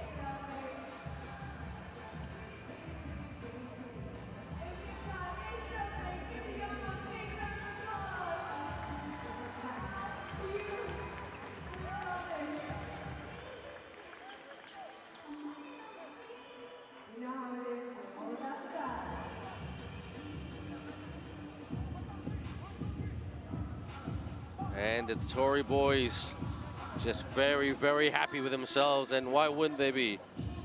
15-0 up, playing great two-way basketball. Not only are they scoring from the inside and outside, but they are playing fantastic interior defense and protecting that rim. And speaking of rim protection, Philemon will not be on court. He'll be taking a breather. So good to see that Coach Tomu is changing it up, giving some minutes to his other players. He wants to keep everybody happy and make sure that everybody gets minutes. Not easy to manage that expectation. A lot of these guys just want to start and play all the time. On the turn, missed shot. Here comes Totori. Long pass, lays it up. No, rushed layup. And out it goes.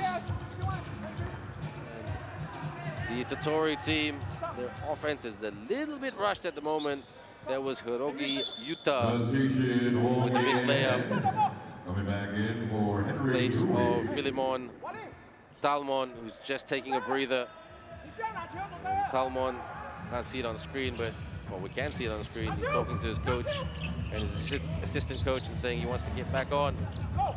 That's very, very normal, especially in high school basketball. Posting up. Where's the cutter? Out. Needs a screen. Couldn't set the screen. They're stuck a little bit here. For the three. Tap. And Totori in transition. 3-on-1 situation. Drives to the rim and motors it home with the layup. Nicely, nicely done by Hirogi Yuta. Hwa-Chong trying to weave. They put it up, and Hwa-Chong Institution will get the third attempt from the free throw line. They missed both attempts, both sets of free throws earlier. Look at this, darts to the rim. He was flying, jet in the air. Now they've got to get the basket. Any point will do. That's it. Hwa-Chong Institution bench full of noise because of that single-digit point that's just been scored, giving them a world of confidence, because when shots are not going down, it's frustrating. Okay, second his shot there. That is Wali Tokta. Off the fake, look how quick they are. They move so well. Rainbow three, not quite, couldn't find the pot of gold at the end of the rainbow. And Wali Tokta with the foul. Referee calling red 7, but Wali is saying that wasn't me. But the referee's made the right call. So Coach Pang changing it up, sending Wang Jingbo to the bench. Look at that speed, blows by, pulls it. Couldn't get that to go down, tap, they get it back. Hustle, very, very good hustle by Totori. Totori around and one! He gets the finish and the foul! Ueta Yohe. Look at that, around like he was dancing on a dance floor. And potential three-point play coming up. Can he get this to go? Like a takeaway in a restaurant. And they're just talking to the officials at the commissioner's table to deliberate a call and also ensure that the right player was recorded who committed the foul. Ueta Yohe. Yohe! He's got it. It's good. 3 points in the bag. And it's a 20-1 lead. Stolen in the lane, upstairs. Thank you very much. Arigato, he says. Look, that is because of full court press. Well done to the Totori team for playing that full court press. It is doing a lot of damage to the Hwa Chong Institution team as we speak. But full credit to Totori, not getting carried away. There's the steal. Good pass. Up he goes and draws the foul. Inbound with 13 seconds on the shot clock. Hwa Chong posting up on the perimeter, in the lane, on the turn, short. Here comes Totori down the middle, like they're trying to take off in a jet. Good defense there by Hwa Chong. Oh, great steal. Here comes Hwa Chong. They need numbers. Hang in the hunt for the layup. That's more like it. Hwa Chong Institution. Ko Wei Keen gets the layup to go after making an adjustment in midair. That's what we like to see. Releases for the triple. Rebound. This is much better by Hwa Chong Institution. They need numbers though. I tried to do a Euro step. Look at the speed. Look at this little man. He's not afraid. Wide open for the three. Bang! What a three! And they are shooting from all over the place. Firing on all cylinders. 25-3. And they're doing that full court press once again. Hwa Chong Institution, they've had a positive 90 seconds. They can't lose momentum. And that look, well, I thought that was a travel violation, but the referee called the first foul first. So referee was not wrong. 102 seconds to go before the end of the first period. And it is Totori Johoku who has brought it, but Hwa Chong Institution trying to stay with it. Can they? Will they? Well, we want this to be a very, very close competitive game and see good young athletes grow and develop. The backdoor cut, no, too slow. To the outside, catch, posting up, backing down on the turn. Yes! It's the heel and in. Nicely, nicely done by Wong. Yeah, in. Handoff, swing, bounce, backdoor, upstairs. No, the wraparound's no good. I thought that was a foul, but the referee says continuation. Hwa Chong, get on with it. But they just slow it down. Like they're playing like Pistons. Puts it up.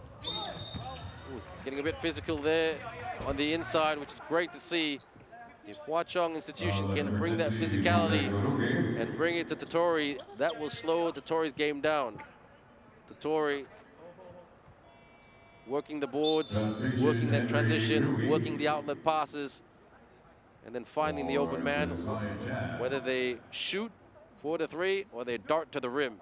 It is their current tactic, and it seems to be working dividends. And free throws seem to be a challenge for Hwa Chong Institution.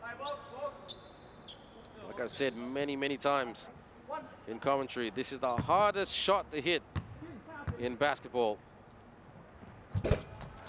Second one goes down. Good job to Jingbo. Speed of Tatori, very challenging to keep up with. They've got amazing backcourt players from the baseline. Takes the two, doesn't land it in. Good rebound there by Jingbo.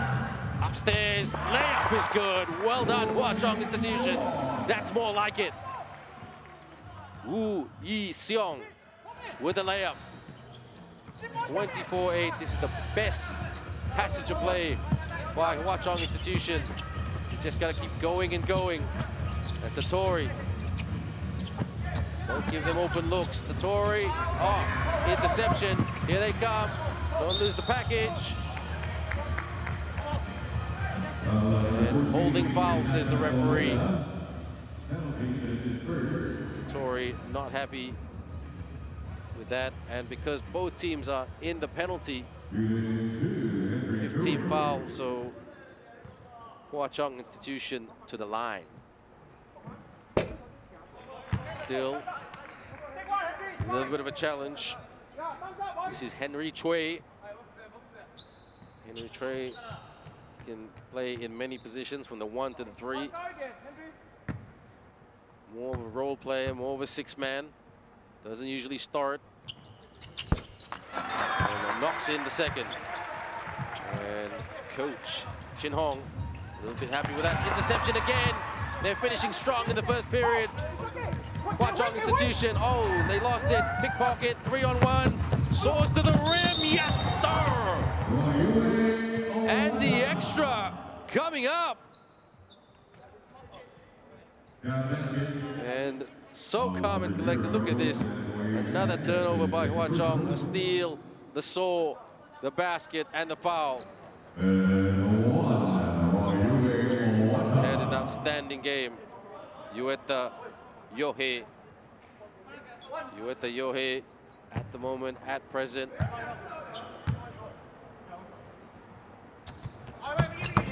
Made some steals. Very, very good pressing defense. Great player to have on your team.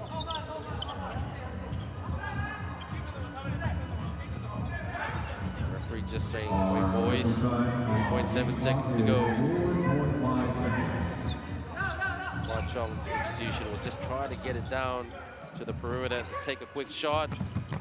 Hoists it for, no, gives up the shot. Should have taken the shot. And that's how this first quarter has finished. Even though Tatori starting strong and maintaining well, Hwa Chong Institution throwing the kitchen sink at Tatori at the end of the first period. Hwa Chong 9, Tatori 26.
And welcome back, everyone. You're watching the 2026 NBA Rising Stars Invitational. At present, it's the game between Hwa Chong Institution and Totori Johoku High School.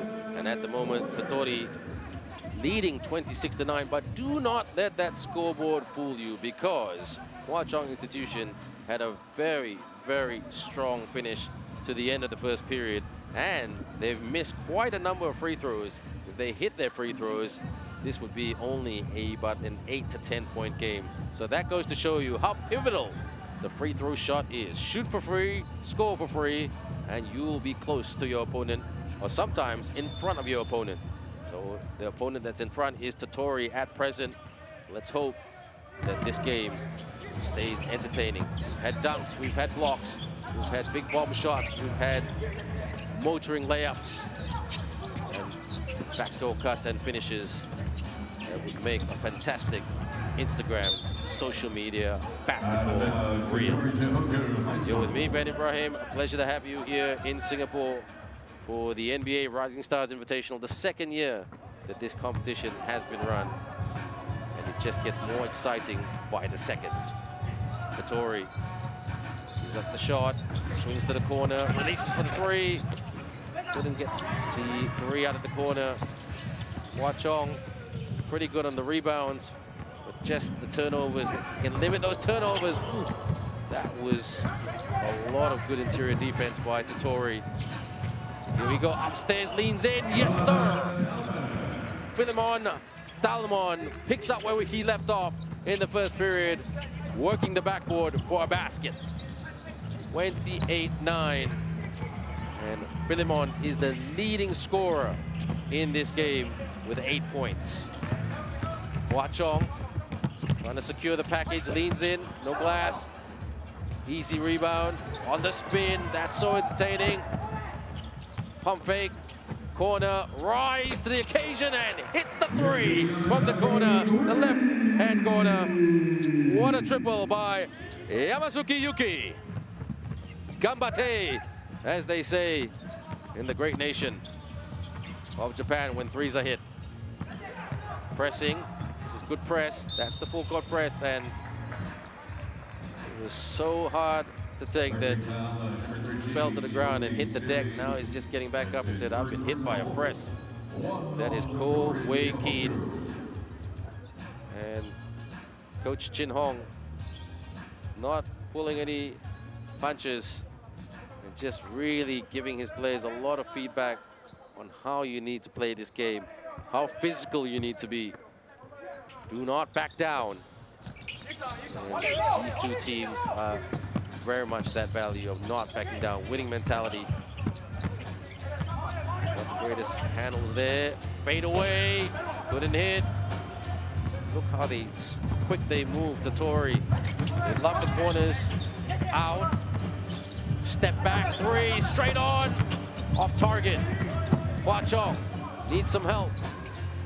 They don't handle the ball as well as Totori, but they move it up court as quick as they can.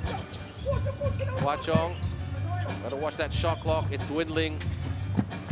The fake. Hwa Chong looking for the back door. They're looking a little bit too predictable in that sense. Off target by Wally. Oh! Gets it, gotta swing it. Out, they've got space. Needs the screen, there's the screen. Corner. Bit of high-low, three, no. Good rebound by the man they call Wali Toktar. Wali Toktar with a high screen, trying to get some separation between Hwa Chong and Totori. In the lane, attacks! And the referee stops everything because of a foul committed by Totori Johoku. Two shots, I hear the word flop. For flopping. Two shots. Two shots for Tan Wei. He's the team captain of the Hwa Chong institution team. And again, the jitters from the free throw line, aka the charity stripe. 31-19. Rips the cords. And that's more like it. You can hear that swish from a mile away. Totori looking. They love the screens. That's the way to do it. And just took their eye off the ball, literally. And it goes out of bounds. So that was Yamasaki Yuki. He wanted to do a catch and shoot, but couldn't quite execute the catch. Hwa Chong, long pass, 2-on-1. Oh, he should have passed it. Oh, he didn't pass it, so now Tatori gonna fuel and run the offense. Hits the three, buries that from downtown. Tatori Johoku downtown. And that's their third three of the game. From the baseline, on the spin, takes the long two, doesn't go down. Talmon with the rebound. He is a rebounding machine. Corner, fires. In it goes for the triple. They are showing no mercy from the corners. What a three by Sumi Ibuki. And they are really, really trying to press the life out of Hwa Chong Institution. What a pass, open man, hits the three. No problem, says Tatori Johoku. 37-10. Don't forget, in these rules of NBA Rising Stars Invitational, there's only a number of timeouts you have in a game compared to the usual NBA rules. I want to teach young men and women not to rely on the timeouts too much, because every time something doesn't go very well, players instinctively look at their coach and say timeout, timeout. They want the game to be more flowing, more entertaining, and execution in real time. Good basketball execution in real time. Screen, straight on for the triple. Rebound by Tatori. All Tatori at the moment. Fukumoto says, set the screen, man. I need a screen so I can turn the corner. Couldn't quite turn the corner. That's good defense. And the referee blows that down.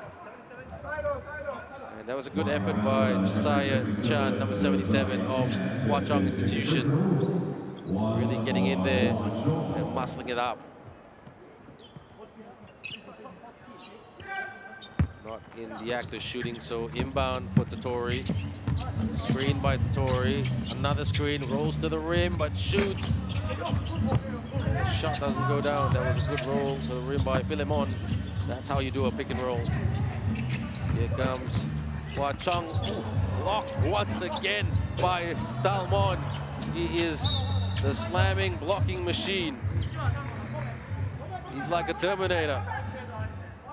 If you remember that movie. Substitution for Tatori Johoku High School. Every time you think he's not there, he's there saying, I'm back. And Tatori Johoku making a number of changes to their current five, just trying to give other players on the roster some minutes, which is a good move by Coach Tsutomu Osaka and assistant coach Ahiko Ishida. Tatori, what can this unit bring? Gets low, up top, release for the three. That was a rush three-pointer, rebound, floats it, and sinks it. Buries that floater. And a good floater by Harimoto Yuya. Yuya playing D. Not the biggest guy in the world. Deflection, they get it back though. Hwa Chong tried to go, went for the handoff. A bit unsure with the screen, and travel violation. Good call by the referee. Too many steps. He didn't realize when he was trying to set the screen and then pivot and try to roll to the rim. He didn't realize he was taking too many steps. So, hey, it's all about learning. It's all about awareness. You make, well, you learn well through your milestones. You learn well through your mistakes as well. It works both ways. On the outside, good pass, takes the shot. Go down, tap, but they're so disciplined to getting the rebound and winning the rebound. They love the corners. Pierces to the paint, out, off the fake, what a pass. No wraparound, fake, and up, not quite. Tell you what, they're playing like a video game at the moment. Tatori Johoku High School. Space, he wants an isolation situation. ISO, Kyrie Irving style. ISO, shoots for 2. And not quite, put back, not quite. Good rebound, lost the package. And Hwa Chong Institution really trying to switch on the accelerator button because struggling to keep up with this very, very quick and slick Tottori Johoku high school team. Hwa Chong Institution,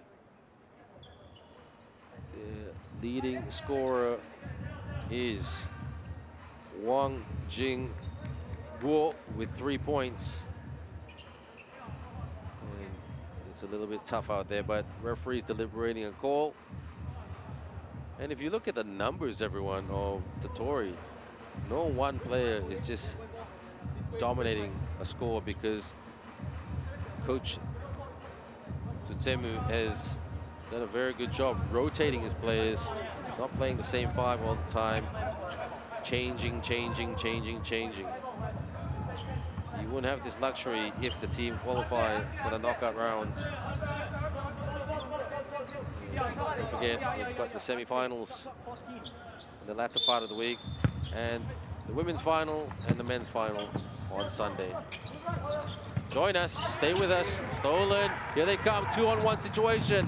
Hwa Chong from the baseline, should have taken the shot. A lot of hesitation, but never mind. Cross court, good pass, hook shot. Couldn't connect with a hook, but it came off a Tottori player. In real time, it looked like it came off Ueda Hinata. 3:01 to go, 9 seconds on the shot clock. Upstairs, yes, sir! Puts that away. They very much needed that. Hwa Chong Institution. And now they're trying to play a little bit of a zone. That's interesting. They want the Tottori team to shoot because they're good shooters. Gets it back to Tottori. Tottori takes the deep 3. Hits the heel, rebound. And he's rebounded really, really well today. Jingbo extends and reach like Spider-Man. Elastic by Wali Dokta. This is more like it. Corner, drive, reverse. Yes, sir! That's called the wraparound reverse layup. Amazing to watch. Very, very difficult to do. And he collects the extra. Let's look at this. Do you want a present? Here it is. Thank you. And I'll just put an extra ribbon on it as well.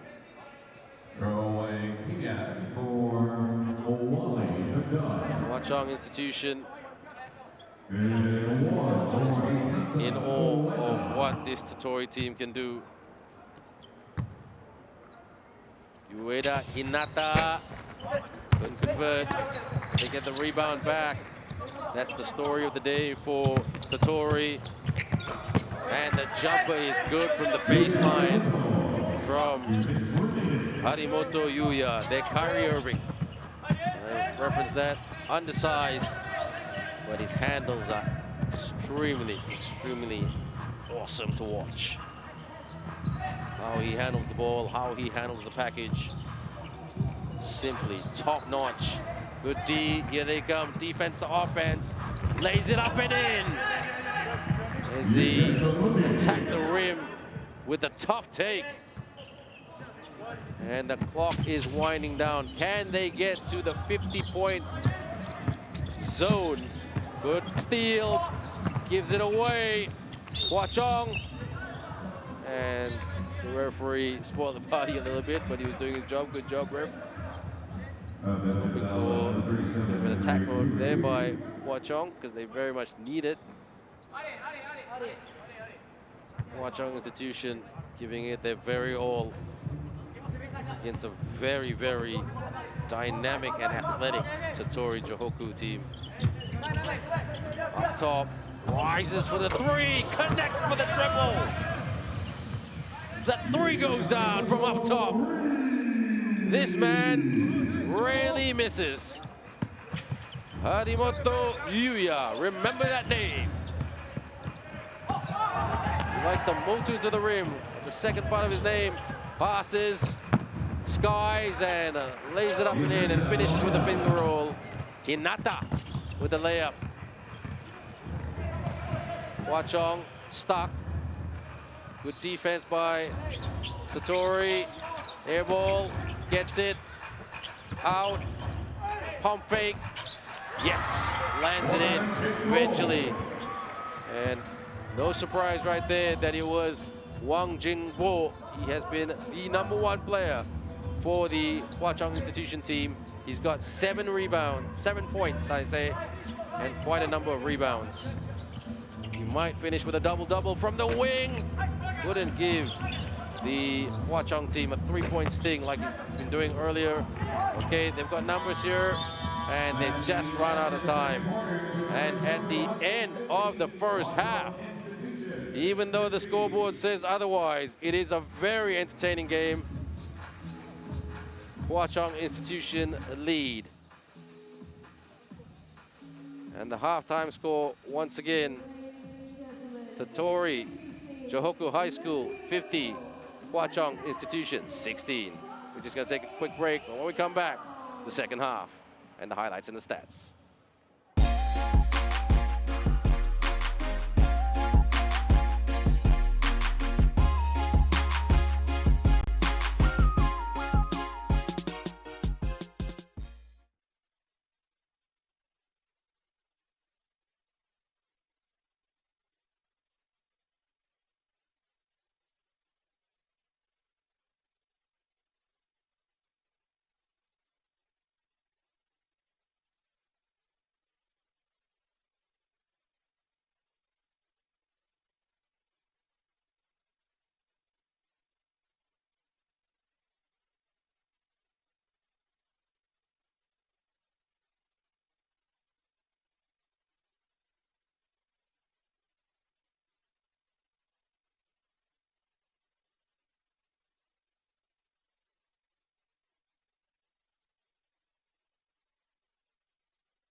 Welcome back, everyone, to OCBC Arena for the 2026 Rising Stars NBA Rising Stars Invitational. The current score between the Totori Joku High School team and the Hwa Chong Institution team, 50-16. It may seem like a blowout, but it's not at the moment. Let's have a look at these highlights right here to see why it wasn't a blowout, because the Hwa Chong Institution team were really not afraid after this slam dunk by Philemon Talmon. And he just kept attacking the rim, and he wasn't in any mood of slowing down. And they were just working it through him for the first three consecutive baskets of this game. And then he was sharing the ball and getting his teammates into it. They were flexing their muscle, literally, Totori. But then Hwa Chong was just really trying to tighten up on defense. And they were really, really competitive. They missed a number of shots at the free throw line. They missed 10 points, to be exact, from the charity stripe. And that's when Totori loaded the corners, went on the inside and attacked the rim. Look at that double team defense, stolen, and darts to the rim and lays it up and in with a hang and the hunt. That was good stuff by Hwa Chong, but they couldn't keep it consistent. The steal, the score by Yueta Yohe. And the big fella on court, works glass. He loves that signature move with his muscles and lobs it, catches it, corner, loads him up, bang. Trigger flicker, they were happy Trigger from the three-point line, pulls it for the money, and what a purchase. Straight on for the three, but not quite. And then the hustle by the little Kyrie Irving, Harimoto Yuya, look out for him. Not the biggest guy in the world, but strong. The player of the game for the Hwa Chong Institution team was Wang Jingwo, who was constantly rebounding and attacking the rim. He was fantastic. He got 7 points. Look at that wraparound reverse layup. That's something that not many young people can do, but this was the game, full of extremely top-notch quality basketball. And statistically, what does that mean? Well, low scoring for the Hwa Chong Institution team, 25% in terms of their field goals versus Totori's 61%.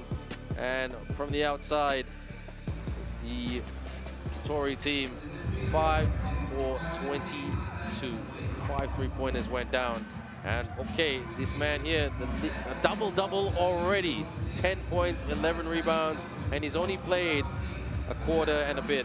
So if he plays the remainder of the game, maybe we will get more dunks. So we're almost ready to go. You're watching the NBA Rising Stars Invitational 2026 right here at OCBC Arena. The game between Totori Johoku High School, who have 50, against Hwa Chong Institution, who have 16. With all to do, big man up and can't stop him. It's like trying to stop Shaq, trying to stop Giannis, trying to stop Rui Hachimura, the bigs of the game. Good press by Totori, and that's just that full court press. That is true, the hallmark of true Japan pressing basketball. You see that in their university teams with the likes of Hakuo. You see that at the elite level in the B League. They really know how to press, and they are not intimidated if their opponent is a lot bigger. True winning mentality. Stolen, here they come. 3-on-2 situation. From the wing, puts it through for the three-point sting. What a three! And that is the one and only Fukumoto Genji. And he's got, surprisingly, that's his first basket of the game. Good defense by Talmon. Here they come in offense for the deep three. Splash down triple. Sumi Ibuki. What a hit from downtown. And right now, Totori is just amping it up and showing no mercy. That's what you call Gambate basketball at its best. Hwa Chong gotta observe the pressure and absorb as well. Observe and absorb, lays it up and in, too easy. And in moments like this, you'd call for a timeout, but like I said earlier, you have limited timeouts in the NBA Rising Stars Invitational for technical purposes. Tori Johoku. This shift, this 5 set and put on by coach Tsutsumu Osoka. They want to show coach that this should be the unit that plays together more. So in these early stages, the coaches can experiment with different combinations. Who's the best point guard and the big man for the pick and roll situation. 3 didn't go down. Rebound by Hua Chong. Racing, getting low, stop. Dish. Racing to the rim from the baseline. Takes the contested 3. Oh, no, you don't. Thank you. Drive around the weave. The hammer! Hammer jammer! Philemon Mana! Philemon Talmon! That man has got wings. And he's just got the rebound. Wide open. Couldn't get that to go to Talmon. Surprise, surprise. Out. Whip. Rainbow. And nothing but net from the outside as it hits the net. So that's a diplomatic way of saying bit of air ball there. Look at this. Weave. Fly. Boom! What a dunk. Philemon Talmon.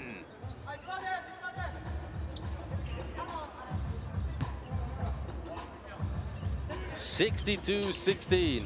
Now, Hua Chong in a little bit of trouble. And press. They've got to break this full court press set by Tatori. And they just can't seem to do it. Not through a lack of effort. Keen just putting his hand up and saying, that was on me. I should have passed the ball. And the clock is moving, everyone. And if you're wondering why the clock is moving, according to the rules and the regulations, if one team leads by a big margin in the second half, they will keep the clock running. So limit the timeouts. And 1 timeout per team in the first quarter, in the first half, 2 in the second. Here he comes upstairs. Misses a dunk. That's his second missed dunk. He is human. Dish. Bang is good. Unselfish there by Philemon. And basket scored by Vamasaki Yuki. Ooh, there's an injury here. This is not good. This is their best player too. Wang Jingbo. Look at this. Hot and high. Gets it back. And they try to deny him again. And cleans it up. A good cleanup. Timeout called. Let's have a listen to, or try to listen to what the coach is saying.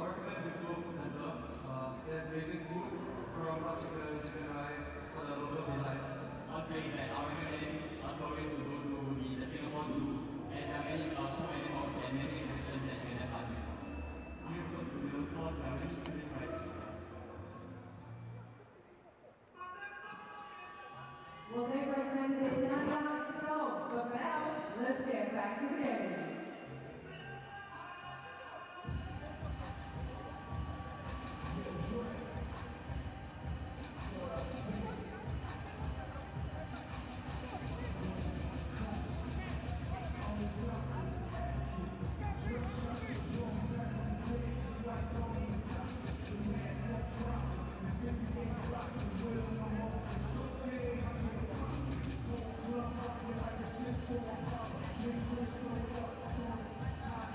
And the game about to resume very shortly. The timeout is almost complete. The courtside announcer would say the timeout is complete, as to signal the end of the timeout. But look at this press by Tori. And lays it up, not quite. Rebound by Talmon. Talmon once thought about playing the point guard. Corner, no, doesn't shoot. Talmon with the screen. Will he roll to the rim? No. Sets the screen. Lost the handle. Talmon rescues it. Gotta watch the clock. Only 5 seconds left. Talmon sets the screen for the 3. Talmon couldn't hang on to it. But Tatori, they go again off the rebound. number 16, Yuya. Gary Irving, quick and explosive. And he's got the most nastiest handles in the world. When I say nasty, absolutely out of this world. Up top, no screen. From the wing, puts it up high, and that is got way too much power in that three-point effort. But Hua Chong not complaining. Hua Chong got to get over half court. It's just struggling to hang on to the ball. Hua Chong, pump fake, travel violation committed by Henry Choi. As he was pivoting his foot, he took too many steps. And quite a common mistake by any athlete, really. We've seen the elite guys do it as well at times when they're rushing the offense and got that mindset to score very, very quickly. And this Hua Chong team want to score quickly because they're down by quite a bit. And this Totori team just want to keep pounding, posting up, lost the handle, better defense by, and shot clock violation. That's better, that's much, much better defense by Hua Chong institution. If they can implement that kind of blueprint defensively, they don't have to be too fancy. Just got to tightly cover their opponent, go man-to-man defense. And after that, they're in with a chance to go on a run. That's what Hua Chong institution needs.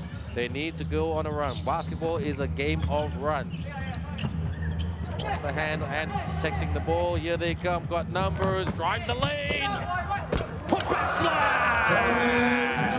Cleans it up. Philemon Dalmon with the sledgehammer.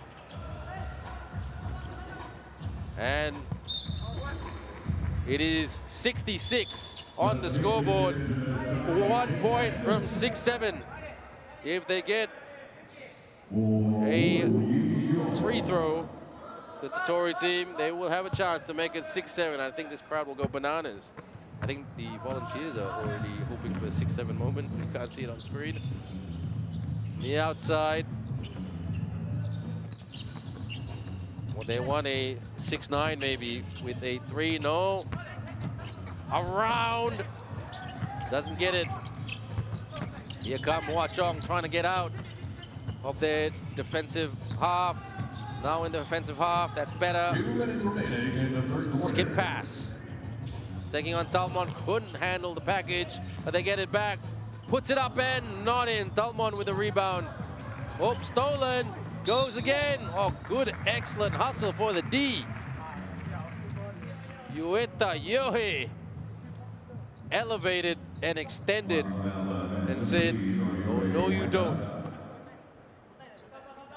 But unfortunately for him, Yohe, he commits the foul and sends Tan Wei Hung, Captain Courageous, to the line.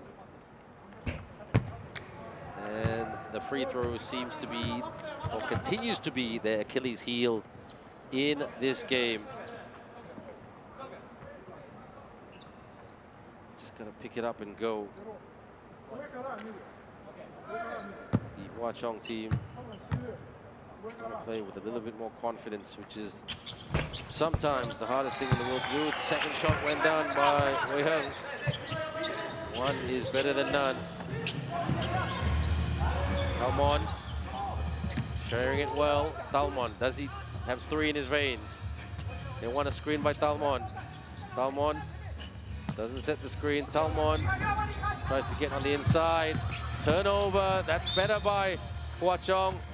Looks like Hua Chong are trying to take a leaf out of Totori's book and press, steal, rip, and accelerate. We're not far away from the end of the third. For the inbound, quickly, come on guys. Clock is moving, it doesn't stop. The mid-range, and the midi didn't go down. Can they get another basket before the end of this period? Big man upstairs, and sneaks it in at the stroke of the third quarter horn. Philemon Talmon gets another basket. The current score, Totori 68, Hua Chong 17.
It has been a spicy, spicy game for this particular one at the NBA Rising Stars Invitational game between Hwa-Chong Institution and Totori Johoku High School. Lots of slamming, jamming, dunks, big three-point shots, and good pressing basketball shown by both teams, but Totori in control of executing consistent full-court press. 10 minutes to go. The clock is constantly running. That's the rules and the regulations set by this competition, which is a great rule in my opinion, my basketball opinion. Teaches the young athletes to move quicker. Attacks the rim, and yes! That's the way to do it. Tan Wei Hung gets the two. That's the positive start that Hwa-Chong need. They just need to go on a bit of a run. 6-0 run would be good, but they got to deny. That's a good effort to deny. Gotta guard this man here. He's quick and got turbo jets. Takes the three, on target for the triple. He doesn't miss, this man. He rarely misses. What's his name? Harimoto Yuya. Remember that name. Pressing, Yuya, look at his switching. Look at that press, giving Hwa-Chong a headache. And just gotta absorb the pain, be creative. Backdoor, fade away, fall away, should I say. Quick pass in the lane, bump, open, takes the three. Put back, yes! Yes, sir, indeed. Their second chance efforts, second to none, no pun intended. Well done, Ueda Hinata. Posting up. Oh, it was almost an ankle breaker moment. Hits the heel. That was a good effort, even though it didn't go down. Look at that bullet pass. Upstairs, layup is good. Pinpoint accuracy with that pass by Yuya. Well set up. Holding foul, says the referee, so he will be Hwa-Chong ball. Number 14, 75-19. And don't forget, everyone, after the game, we will have an interview with the player of the game. Who do you think is going to be the player of the game? Share your thoughts with us. Tell us on our social media who is your, well, nominee or selection for player of the game. I'm sure all of you are selecting one particular player. I'm going to be objective. I've got to look at the stats as well. Stats always tell a very, very good picture of who has played an amazing game. High arcing three, goes down, gets the bouncing in. That's the Lion City bounce. And acceleration, couldn't get the finish. Better by Hwa-Chong. On the spin, couldn't bank it in. Look at this man here. It's like a sprinter, skip pass, sets and shoots. And that was not the prettiest shot in the world by Hinata. Rebound by Hwa-Chong. I'll tell you what, they're getting those defensive rebounds compared to what they did in the first half. So they have improved in the rebound department. Even though the statistics might say otherwise, that's why you can't use full statistics all the time to break down a game. You're watching a game from your mobile phone and you're not watching the game itself. You're just making an assumption based on stats. Well, can't really do that. Stats only tell a little bit of a picture. That press, you don't measure press. You don't measure physicality.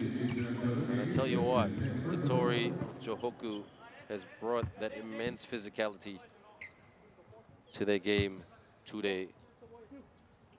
And this is coming up to the tail end of day 2 of competition. There's the screen. They really set screen. They need to set that screen to get that separation. That wasn't the best screen. That's why that was an air ball, because he didn't have enough distance in front of him to put a high arcing three. They call that the sweet stroke. We're not far away from the halfway point of the 4th quarter. some big wins by a lot of the teams in this competition after 2 days of basketball. Splits the defense wide open and puts it away with the banker. Again, going for the press. There's the press. Good press by Oda. Oda backtracks and backpedals. Gonna stick with it.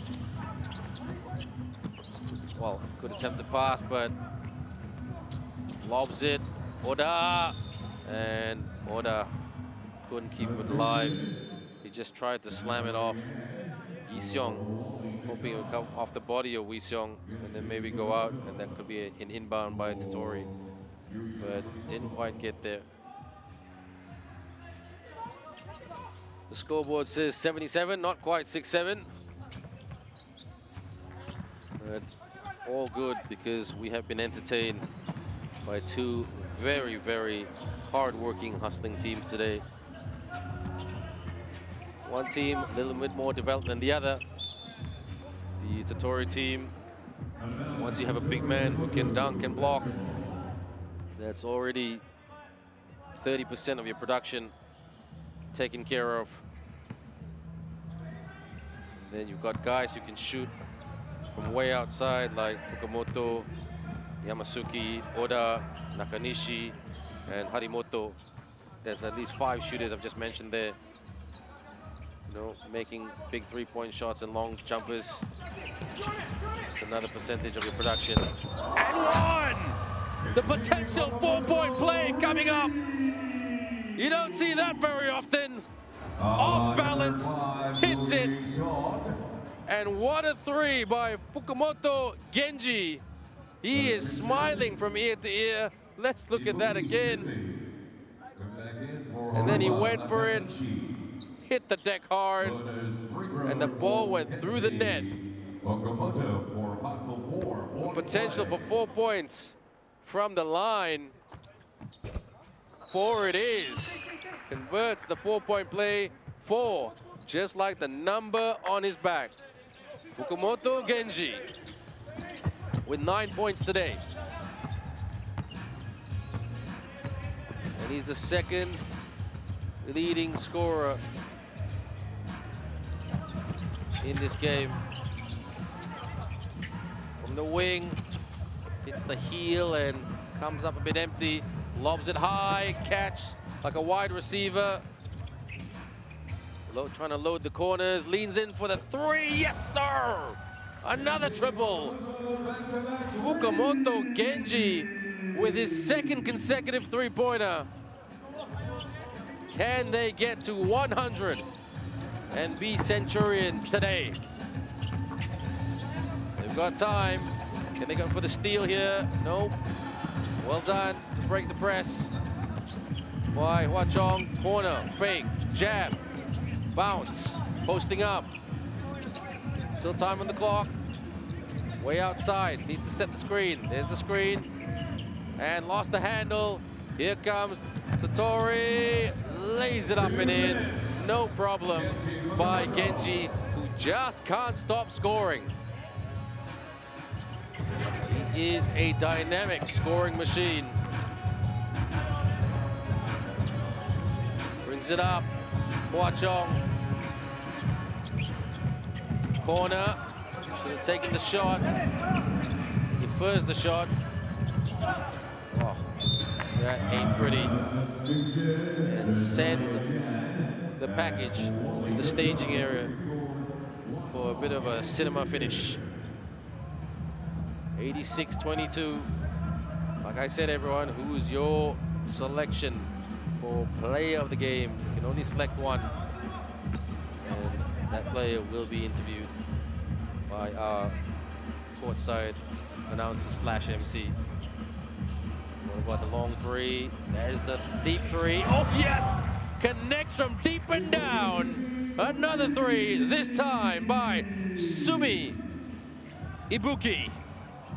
Turnover, I've said that a few times today. Long one, off target. Double team, good press. Fantastic press by Tottori Johoku.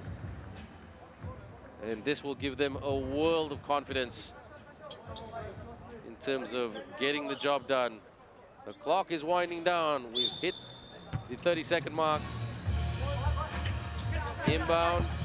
Don't think Tottori can hit the 100. Rebound. Look at that rebound. He just parachuted in for the rebound. And one. Oda Kome. He is clapping himself with joy. Happy, happy, joy, joy. And why not? That's what basketball is all about. Enjoying the moment. Can he hit the last shot? He does not. And that's the way this game has been finished. The final score, Tottori Johoku High School, 91, Hwa-Chong Institution, 22. Well done to both teams, but I must say, Hwa-Chong Institution, we respect that they never gave up. They played till the very last whistle. And speaking of that, let's look at this dunk again. I think we're all still dreaming about that dunk by Philemon Talmon. He missed a few dunks as well during the game. He didn't play all 4 quarters, but Hwa-Chong never gave up, staying in the hunt. And low pass, corner, goes up for the 3 and connects. And look at that block on the perimeter, racing, weaving, elevating, smashing. That's how you boss it. Put back slam. Oh, it is so good to watch again and again. You can call it all day long. This is the 2026 NBA Rising Stars Invitational. Look at this control, the handles, and racing to the rim, calm and controlled. And what do all those highlights mean numbers-wise? That's what it means. A total domination, 63% by Tottori in terms of field goal shooting percentage, and 37% from the outside, and out-rebounding the Hwa-Chong team quite easily, 53-27. So the positive for Hwa-Chong was how they shared the ball. This is how everything looks at the moment. One win by Far Eastern University and Tottori, and 2 losses for Hwa-Chong Institution. So let's just break down the stats for you, everyone. Individual stats, I love looking at individual stats. It always tells a little bit of a picture, you know, who was outstanding and, you know, who has improved from the previous game. But 70, you know, it was a big scoreline, and the captain of Hwa-Chong Institution that is Tan Wei Hung. He got 4 points and 2 rebounds. And the play of the game is number 50, Philemon Talmon. Over to Philemon right now. I have with me here MVP number 50, Philemon Talmon. Congratulations on today's win. Now, this was the first time you guys were playing on the court in this tournament. How does it feel to be playing on such an international stage? I gotta say, it's a very nice game today we played. We are super excited. We probably do our best to win our games. We are super excited. We love that. We're excited to watch you guys play. Now, that was a very dominant performance from both yourself and the team. What are you guys hoping to prove? Now, what I want to say now, like, we practice for this, and that's how we, like, put it in the game, like, with super strength. Well, you know what? The hard work is showing through. I have to ask one last question. What was your favorite dunk? I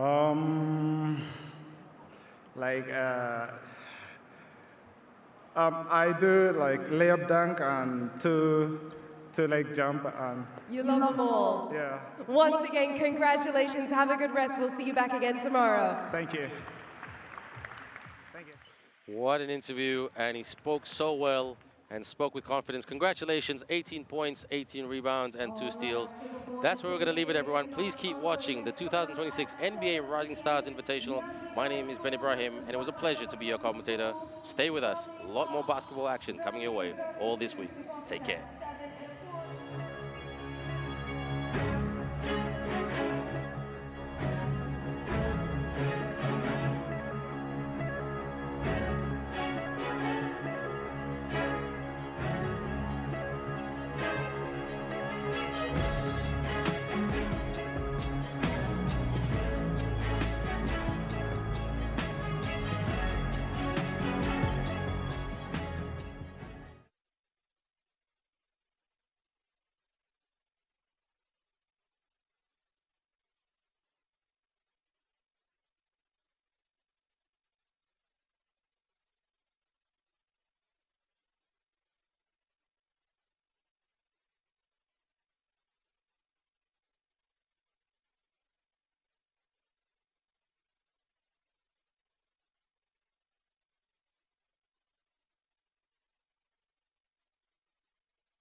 This is the NBA Rising Stars Invitational. Oh, nice job. We showcase the finest high school basketball talent in Asia in both boys and girls competitions. Wow! What an opportunity this is as well for these young talents. Great tempo, quick intensity. You're enjoying this wherever you are in the world. The Rising Stars Invitational here at the Lion City of Singapore.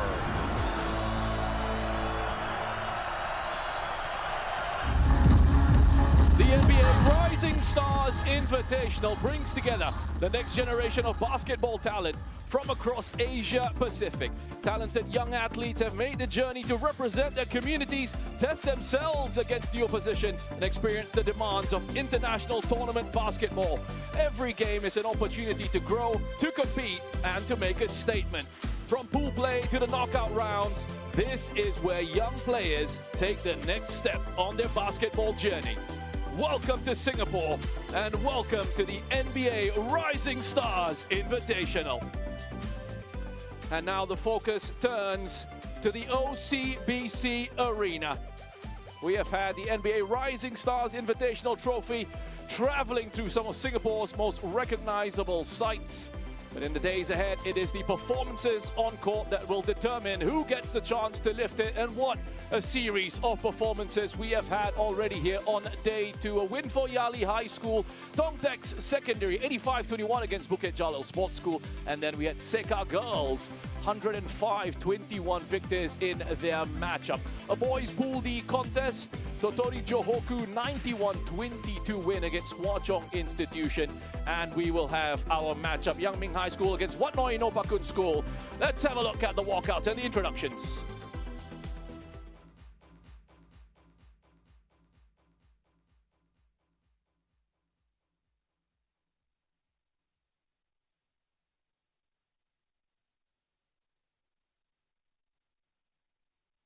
This is the NBA Rising Stars Invitational. So here we are. This is the moment we've been waiting for. NBA Rising Stars Invitational. We're back here in Singapore. The finest high school basketball talent in Asia in both boys and girls competitions. Let's go! One team! Yay! It's a time to shine. This is our moment. A wonderful opportunity for them to get out there and show what they're all about. We're ready. This is just the beginning. Getting the opportunity on the international stage. Remember our names. Beautiful basketball with the best youngsters around Asia. One goal. We're ready. Ladies and gentlemen, this is the NBA Rising Stars Invitational. Let's go! Good evening, ladies and gentlemen, and welcome to the OCBC Arena for game number 5 as Yang Ming High School takes on Wat Noi Nopakun School. Introducing first, Yang Ming High School. Number 4, Yu Sin Shang. Number 5, Hang Su. Number 6, Zhou Lin Wang. Number 7, Xuan Ling Wu. Number 8, Yan Zhen Chen.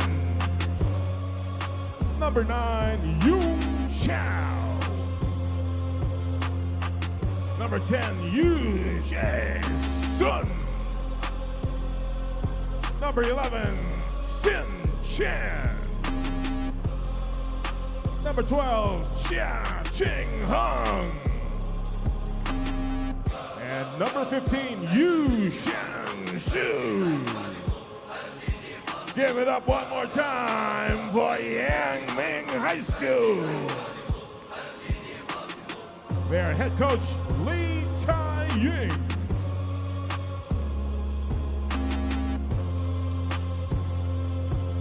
And now, Wat Noi Nopakun School. Number 1, Pimso Pak Chantayan. Number 2, Kamal Rose Tengrang. Number 7, Wiradi Joryantang Ekachai. Number 10, Onanong Yatniyong. Number 14, Vetsani Chawana Parkan. Number 18, Titowi Ridin. Number 19, Yanisa Tanko Kruwood. Number 21, Danica Watano. Number 66, Pacharapon Matet. And number 71, Achitaya Marastri. Give it up one more time for Wat Noi Nopakun School.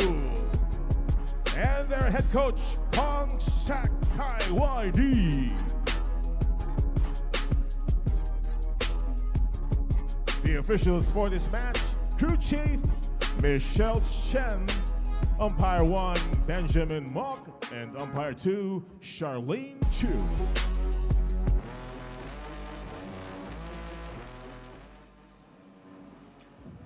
Well, the NBA Rising Stars Invitational, what an opportunity this is for these talented young athletes from across the Asia-Pacific region to gather in this great venue.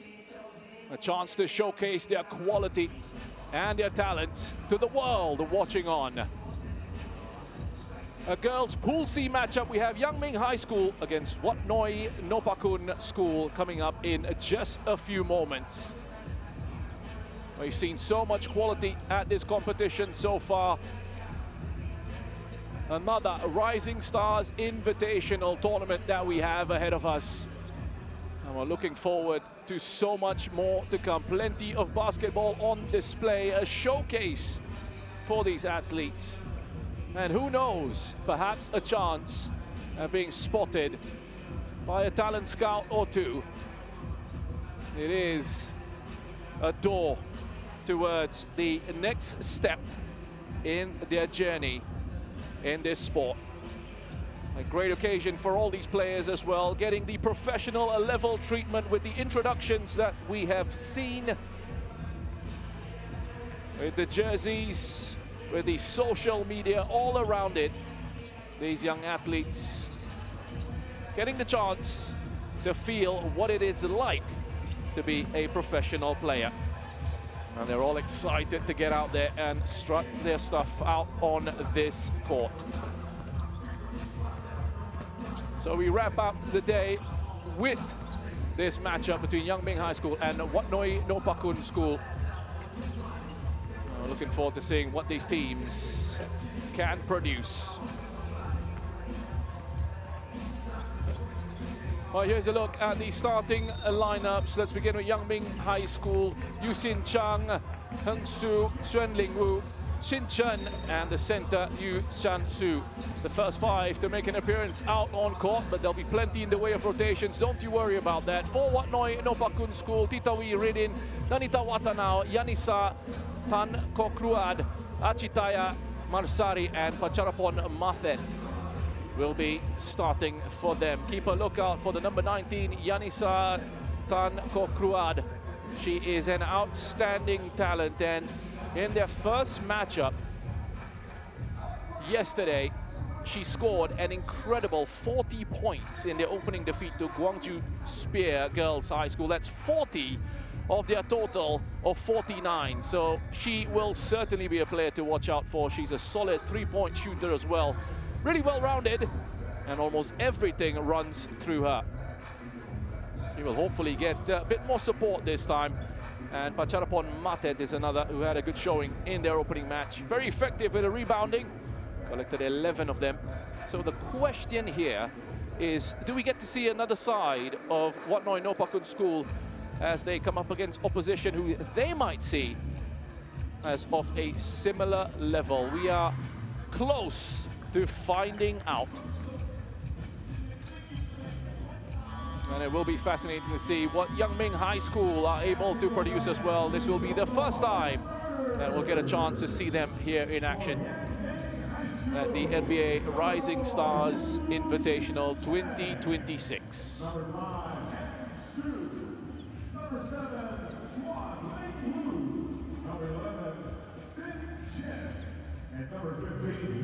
And both these teams, you'd imagine, will be looking for purposeful starts. Gonna set the tempo. Try and put the opposition under pressure early on. Wat Noi Nopakun have already played at this tournament, so maybe they will have had the opportunity to run off a few nerves from that opener. Certainly will be plenty of excitement out there for Yangming High School. I'll be looking forward to this and a chance to shine on the global stage.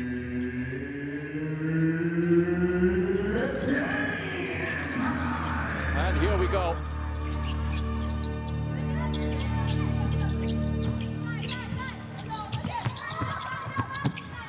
Getting that first possession for the first 2 points on the board.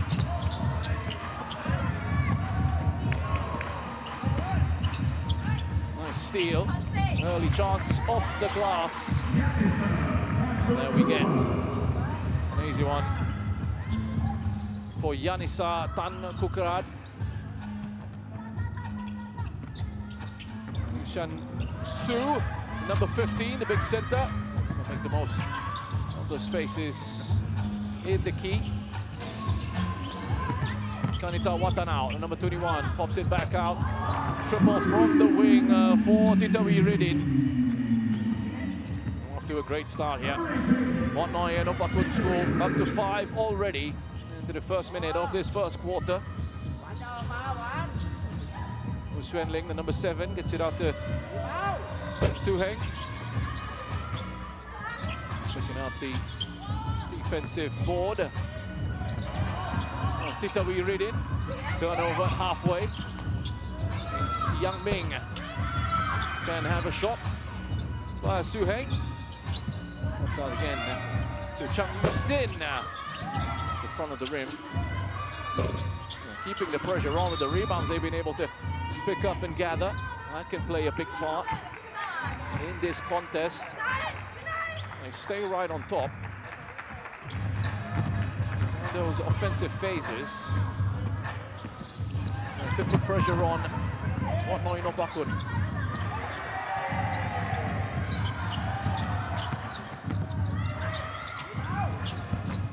Yanisa Tongkukrad.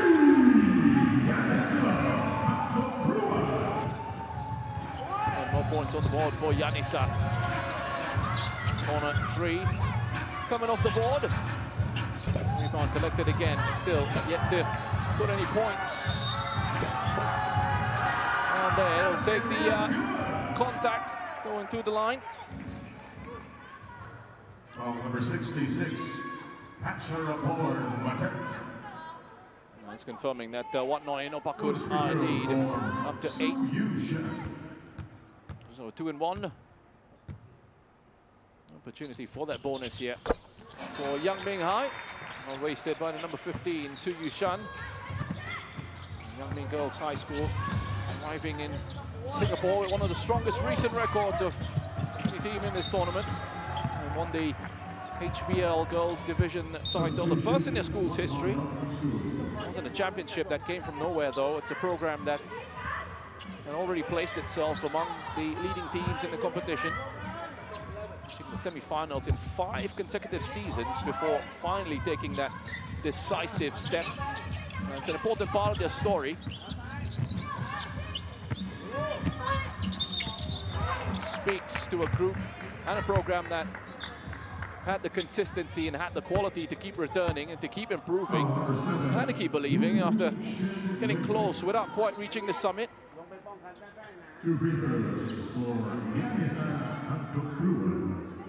Yanisa, the number 19 of Wat Noi Nopakun School, will go to the line.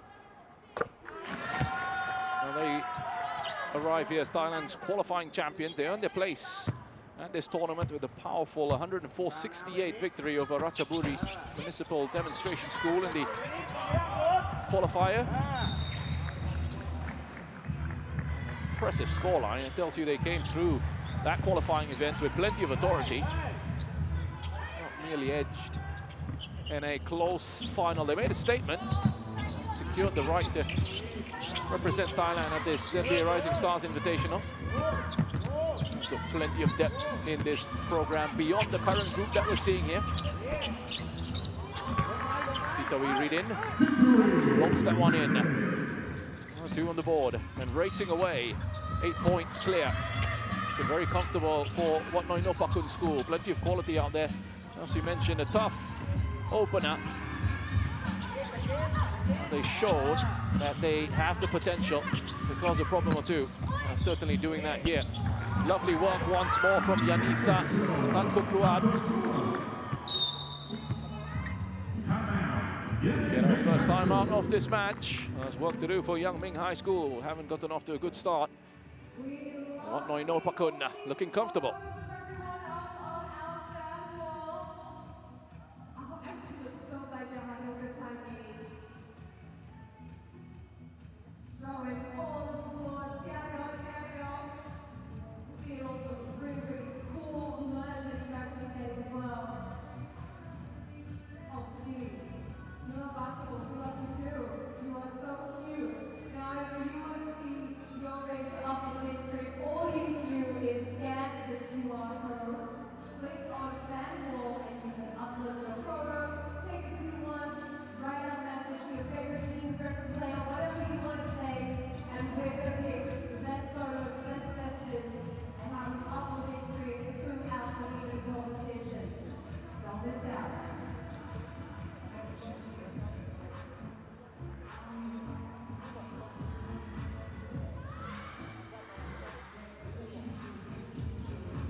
So back out on court.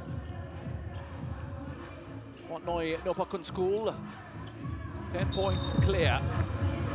Let's go back to the program that they have, the basketball program. I mentioned the depth that they have beneath this current group.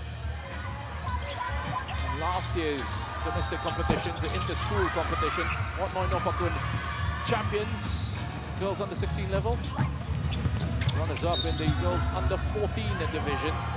So it's a program with a genuine pathway. Come through a competitive environment, these players.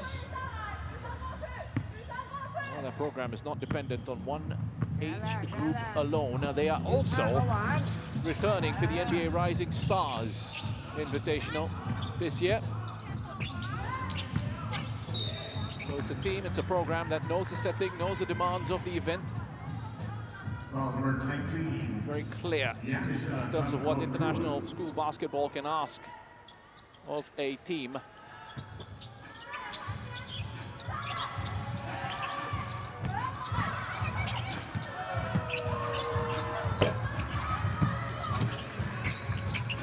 Rebound collected. For Charapon Matet. Led the team in rebounds in yesterday's match. Foul on the way.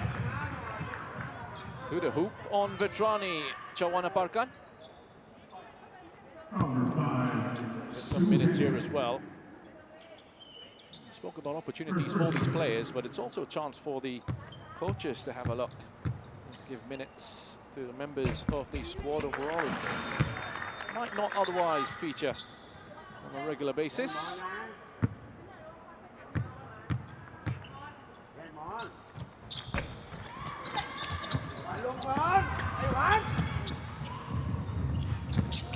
Nice fake. Actually saw that.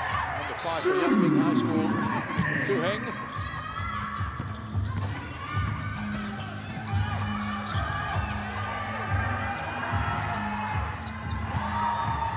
Good back, Suheng. Fires that forward into Chun Sin. It's a Nice little run of points here for Yangming High School. Closing that gap to 7. Really good intensity. And what a timeout that's been. Suddenly, they're aggressive in the defensive phase of play, and it's another one. Chen Sin, 2 more points on the board. Results in Wat Noi No Pakun School calling a timeout for themselves. So taken aback. That response was an excellent one from Yangming High School. Getting themselves right back into this contest. Closing that deficit to 5. You do not want to miss out on a photo opportunity, especially with the Larry Rice Trophy and piece of other NBA memorabilia. They've got dedicated photo room and some really cool exclusive merchandise. We've got official NBA Rising Stars and official apparel, hats, collectibles, socks, keychains, tote bags, everything that you can want at an event like this, you can find over at the bandstand. So ladies and gentlemen, don't miss out, head on over, but they're all big.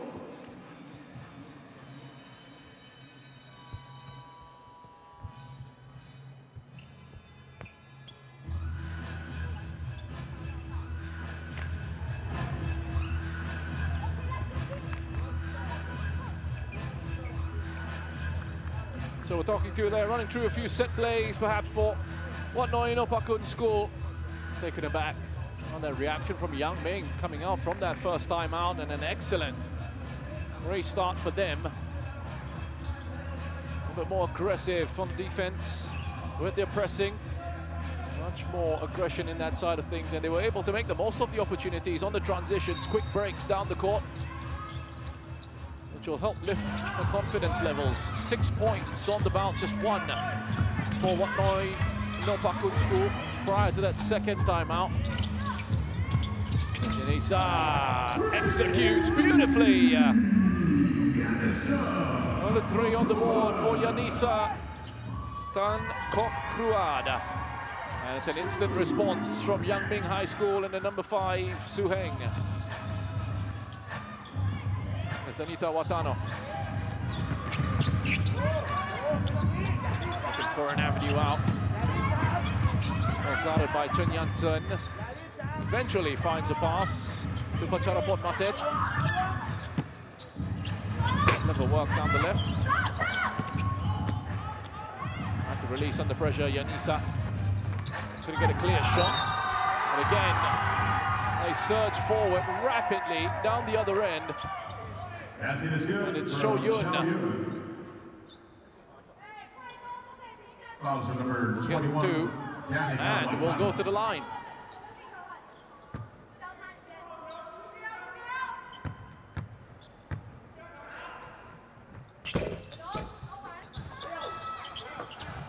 Battle for possession, which is won by Yangming, and another battle for possession.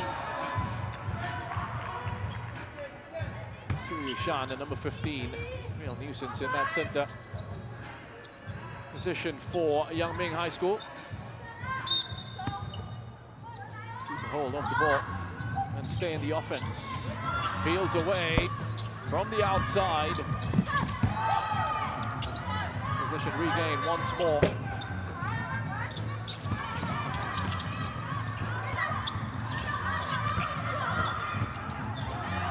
Aggressive higher press, a definite change in approach from Yangming High School. Quick tempo to the play. What a start this has been. Easy. From the high post for Danita Watano. It really is end-to-end stuff. A wonderful way to begin a final match of the day here at the OCBC Arena.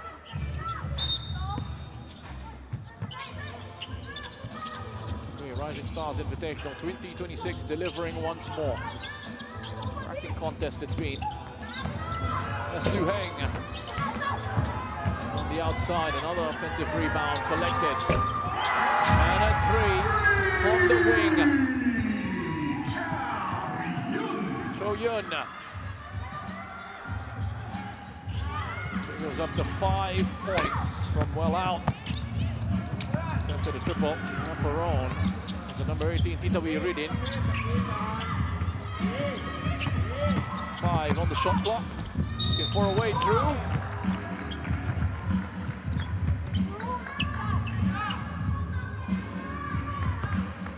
Dart inside into the key.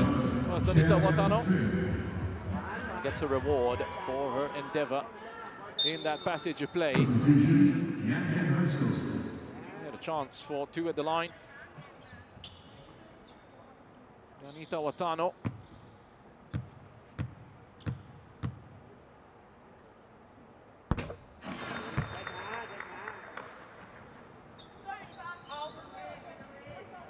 Cash is in the first.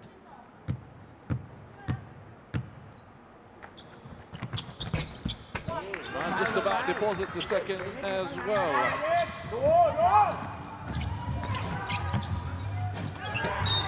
Quick to get forward here. Yangming High School, there's no messing about. I mentioned perhaps a few nerves at the start for Yangming High School. At this stage, looking like they've shaken off those nerves.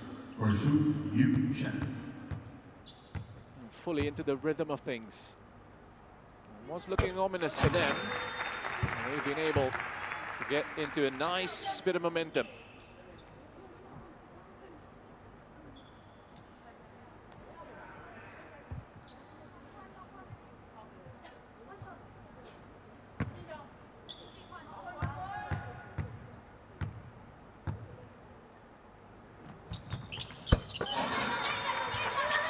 And 5 points on the ball now for Su Yushan.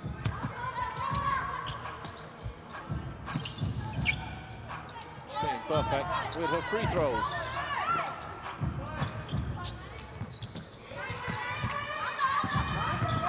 They're trying to stay high up here, Yangming High School. No real retreating, so the pressure is on Wat Noi No Pakun School. They push it through past halfway, then that 8-second time limit.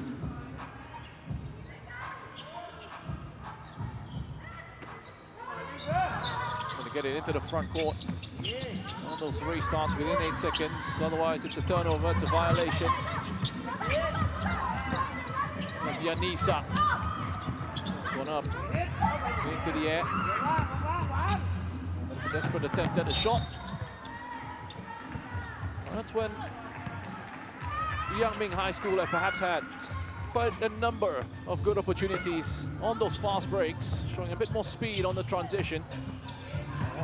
No Pakun School. And those defensive transitions haven't quite been able to keep pace. The technical ability in possession, take great care of the ball. That's not an issue for them, and they work it well, linking the passes together.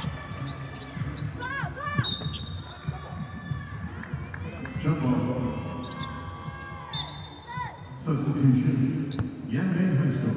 Perhaps the only thing that you would say about Wat Noi No Pakun School was their serious over-reliance on Yanisa Tan Kokruad in that opening match. Imagine a player scoring 40 of their 49 points. That's exactly what she did. I still can't quite get my head around that. 2 minutes.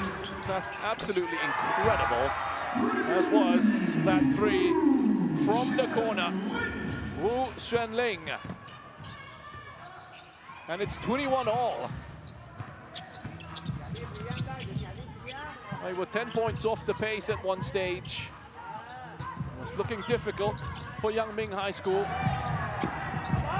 But it's a credit to them. It's a credit to the work that their coach has done. Lee Tai-ying, good use of the timeout. And whatever he said there, he wants more aggression, more intensity from his players. They have certainly delivered, and that confidence is flowing as well. I mean, just have a look at the quality of their shooting.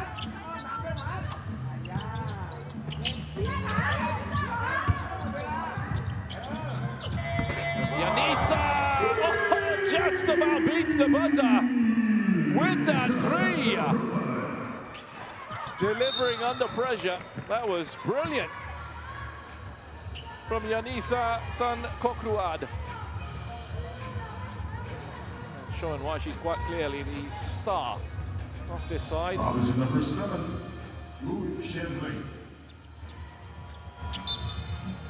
Substitution, 1 point up from school.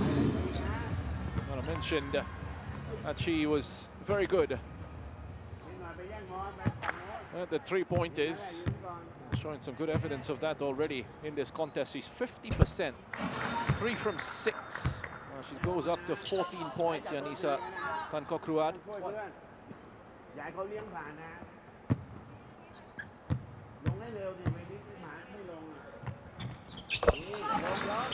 Danita Watano has been reliable as well with a contribution. 2 on the board. And also stays at 100% on the free throws. Su Heng. Did it all on her own. On the outside in. To take the long way around. As Danita. Great awareness, lovely vision. Picking out the center, Pacharapon Matet. Going to apply the finishing touch. Looking for her first points of this matchup, Pacharapon Matet. The final minute of this first quarter.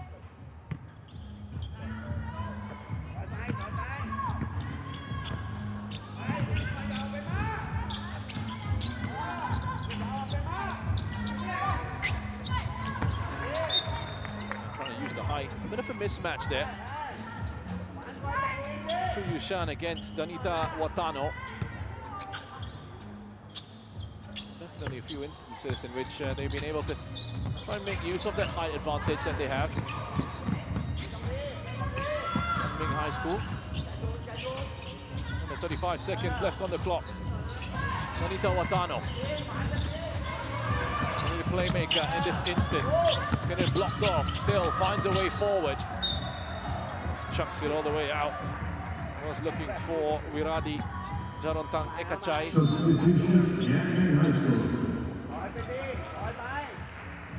Great change at the end of this first quarter for Yang Ming High School as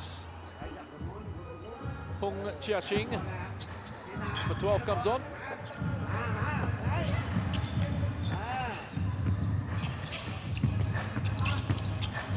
Checks in. Clever work. Number 19, Yanisa Tankokruad. Foul committed by Yanisa Tankokruad.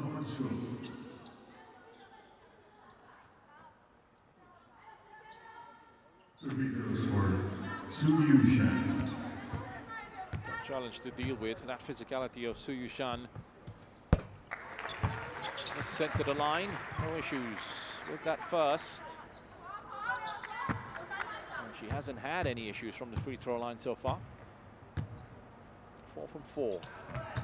5 from 5. Beautiful sound on that as well. Good net.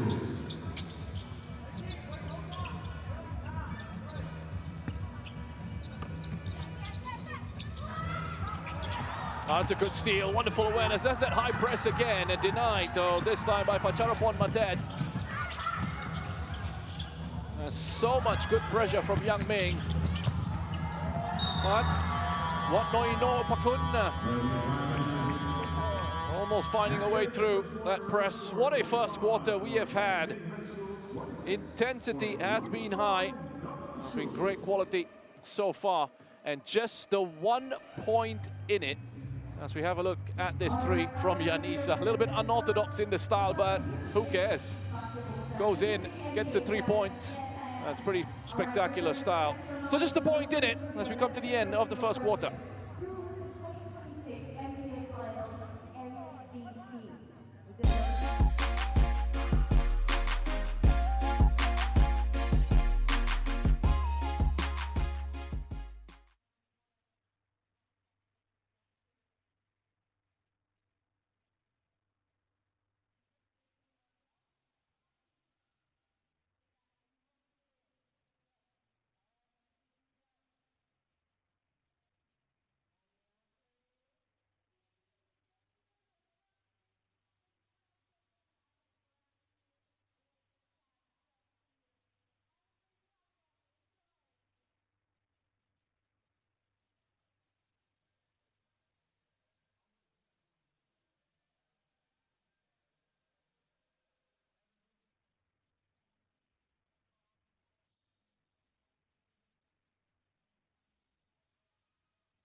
Well, a competitive opening quarter between two programs that have come into this tournament with significant pedigree.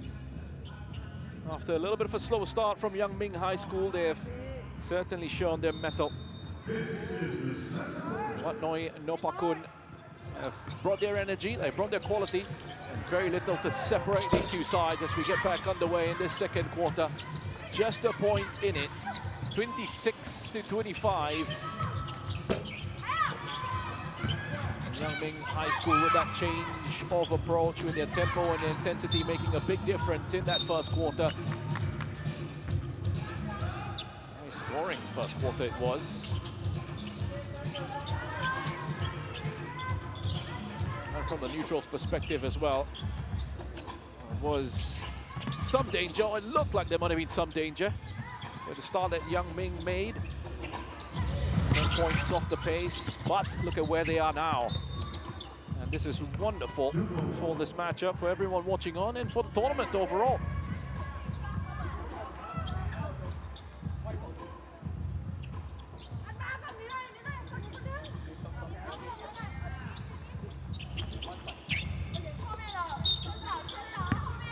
It's going to be put back in play by Danita Watano. Foul number 4, Chang Yu-Sik. Second personal on I think the Chang coach Yu-Sik. of Yang Ming High School, Lee Tai-ying, will be a lot happier at what he's seen from his side. Response, a little bit shell-shocked at the start. No issues anymore. Certainly playing with a lot more intensity. Foul was called early with that contact. On Yanisa, Tan Kokruad.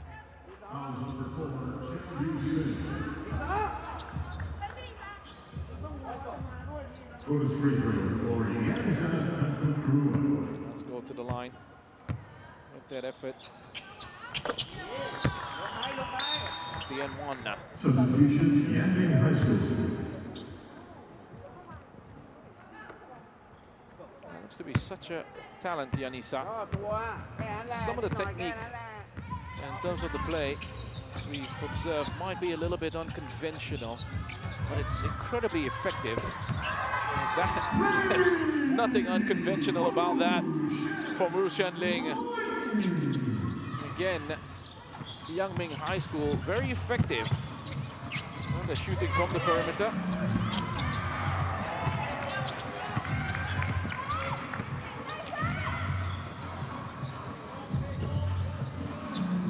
Front court here.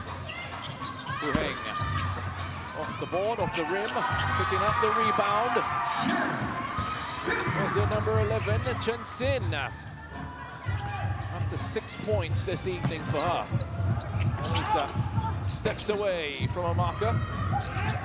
Good use of the physicality. Oh, big foul and contact.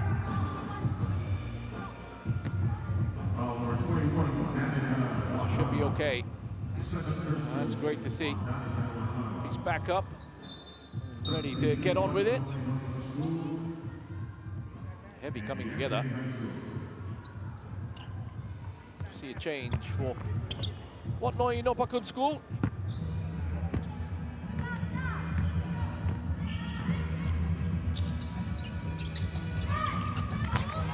Shenling going inside. Wang Zhou-lin in the paint.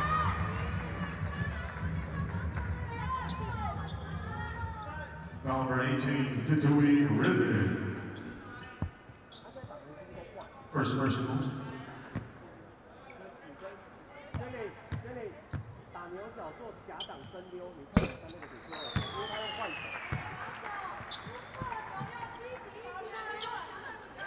First point of this match for Wang Zhou-lin.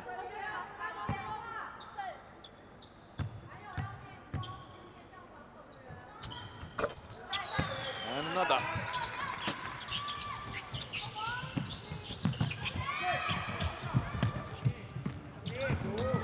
As Danita gets away from 3, opens up the court for her team as Yang Ming High School go into the lead.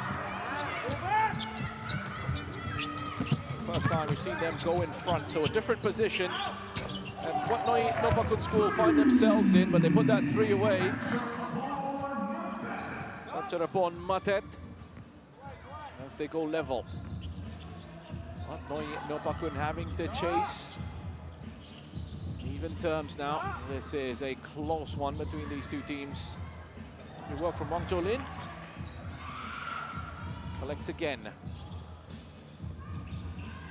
Proper quality on the offensive boards that they've been able to pick up with the numbers that they've got here. Yang Ming, 15 of them, compared to just 2 from Wat Noi Nopakun.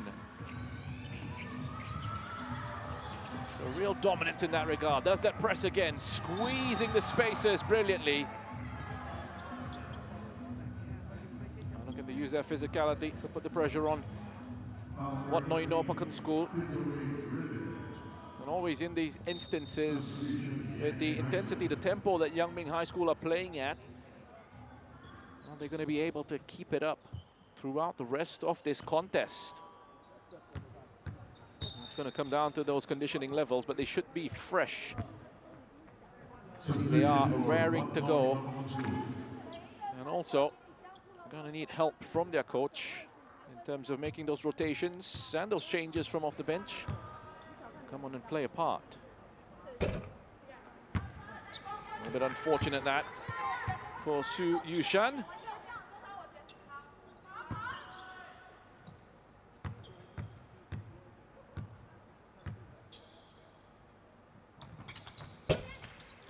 And again.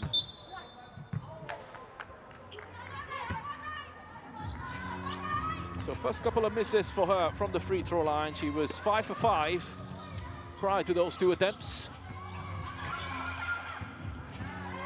That's Danita Watanao.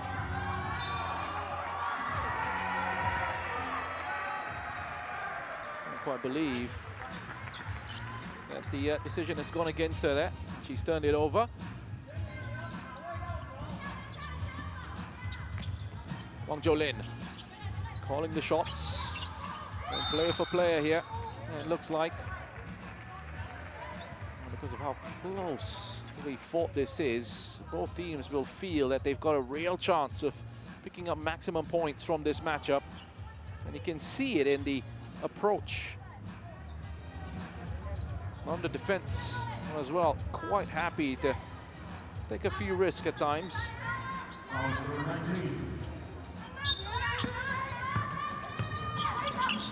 1 against 1, 2 against 1, 3 against 1, and they've been able to turn it over on several occasions. That's good work from Wu Xuanling. Quick and sharp were Yang Ming High School. Again, there's that presses on. Look at the intense pressure. Oh, brilliant stuff from Yang Ming High School. They don't necessarily have to win it. They have to put the pressure on. And they can use the clock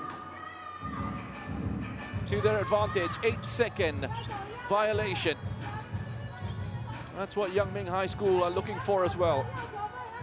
In that phase of pressure, if they can take it off, if they can cause a turnover immediately, sure, that's excellent. Otherwise, use the clock, which is what they've done brilliantly. And they've got to their reward. Chen Yanzhen gets Yang Ming up to 38. 6 clear now, very different story in this contest. Not all that comfortable at all for Wat Noi Nopakun School. They're looking to work very hard to try and get Yanisa into this contest.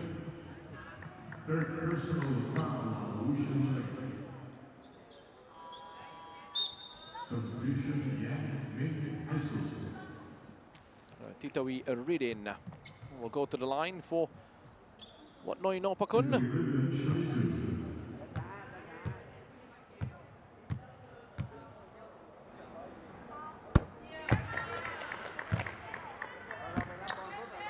Titawi Ridin. That's her first effort from the line. And the second one, off the front edge. Sinks in the hoop.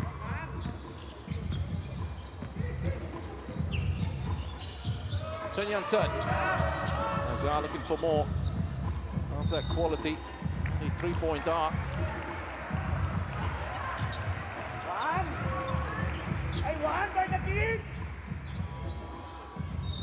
Just taking a look at the shot charts. Seeing from Yangming High School, nice spread of the attempts that they're looking to use. Two of them from the outside, sinking those three-point attempts. A lot of work in the paint as well. A number of them coming from those high turnovers.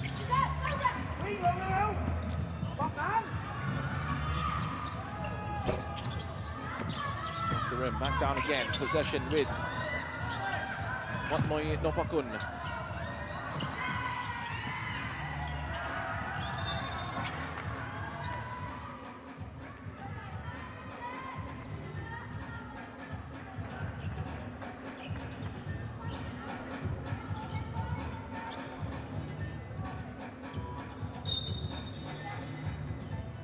Substitution Yangming High School. Well, we have seen a different side from WNK, Wid来Nopakun School, in this matchup against Yangming High School. A bit more of that similar level of opposition.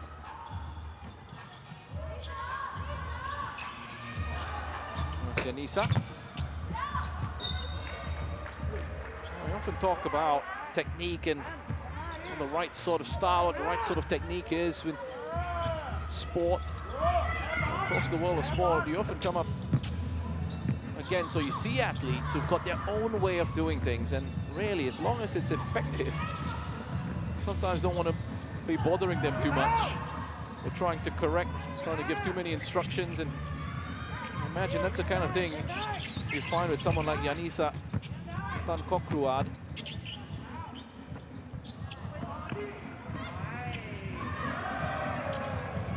A lovely bit of skill and a drive into the paint. Can't quite get it to sit, but still battling away for possession. Getting a little bit heated down there. Chen Sin and Yanisa Tan Kokruad going face to face.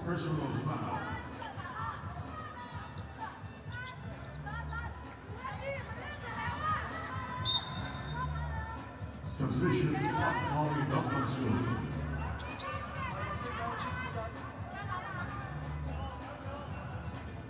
A change for WNK.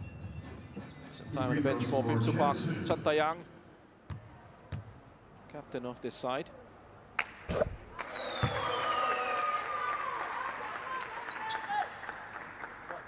Could potentially be an issue for Yanisa Tan Kokruad as well.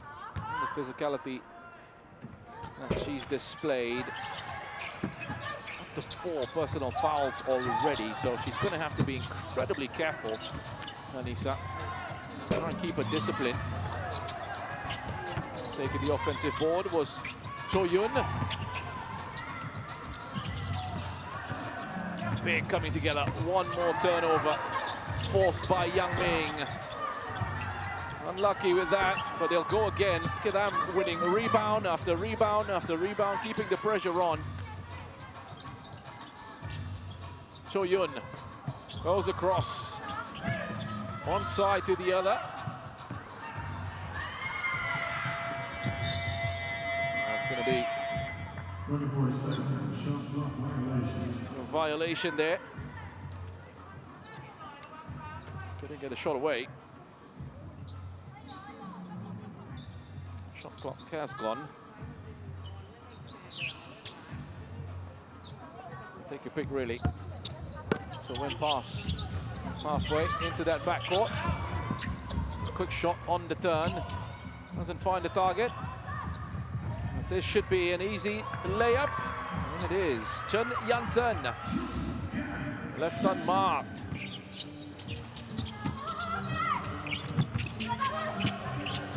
Good bit of movement from deep. Back up to Danita Watano. Almost with the steal. Pass finds Yanisa. Another 3.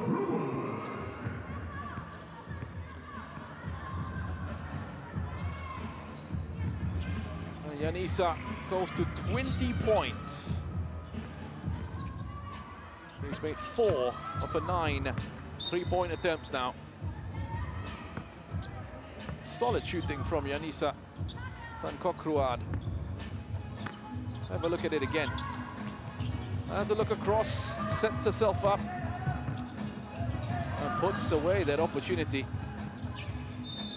4 of 10 attempts. My apologies, just to correct that on the 3-pointers. 40%, which is a pretty good number. Not afraid to receive, always involved, not afraid to have a go. And try and draw those points for WNK.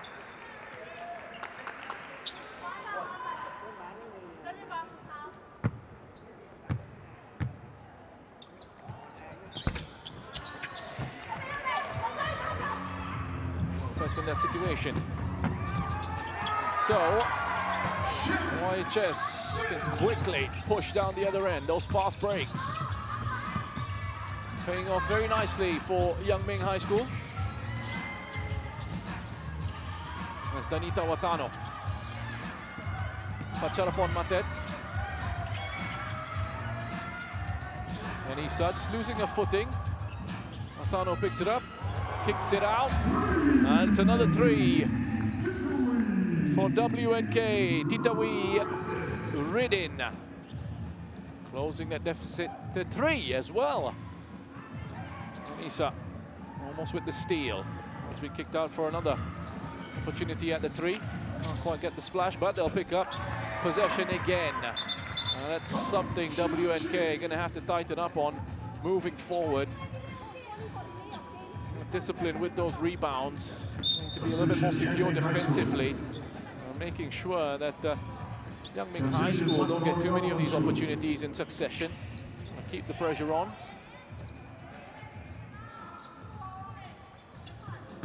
They have been dominant in the offensive rebound numbers. 21 offensive rebounds for Yangming High School.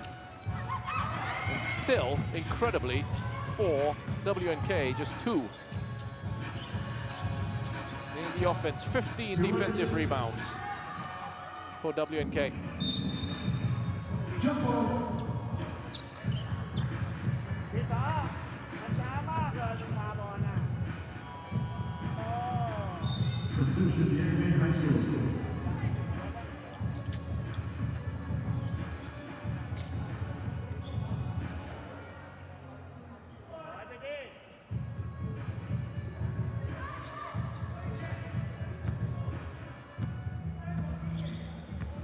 So possession to YHS.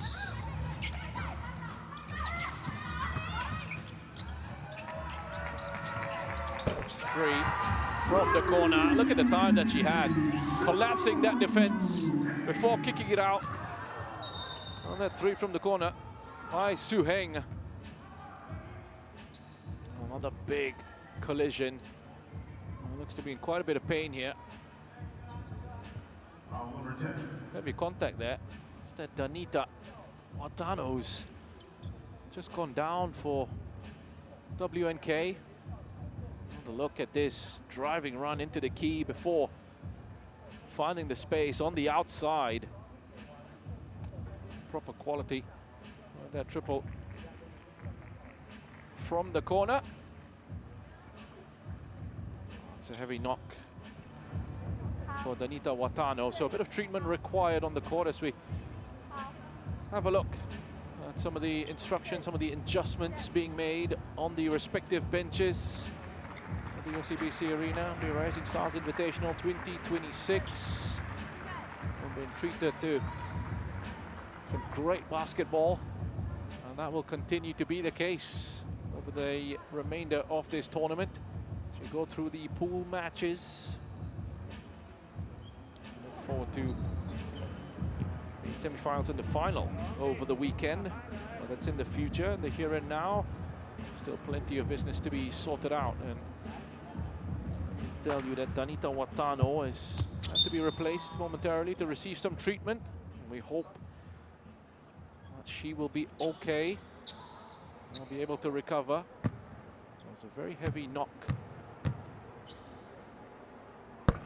Sending all our best wishes, Danita Watano, as she's replaced by Wiradi Jaruntang Ekachai. Danita Watano has proven to be a very important player for WNK as well. There's an opportunity here for Wiradi Jaruntang Ekachai to try and make an impression. Su Heng.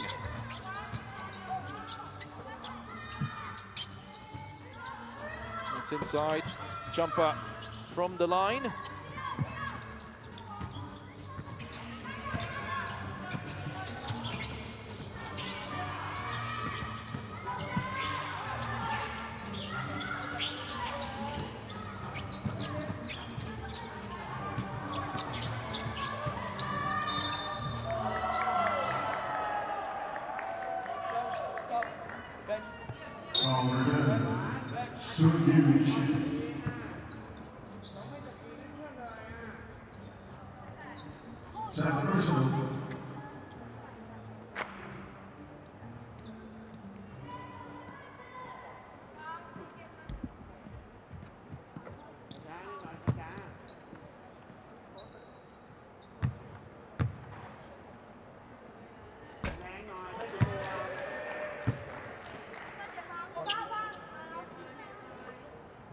Towards Yanisa.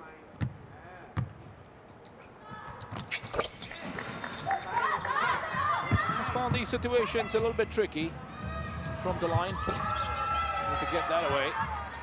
Yanisa. Goes up to 21 points. We come into the final few seconds of this quarter.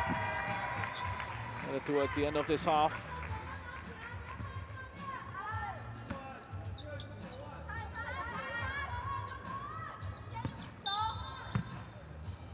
It's been fascinating how this match has gone, really, with the start that we had and the turnaround that we've seen. WNK on the break. There surely was a foul there, an arm across the back and the shoulder. Isa will go to the line for two. They have been physical, Yangming High School, in their approach.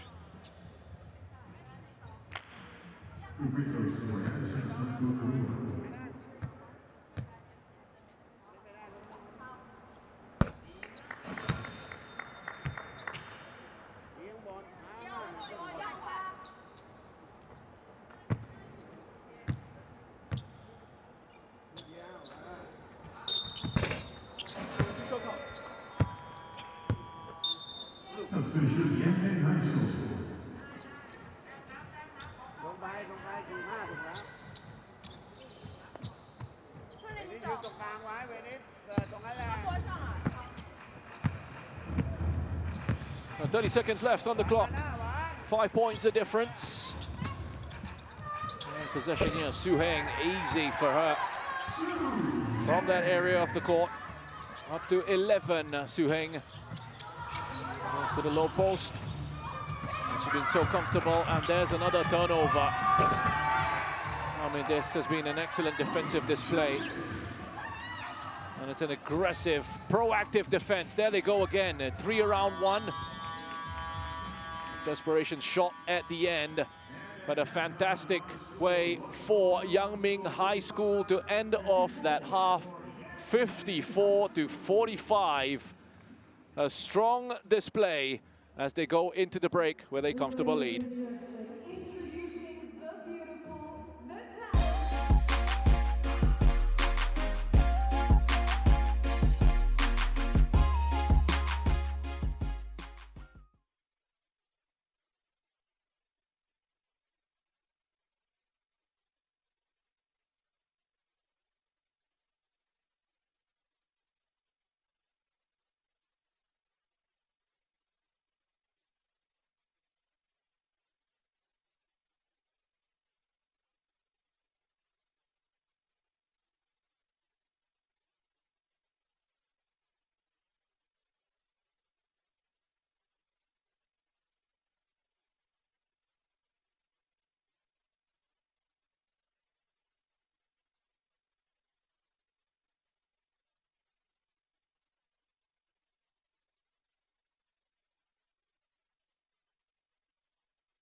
Welcome back to the NBA Rising Stars Invitational 2026 for this girls division Pool C matchup between Yang Ming High School and Wat Noi Nopakun School.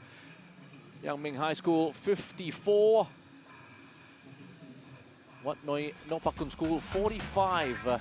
9-point advantage for YHS as we take a look at the highlights, and it's an interesting story of that first half because you had Wat Noi Nopakun School getting off to an excellent start.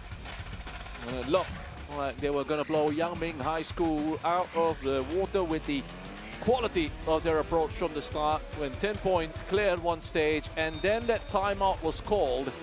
And Yang Ming High School, with that change of approach, lots more intensity, confidence and rhythm that they started to find, and their players all contributing with important points. Su Heng, the number 5, with 11 of them in that first half. You also had Wu Xuan Ling with 10. Chen Sin, the number 11, contributed 9 points. The big player for Wat Noi Nopakun in that first half, in terms of points on the board, was Yanisa Tan Kokruan, and the number 19 finished that first half with 23 points. But a lot of the difference was in that defensive approach from Yang Ming High School. The quality of the press, the aggression in those moments, and also the number of offensive rebounds they were able to pick up. As we have a look at some of the buckets they were able to collect in that first half. Chen Sin with that contribution. Very decent shooting from outside the three-point arc as well. So we took a look there at number 21, Danita Watano. Hope she's okay. Picked up an injury towards the end of that first half. Had to be replaced, but she was very effective for her side in terms of pulling the strings for them out on the court. But fast breaks, good accuracy on the shooting means it is 54-45 as we have a look at some of the numbers. 41% on the two-point field goals. On the three-point field goals, you got WNK also with some good accuracy, strong numbers in that regard. But have a look at the rebounds. That tells a big story. 36 rebounds for Yang Ming High School, and 22 of those are offensive rebounds. That's a total of 19 rebounds for Wat Noi Nopakun School, and just 2 of them were offensive boards. So a big improvement required in those situations. Yang Ming High School dominant with the rebounding, setting up more of their opportunities, giving them more attempts. Percentages not always telling the full story as we get the second half on the way. Into our third quarter we go. WNK in white, going from right to left on your screens.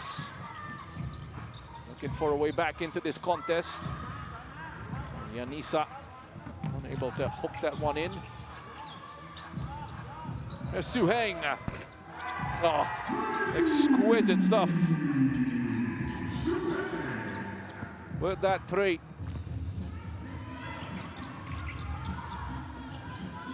Oh, that's good to see. And Danita Watano is back on court for WNK. Spent some time away for treatment, close to that halftime break. Obviously fit enough to return, and that's important for her and important for WNK as well. That's YHS.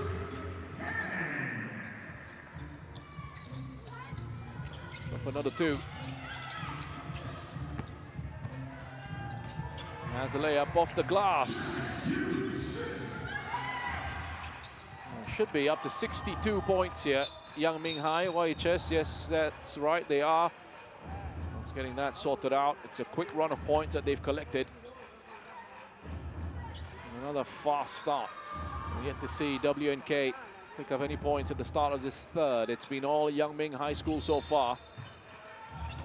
And exactly the kind of beginning to this third quarter they will have been looking for. That's from well out, ambitious. That from Yanisa.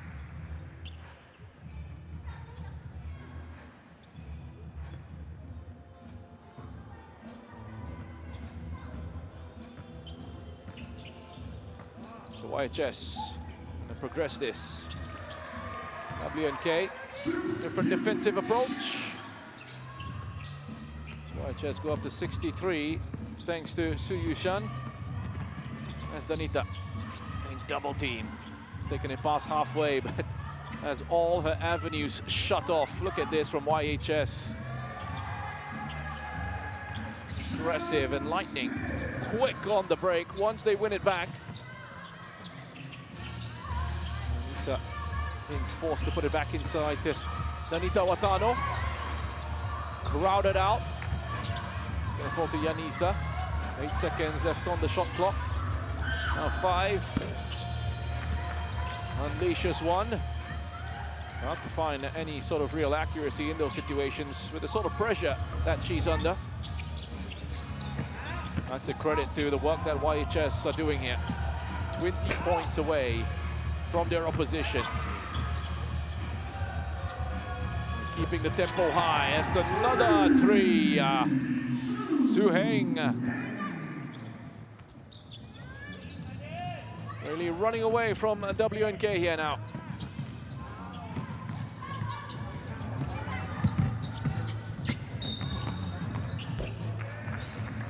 A bit of inspiration from somewhere here. Wat Noi Nopakun School. Danita Watano.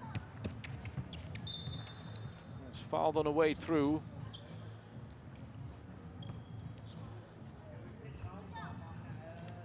It looks like she's actually running out of play. Not going well for WNK at all. Going perfectly for YHS. Deserving a lot of credit for the way they've grown into this contest and turned it around, and how dominant they look now. WNK just starting to struggle with the intensity. Potentially running out of some gas. They played yesterday. They were defeated pretty comfortably by Gwangju Spear Girls High School, 94-49.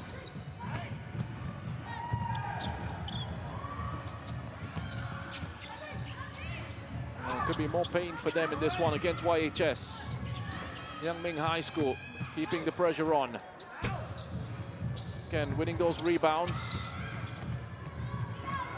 Finally, WNK able to survive that offensive phase. Took too much time. Feel like an 8-second violation. Not quick enough to get it past halfway. Body language doesn't look quite right. From WNK's perspective as well. They need a spark from somewhere because it's one-way traffic. They haven't scored yet in this third quarter. Which is a big concern for them in terms of trying to find a way back into this contest.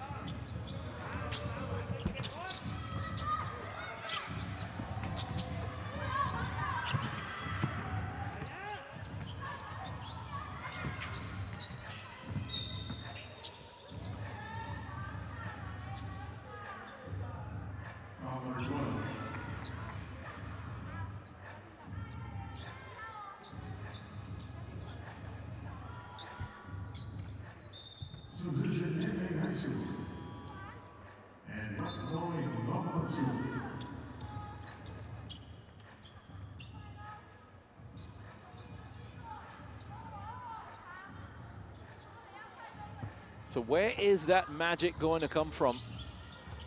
WNK's perspective. And player for player. Look at that defensive discipline from YHS once more. Clear run into the lane.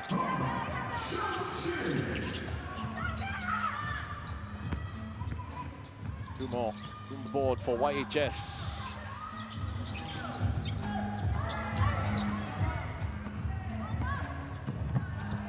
Easy points as well. She was there on the follow-up for Chung Yu Sin, but she didn't need to be. That's Wang Cho Lin. An easy layup in the key. Because of this big points gap that they have, you'll see the clock just start to tick away, continue to go. There won't be a stoppage unless we get a timeout. And that's because the deficit is more than 25 or more points. In the third and fourth quarter, the clock just starts to go. Once it comes down to 25 or fewer, then you get those stoppages on the game clock again. So Yangming High School had a great start to this second half, and that has given them such a comfortable lead. They're in a wonderful position here now. Hard to see them throwing this away from the position that they're in, especially with the attitude on display from YHS. There's been no let-up.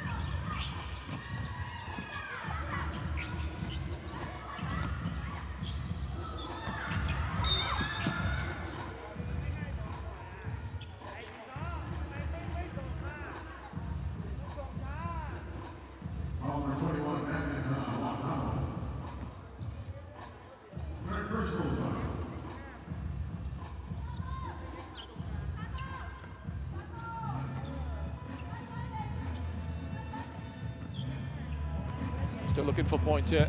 WNK. Chung Yu-sin. That's it out to Hung Chia Ching. Look at them picking up the possession once again on the offense. Look at that once more. It's just no way out for WNK. YHS just controlling those offensive situations. Another shot goes away and they'll get the reset on that clock, at least up to 14. Another opportunity. Really just camping here in the offense of YHS. Cho Yun has taken a contact. A foul on YHS's number 9.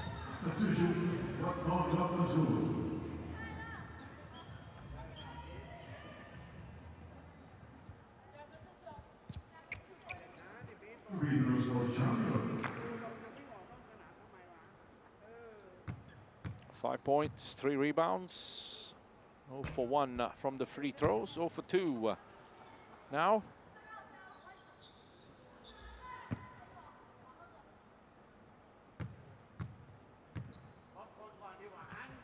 And puts the first one away from the line. Cho Yun goes up to 6 points this evening. Extends that lead for YHS. Just that little bit more.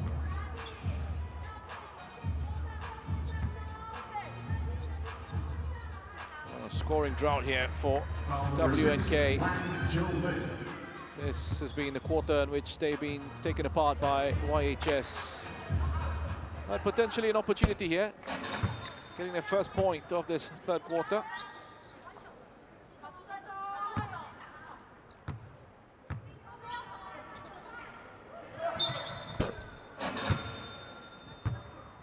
Puts the second one away as well.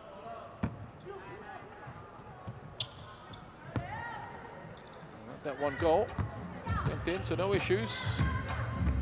And they'll play on here, YHS.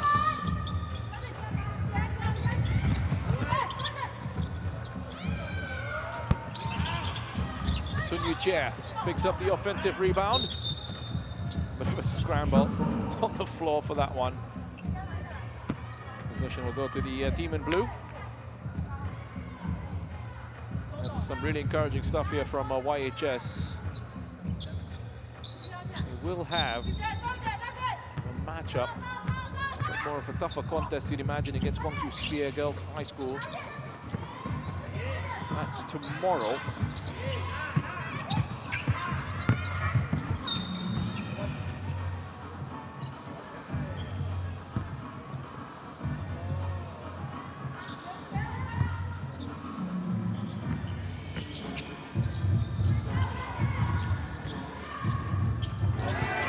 Denied. YHS will have the possession here and the time. And that's shot away. coming together. Away from where the play was.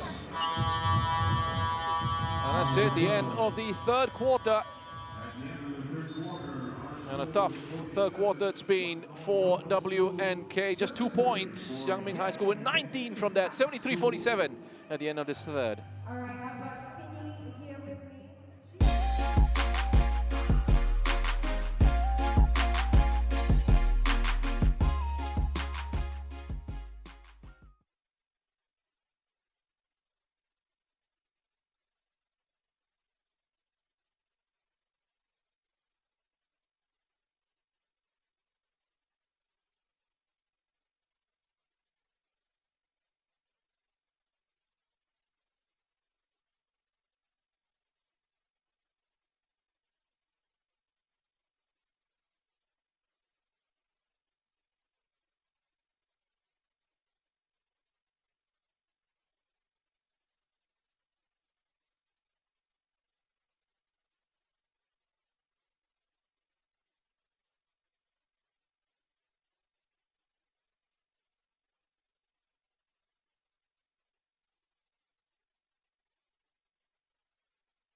Coming back out for the beginning of our fourth quarter.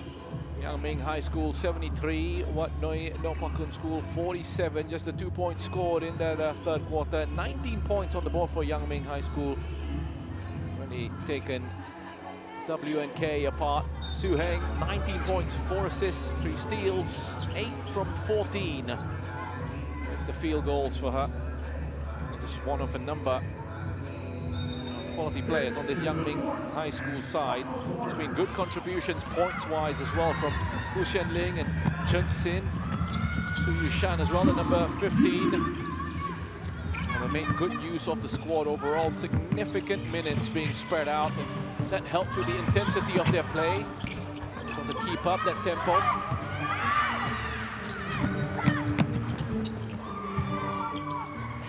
Hasn't quite been the case in terms of the usage of the roster overall for WNK, and that's why perhaps they are physically just starting to struggle a little bit, or, well, not starting, they were suffering a little bit in that third quarter, and it looks like it'll be the same here in the fourth. 30 points is the difference, make that 32.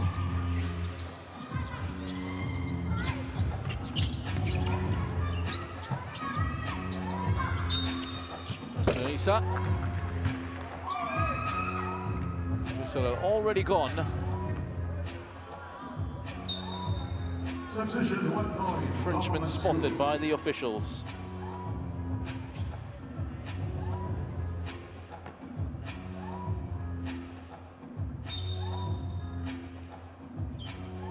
Something that happened from the play involving Yanissa's Danita Watano was fouled out now. So she's been replaced by Wiradi Jarontang Ekachai.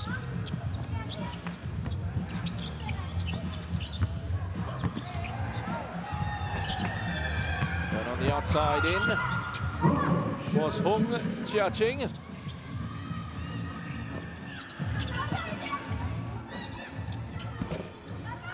Off the board, off the rim, back down again, and it's Blue that picks it up.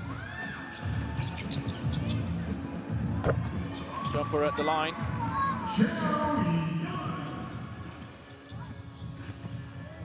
Another steal. Easy turnover, and the whistle had already gone. It's the offensive rebound picked up once again by Yang Ming High School. Cho Yun.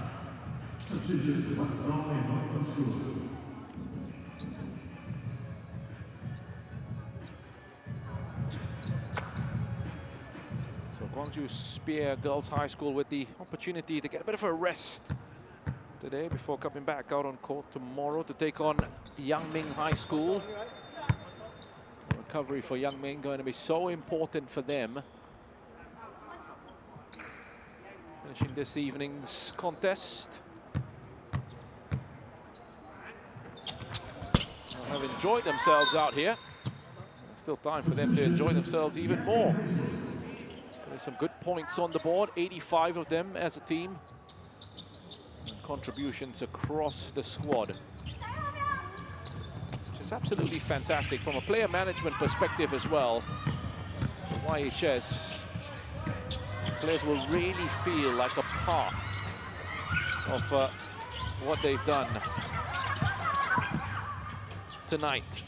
Everyone involved and involved significantly.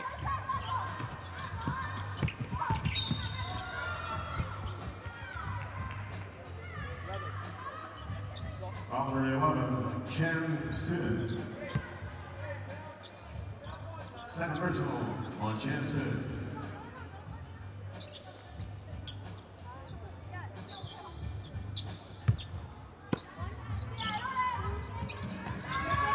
Jarotang Ekachai looking for a way in, and there's no way in because YHS just defensively have been well on top.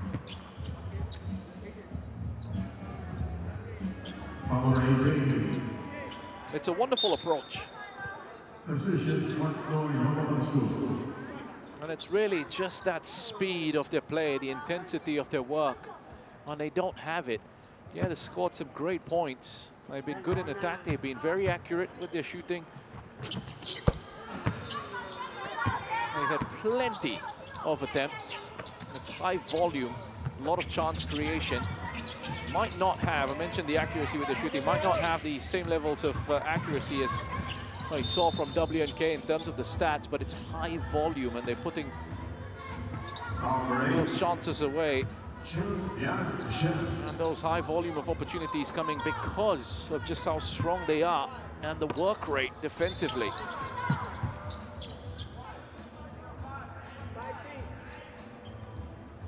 Deserve a lot of credit. 15 points this quarter, WNK.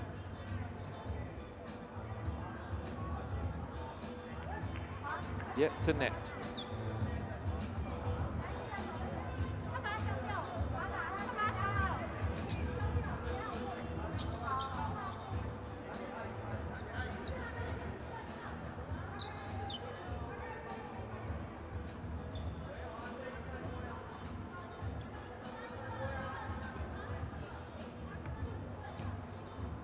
Looking to figure out who it was.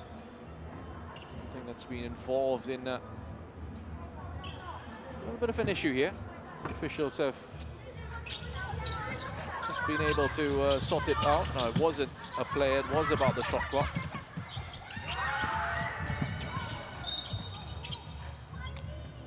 So just a reset of that clock and we're back underway.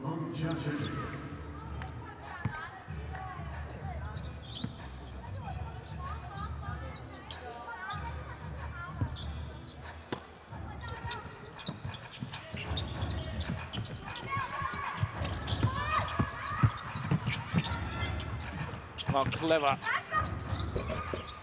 Just pushed across there. 40 Tawiridin by Wiradi Jarotang Ekachai will pick up the assist with that one. Excellent work. Get the first 2 points on the board in this quarter. Suheng.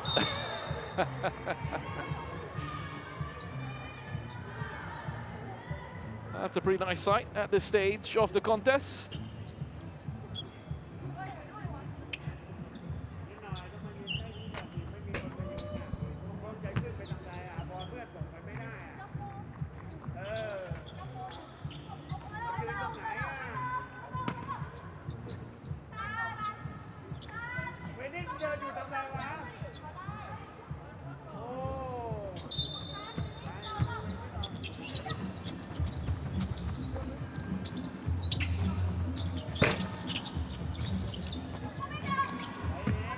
Couldn't quite get that to sit.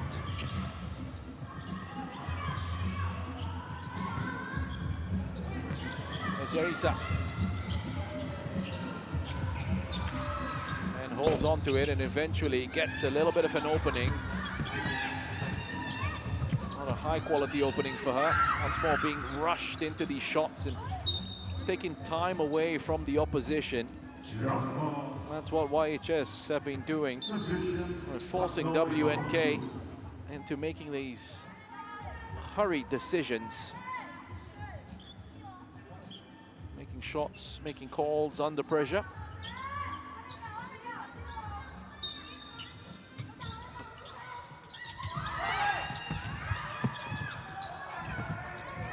Another steal.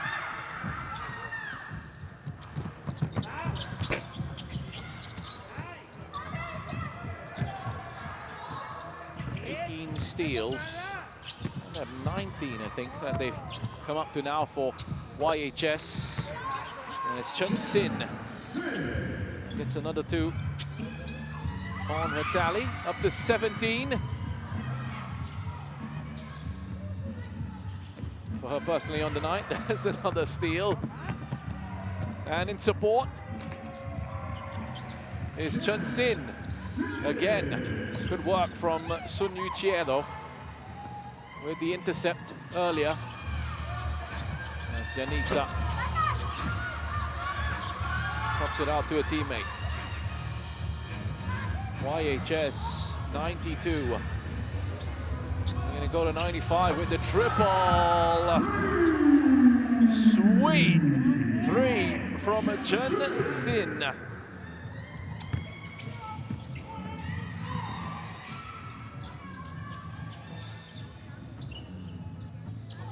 She's up to 22 points now, Chen Sin.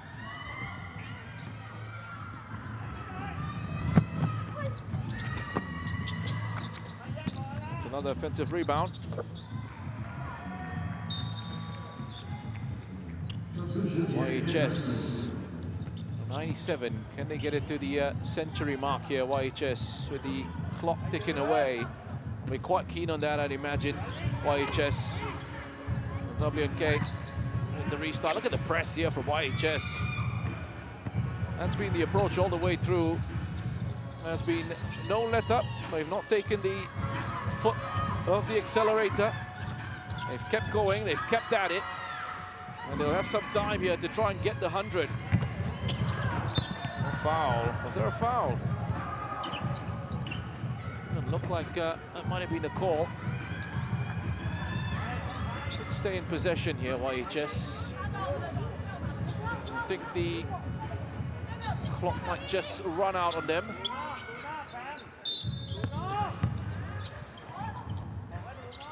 One more opening, one more opportunity for the triple perhaps to get to the 100. Back out, then they set it up for the 3. And they do so again.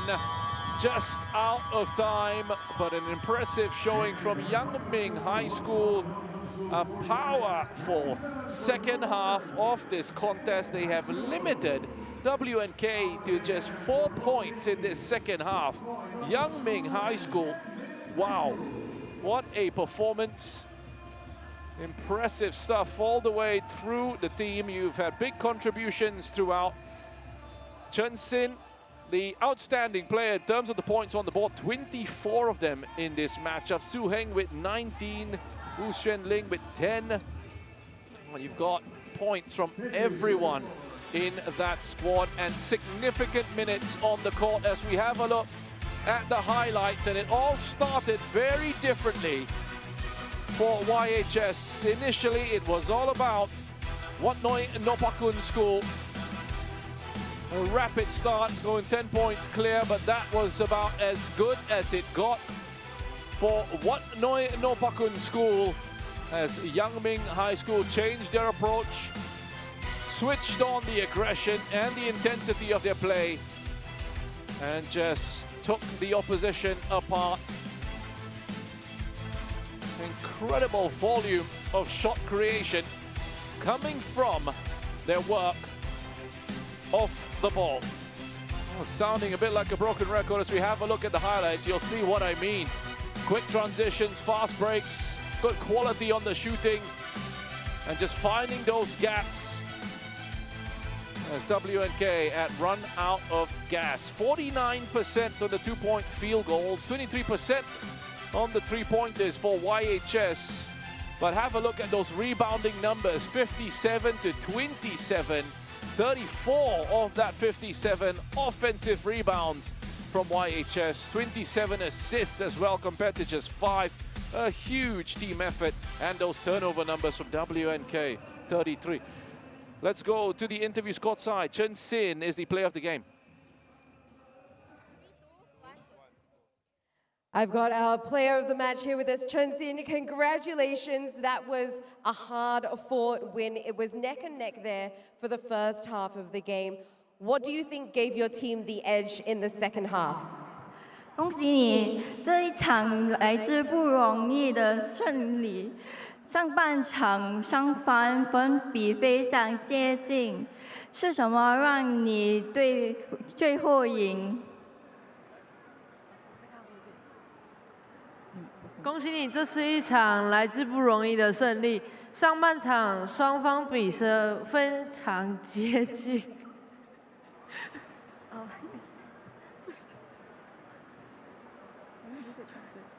是最后谁让你最后赢？就是谢谢教练、谢谢学姐一直鼓励我们。虽然说一开始表现得不太好，但是因为有学姐跟教练一直鼓励，所以带动我们的信心，所以后面可以表现这么好。好，我来。再讲多一次。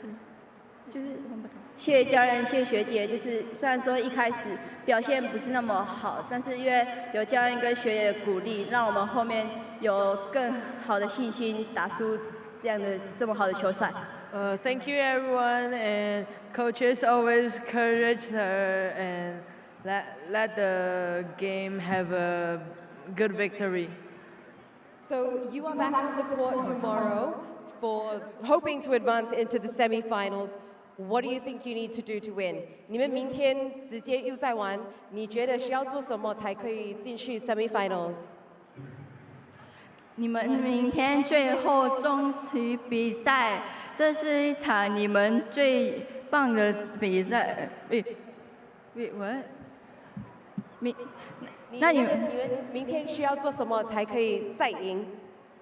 我觉得心态上吧，就是要做好更积极，然后去面对明天韩国，然后就是用更积极的态度，然后去应付明天的比赛。Should use some more like more motivated energy to win against Korea tomorrow during the match and be more energetic. Wonderful. Well, thank you so much. We can't wait to see you on the court tomorrow. So congratulations to Chen Sin, player of the game. Award for her, 24 points that she has been able to collect this evening, along with 10 rebounds. Let's have a look at what this result for Yangming High School means on the pool standings. Gwangju Spear Girls still in front, right on top of Pool C. Yangming move into second. Wat Noi Nopakun School at the bottom after 2 matches played. They are done for this tournament, so it will be about the battle for top spot and a place in the next stage of this competition between Gwangju Spear Girls and Yangming High School. Let's have a look at the results that we've had on day 2 so far. We begin with the girls division Pool D matchup. Yali High School 74-23 win against Jubilee High School, and then a boys division Pool B contest. Dongtaek Secondary 85-21 win against Bukit Jalil Sports School. That was followed by Seka Girls 105-21 win against Hwa Chong Institution in that Pool A matchup. We also saw Totori Johoku at a 91-22 victory against Hwa Chong Institution in a boys division Pool D matchup. And then we wrap up the evening with Yangming High School and their impressive showing against Wat Noi Nopakun School, 97-49 for YHS. Let's have a look at what's coming up tomorrow. Plenty of basketball coming your way as well. Boys division Pool C, Tsinghua University up against Assumption College. That's at 11 a.m. local time. Brownville Secondary against University of Santo Tomas in the girls division Pool B at 1 p.m. local time. Berwick College up against Dongtaek Secondary then in boys division Pool B. And then at 5 p.m. local time, in Pool C of the girls division, Gwangju Spear Girls up against Yangming High School in a battle for top spot. And then we finish off at 7 p.m.